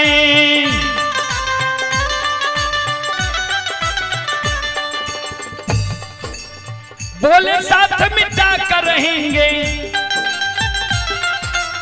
बोले साथ मिटा कर रहेंगे रावण का अभिमान मेरे मन में बसे हैं राम मेरे तन में बसे हैं राम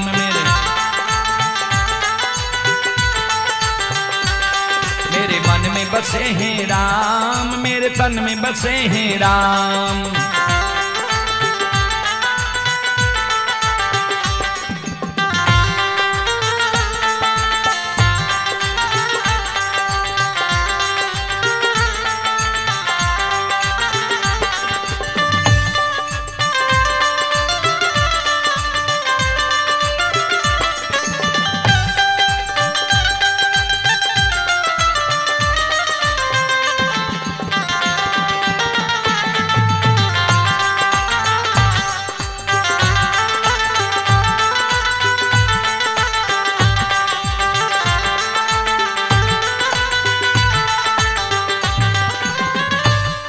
आइए पुरस्कार की ओर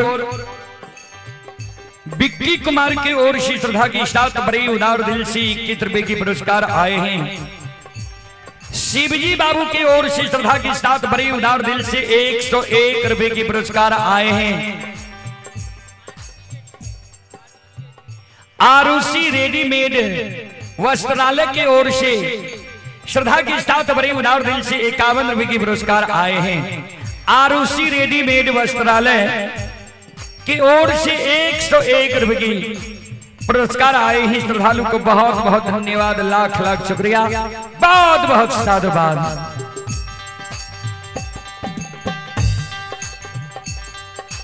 शक्तिवान लगे लक्ष्मण को प्रभु जी थे कुलाए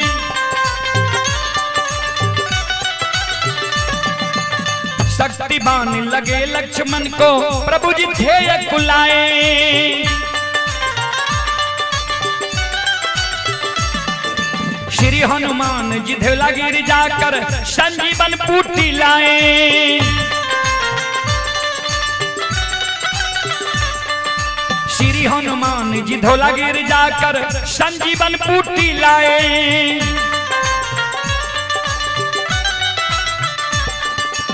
संजीवन बूटी पीस पिलाए। संजीवन बूटी पीस पिलाए। लक्ष्मण बोले श्री राम मेरे मन में बसे हैं राम, मेरे तन में बसे हैं राम,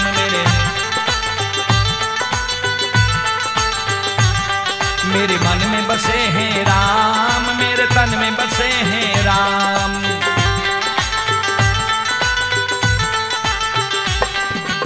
चीर के छाती अपनी बोले,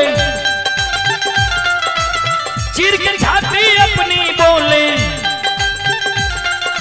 पवन पुत्र हनुमान मेरे मन में बसे हैं राम, मेरे तन में बसे हैं राम, मेरे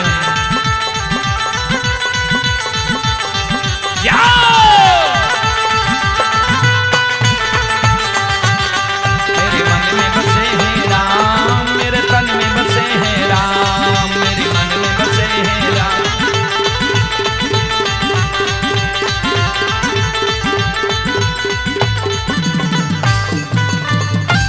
बोल बोल श्री हनुमंत जी महाराज की।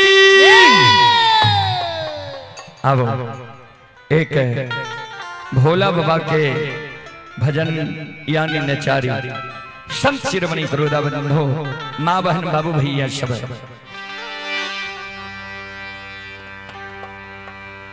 शिव जी सब कहे,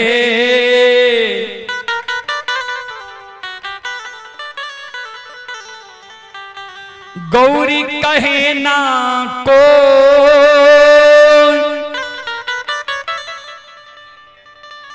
शिव जी के दरबार में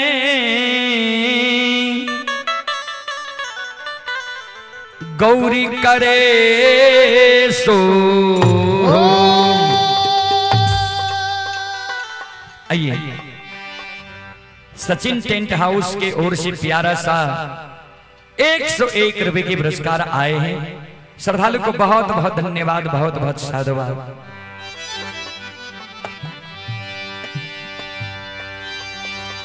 जंगलबा में हो, जंगलबा में हो,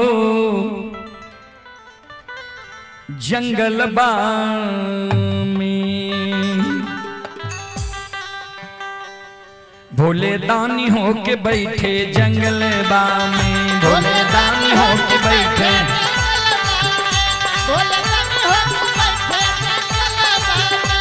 जंगलबा में हो, जंगलबा में हो, जंगलबा में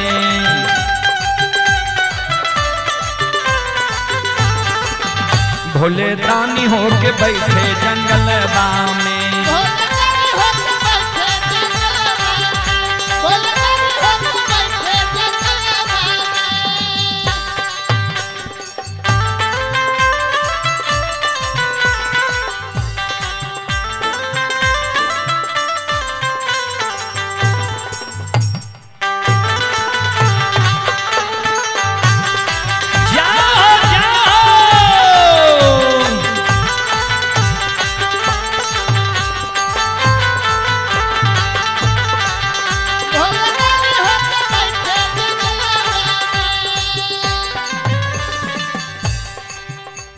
आइए संजीत पासवान आरा मिल सकरबासा, संजीत पासवान आरा मिल सकरबासा के ओर से श्रद्धा की साथ बड़े उदार दिल से ऑनलाइन फोन पे के द्वारा 51 रुपए की पुरस्कार आए हैं। श्रद्धालु को बहुत बहुत धन्यवाद, लाख लाख शुक्रिया, बहुत बहुत साधुवाद। जय हो दानी श्रद्धालु की जय हो, उनके समस्त परिवार की जय हो।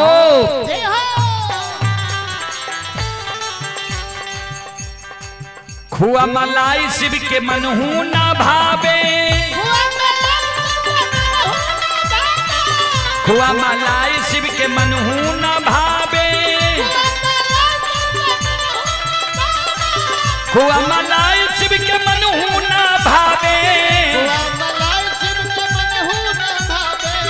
खुआ मलाई शिव के मनहू ना भावे।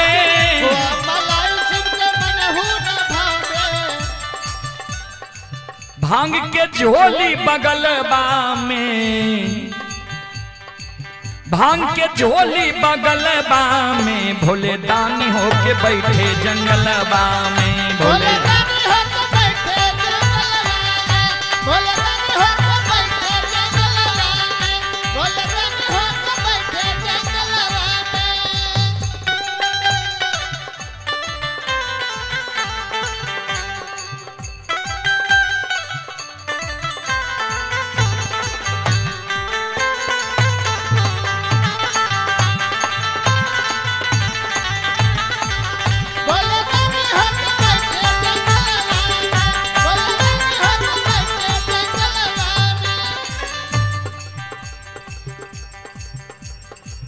साला दो साला शिव के मनहू न भावे, साला दो साला शिव के मनहू न भावे, साला दो साला शिव के मनहू न भावे, साला दो साला शिव के मनहू न भावे।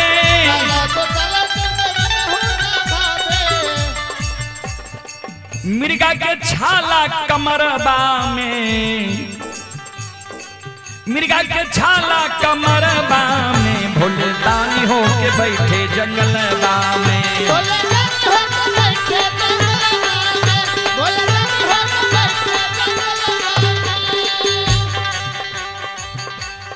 आइए पुरस्कार की ओर मंचून यादव सकरबासा वार्ड नंबर 3 के निवासी हैं। ये मंचून यादव जी की ओर से श्रद्धा के साथ बड़े उदार दिल से 221 रुपए की पुरस्कार आए हैं। श्रद्धालु को बहुत बहुत धन्यवाद, लाख लाख शुक्रिया, बहुत बहुत साधुवाद। एक बार श्रद्धालु के नाम पर जोरदार ताली बजा दें। भगवान श्रद्धालु के मनोकामना को पूर्ण करे। जय हो दानी श्रद्धालु की जय हो, उनके समस्त परिवार की जय हो।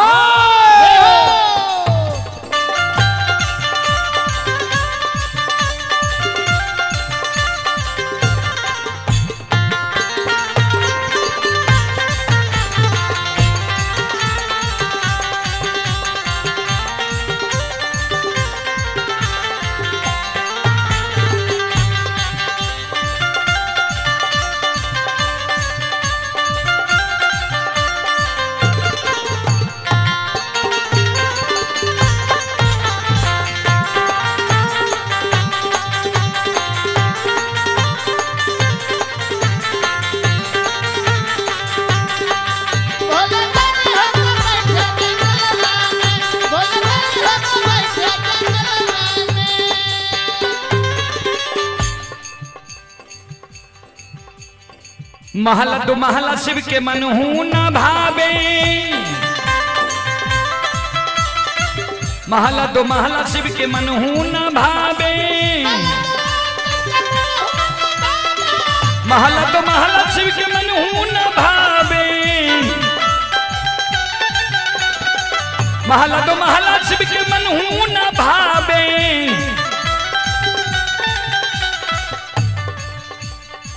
टुटली मरैया जंगलबा में, टुटली मरैया जंगलबा में भोले दानी होके बैठे जंगलबा में, भोले दानी होके बैठे जंगलबा में, भोले दानी होके बैठे जंगलबा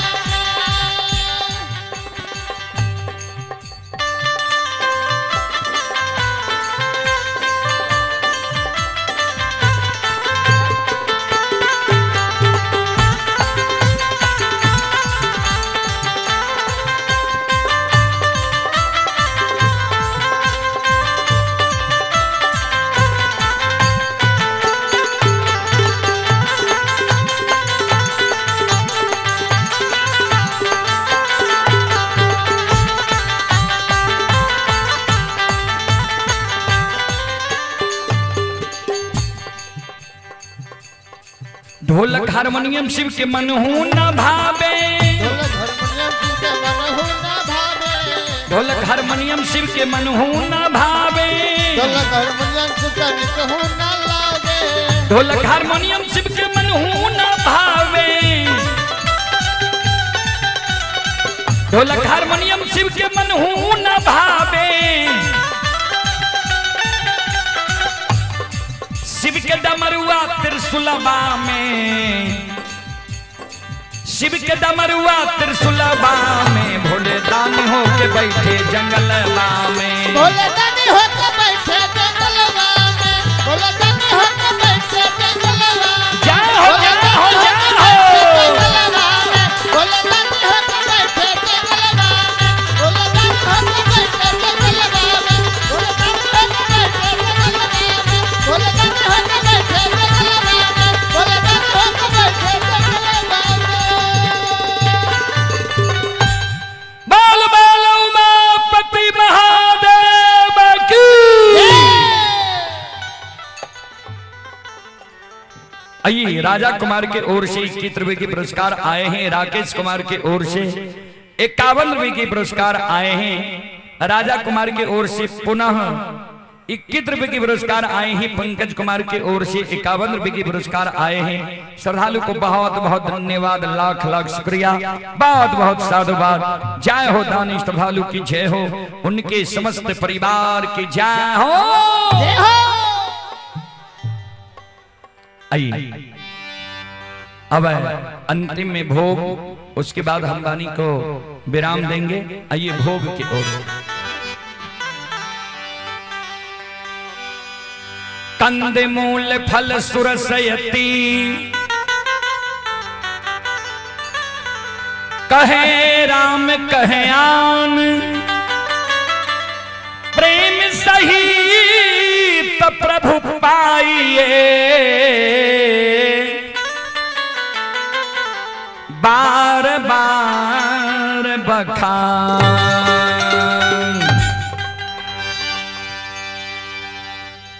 आयु गृही न्योता हमार यो यशोदा सुत प्यारे, आयु गृही न्योता हमार, आजू गृही न्योता हमार यो यशोदा सुत प्यारे,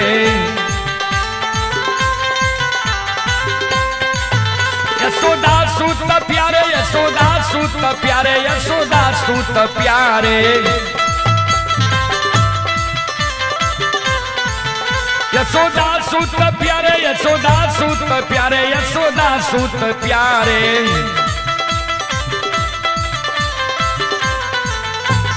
आजू गृही न्योता हमार यो यशोदा सूत प्यारे,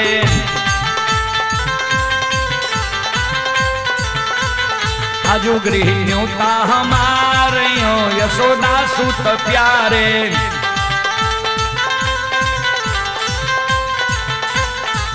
दुर्योधन घर में बात त्यागे, दुर्योधन घर में बात त्यागे, साग विदुर घर पाइयो यशोदा सूत प्यारे,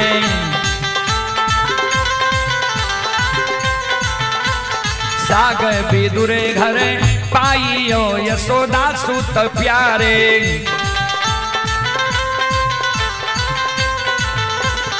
सबरी के बैर सुदामा जी के तांडुल, सबरी के बैर सुदामा जी के तांडुल, रुचि रुचि भोग लगाइयो लगाइयो यशोदा सूत प्यारे।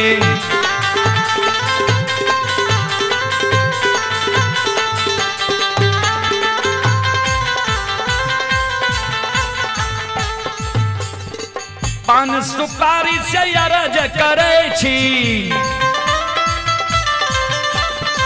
पान सुपारी से अरज करे छी, लियो खबर देव की दुलार यो दुलार यो यशोदा सूत प्यारे।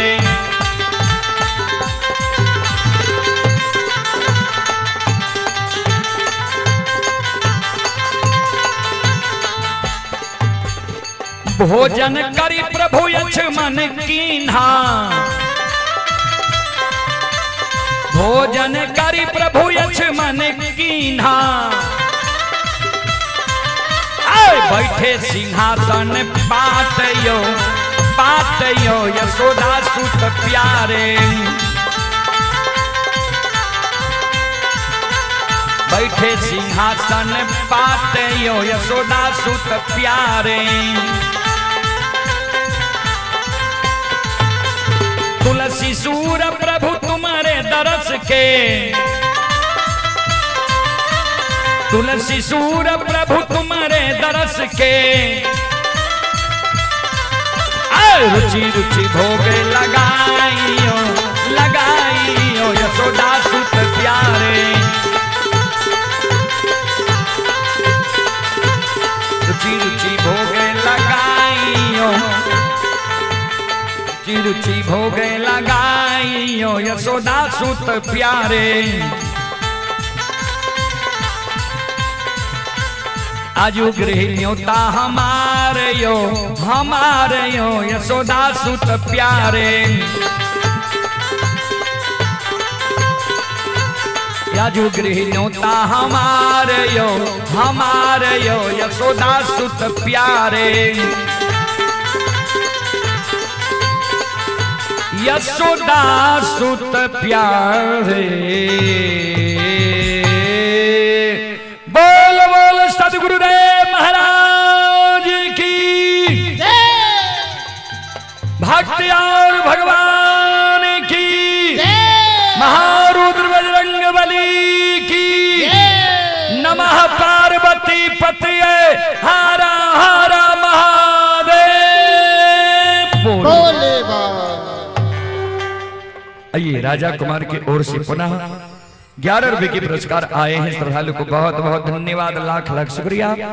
राजकुमार यादव जी हैं, सोहा कॉलेज गेट सोनमरसा सहरसा से। श्रद्धालु की ओर से शानदार शानदार 21 रुपए के पुरस्कार आए हैं। श्रद्धालु को बहुत बहुत धन्यवाद, लाख लाख शुक्रिया, बहुत बहुत साधुवाद। जय हो दानी श्रद्धालु की जय हो, उनके समस्त परिवार की जय हो। चलो अब हम अपने वाणी के विराम दे छी। हाँ तो के बाद यहाँ क्या देवे हम गैप देंगे की भेल।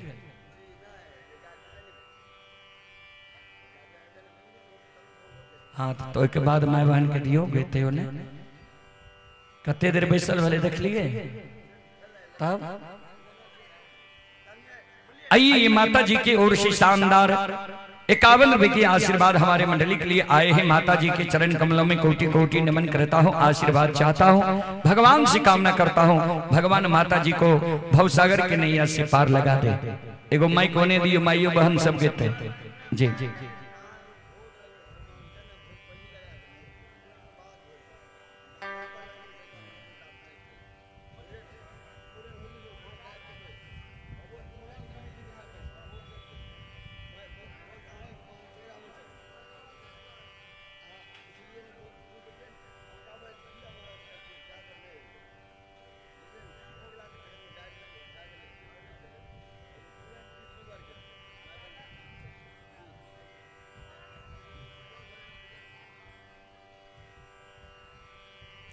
आइए ये बच्चा के ओर से शानदार 21 रुपए के पुरस्कार आए हैं। श्रद्धालु को बहुत बहुत धन्यवाद, लाख लाख शुक्रिया, बहुत बहुत साधुवाद।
अब एक और कृष्ण भगवान की भजन।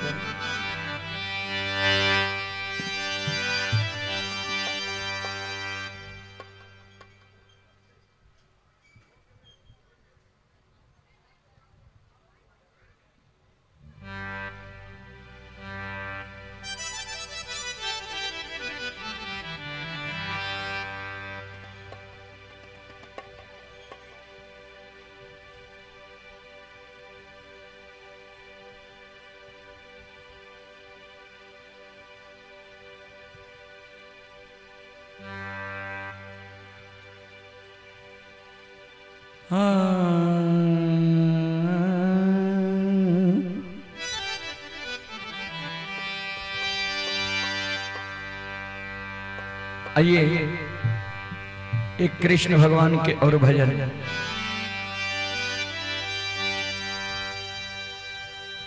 अबला की पुकार है,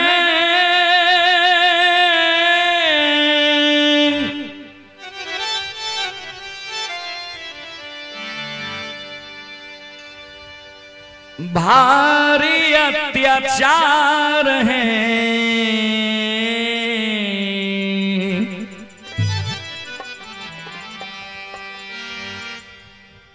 आजा बंसी वाले श्याम तेरा इंतजार है, आजा बंसी वाले श्याम, आजा बंसी वाले श्याम तेरा इंतजार है।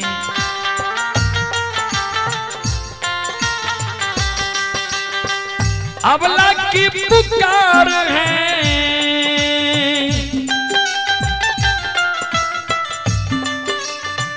अबला की पुकार है, भारी अत्याचार है, आजा बंसी वाले श्याम तेरा इंतजार है।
भरी सभा में दुष्ट दुशासन खींचत हमारी सारी,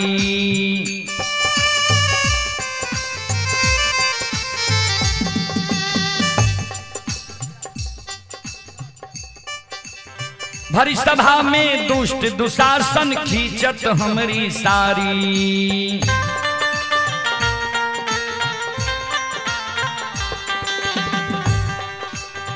निर्लज को लाज न होता करता हमें उघारी,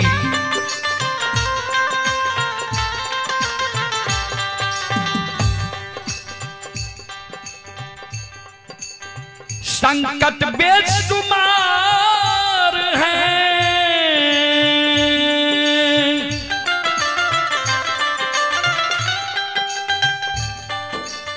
संकट बेशुमार है,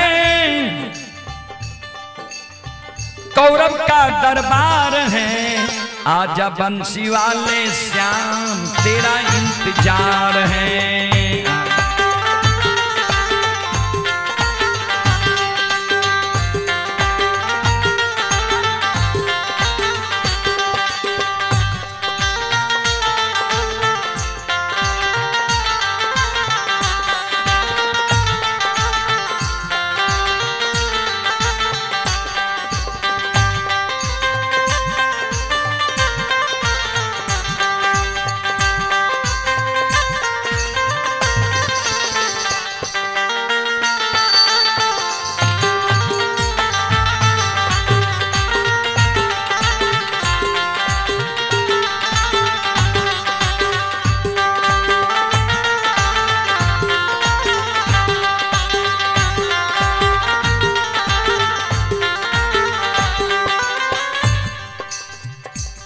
आइए शिवनाथ बाबू की ओर से श्रद्धा के साथ बड़े उदार दिल से शानदार 101 रुपए की पुरस्कार आए हैं। श्रद्धालु को बहुत बहुत धन्यवाद, लाख लाख शुक्रिया, बहुत बहुत साधुवाद। जय हो दानी श्रद्धालु की जय हो, जय हो दानी श्रद्धालु के समस्त परिवार की जय हो। सभा में बैठे बर बर योद्धा कोई नहीं बोलबैया,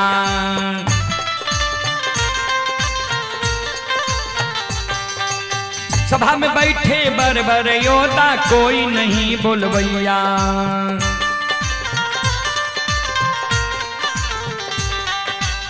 पांचों पति भी मौन बैठे हैं होते नहीं सहैया।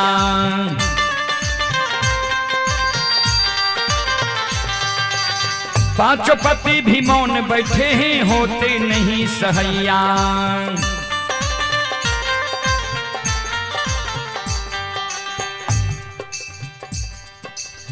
दासी अब लाचार है,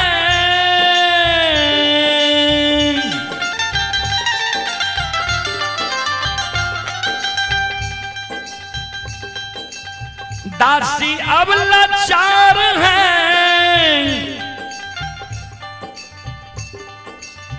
कहती बारंबार है आजा बंसी वाले श्याम तेरा इंतजार है।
आई संतोष कुमार की ओर से श्रद्धा के साथ बड़े उदार दिल से 101 रुपए की पुरस्कार आए हैं। श्रद्धालु को बहुत बहुत धन्यवाद, लाख लाख शुक्रिया, बहुत बहुत साधुवाद। जय हो दानी श्रद्धालु की जय हो, उनकी समस्त परिवार की जय हो। द्रौपदी दोनों हाथ खड़ी करके भगवान श्री कृष्ण मुरली मनोहर कमलापति पर सुरता लगाई कि हे नाथ, अब मेरी लाज आपके जिम्मा है, आपके सिवा मेरी लाज इस सभा में बचाने वाला कोई नहीं है। तब क्या हुआ? मनमोहन मौके पर आए, आकर चीर बढ़ाए। मनमोहन मौके पर आए, आकर चीर बढ़ाए। परेशान हो गया दुशासन, चीर का पता न पाए।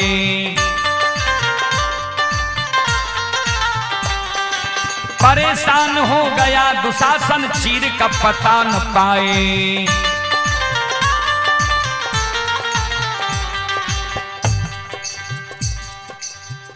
महिमा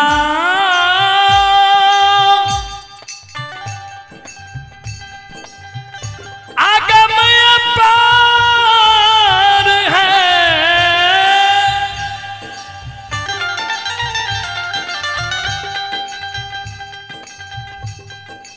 महिमा अगमिया पार है, महिमा अगमिया पार है, गाता जग संसार है। आजा बंसी वाले श्याम तेरा इंतजार है, आजा बंसी।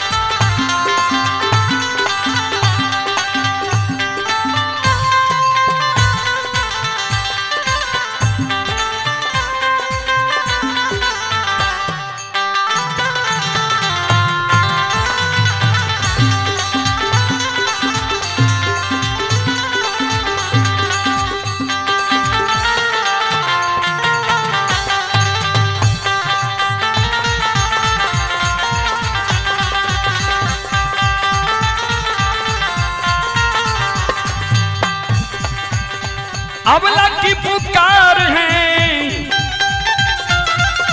अबला की पुकार है, भारी अत्याचार है। आजा बंसी वाले श्याम तेरा इंतजार है, आजा बंसी।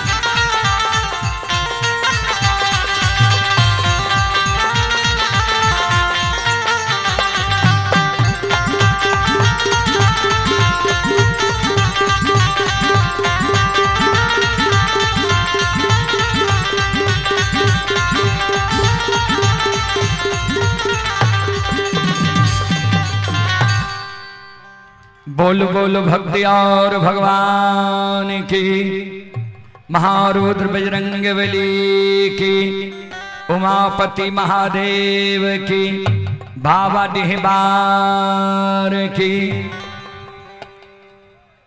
हेलो, आप भोग लगते हो, भोग लगते हैं।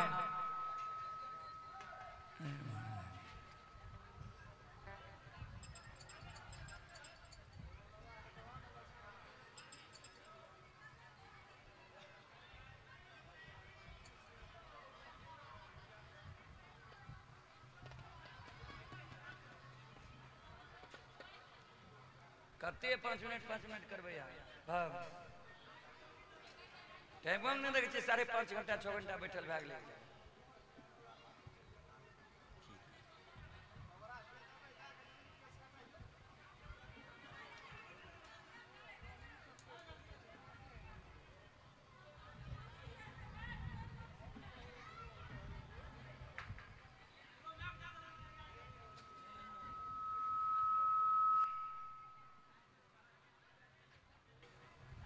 उधर माइक दियो नहीं को बेटे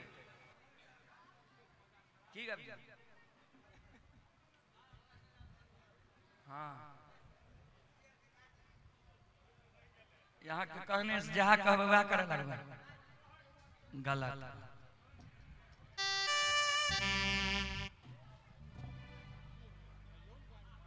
अच्छा ये मुंह गहरे दिल है जी ने और बुला लियो जे कर दे जी जी जी जी वो सब नहीं हो चाहिए।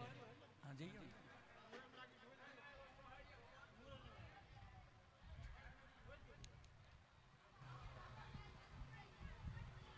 अगर अपने टाइम भागे तो बंद कैसे सकते भेले ना तब खत्म कर अगर टाइम भागे तो बंद कैसे सकते कहिया अब भोग के और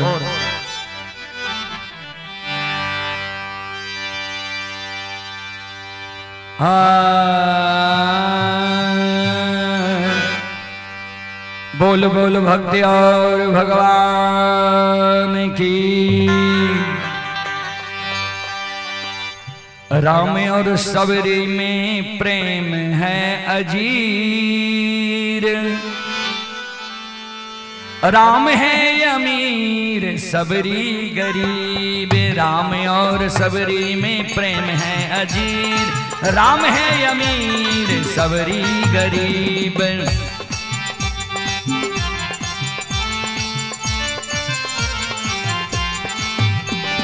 राम और सबरी में प्रेम है अजीर, राम है अमीर सबरी गरीब।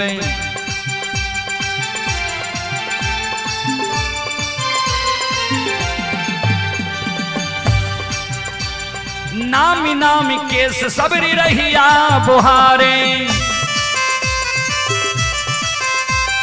नामी नामी केस सबरी रहिया बुहारे। यही बात थी लखन रघुबीर, यही बात थी लखन रघुबीर। राम है अमीर सबरी गरीब, राम है अमीर सबरी गरीब। राम और सबरी में प्रेम है अजीर, राम और सबरी में प्रेम है अजीर। राम है अमीर सबरी गरीब, राम है अमीर सबरी गरीब।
काट के कठोटा सबरी गंगा धरी लावे,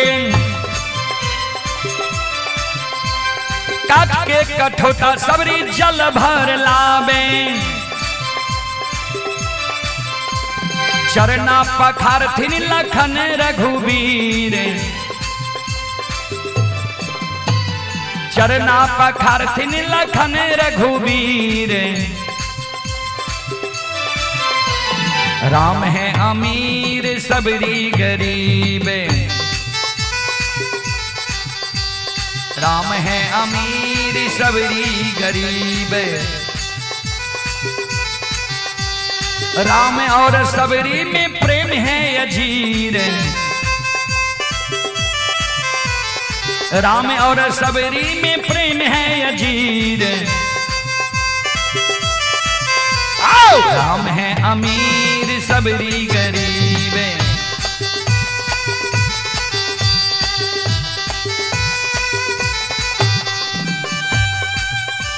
मीठी मीठी बैर सबरी चीख चीखी लावे,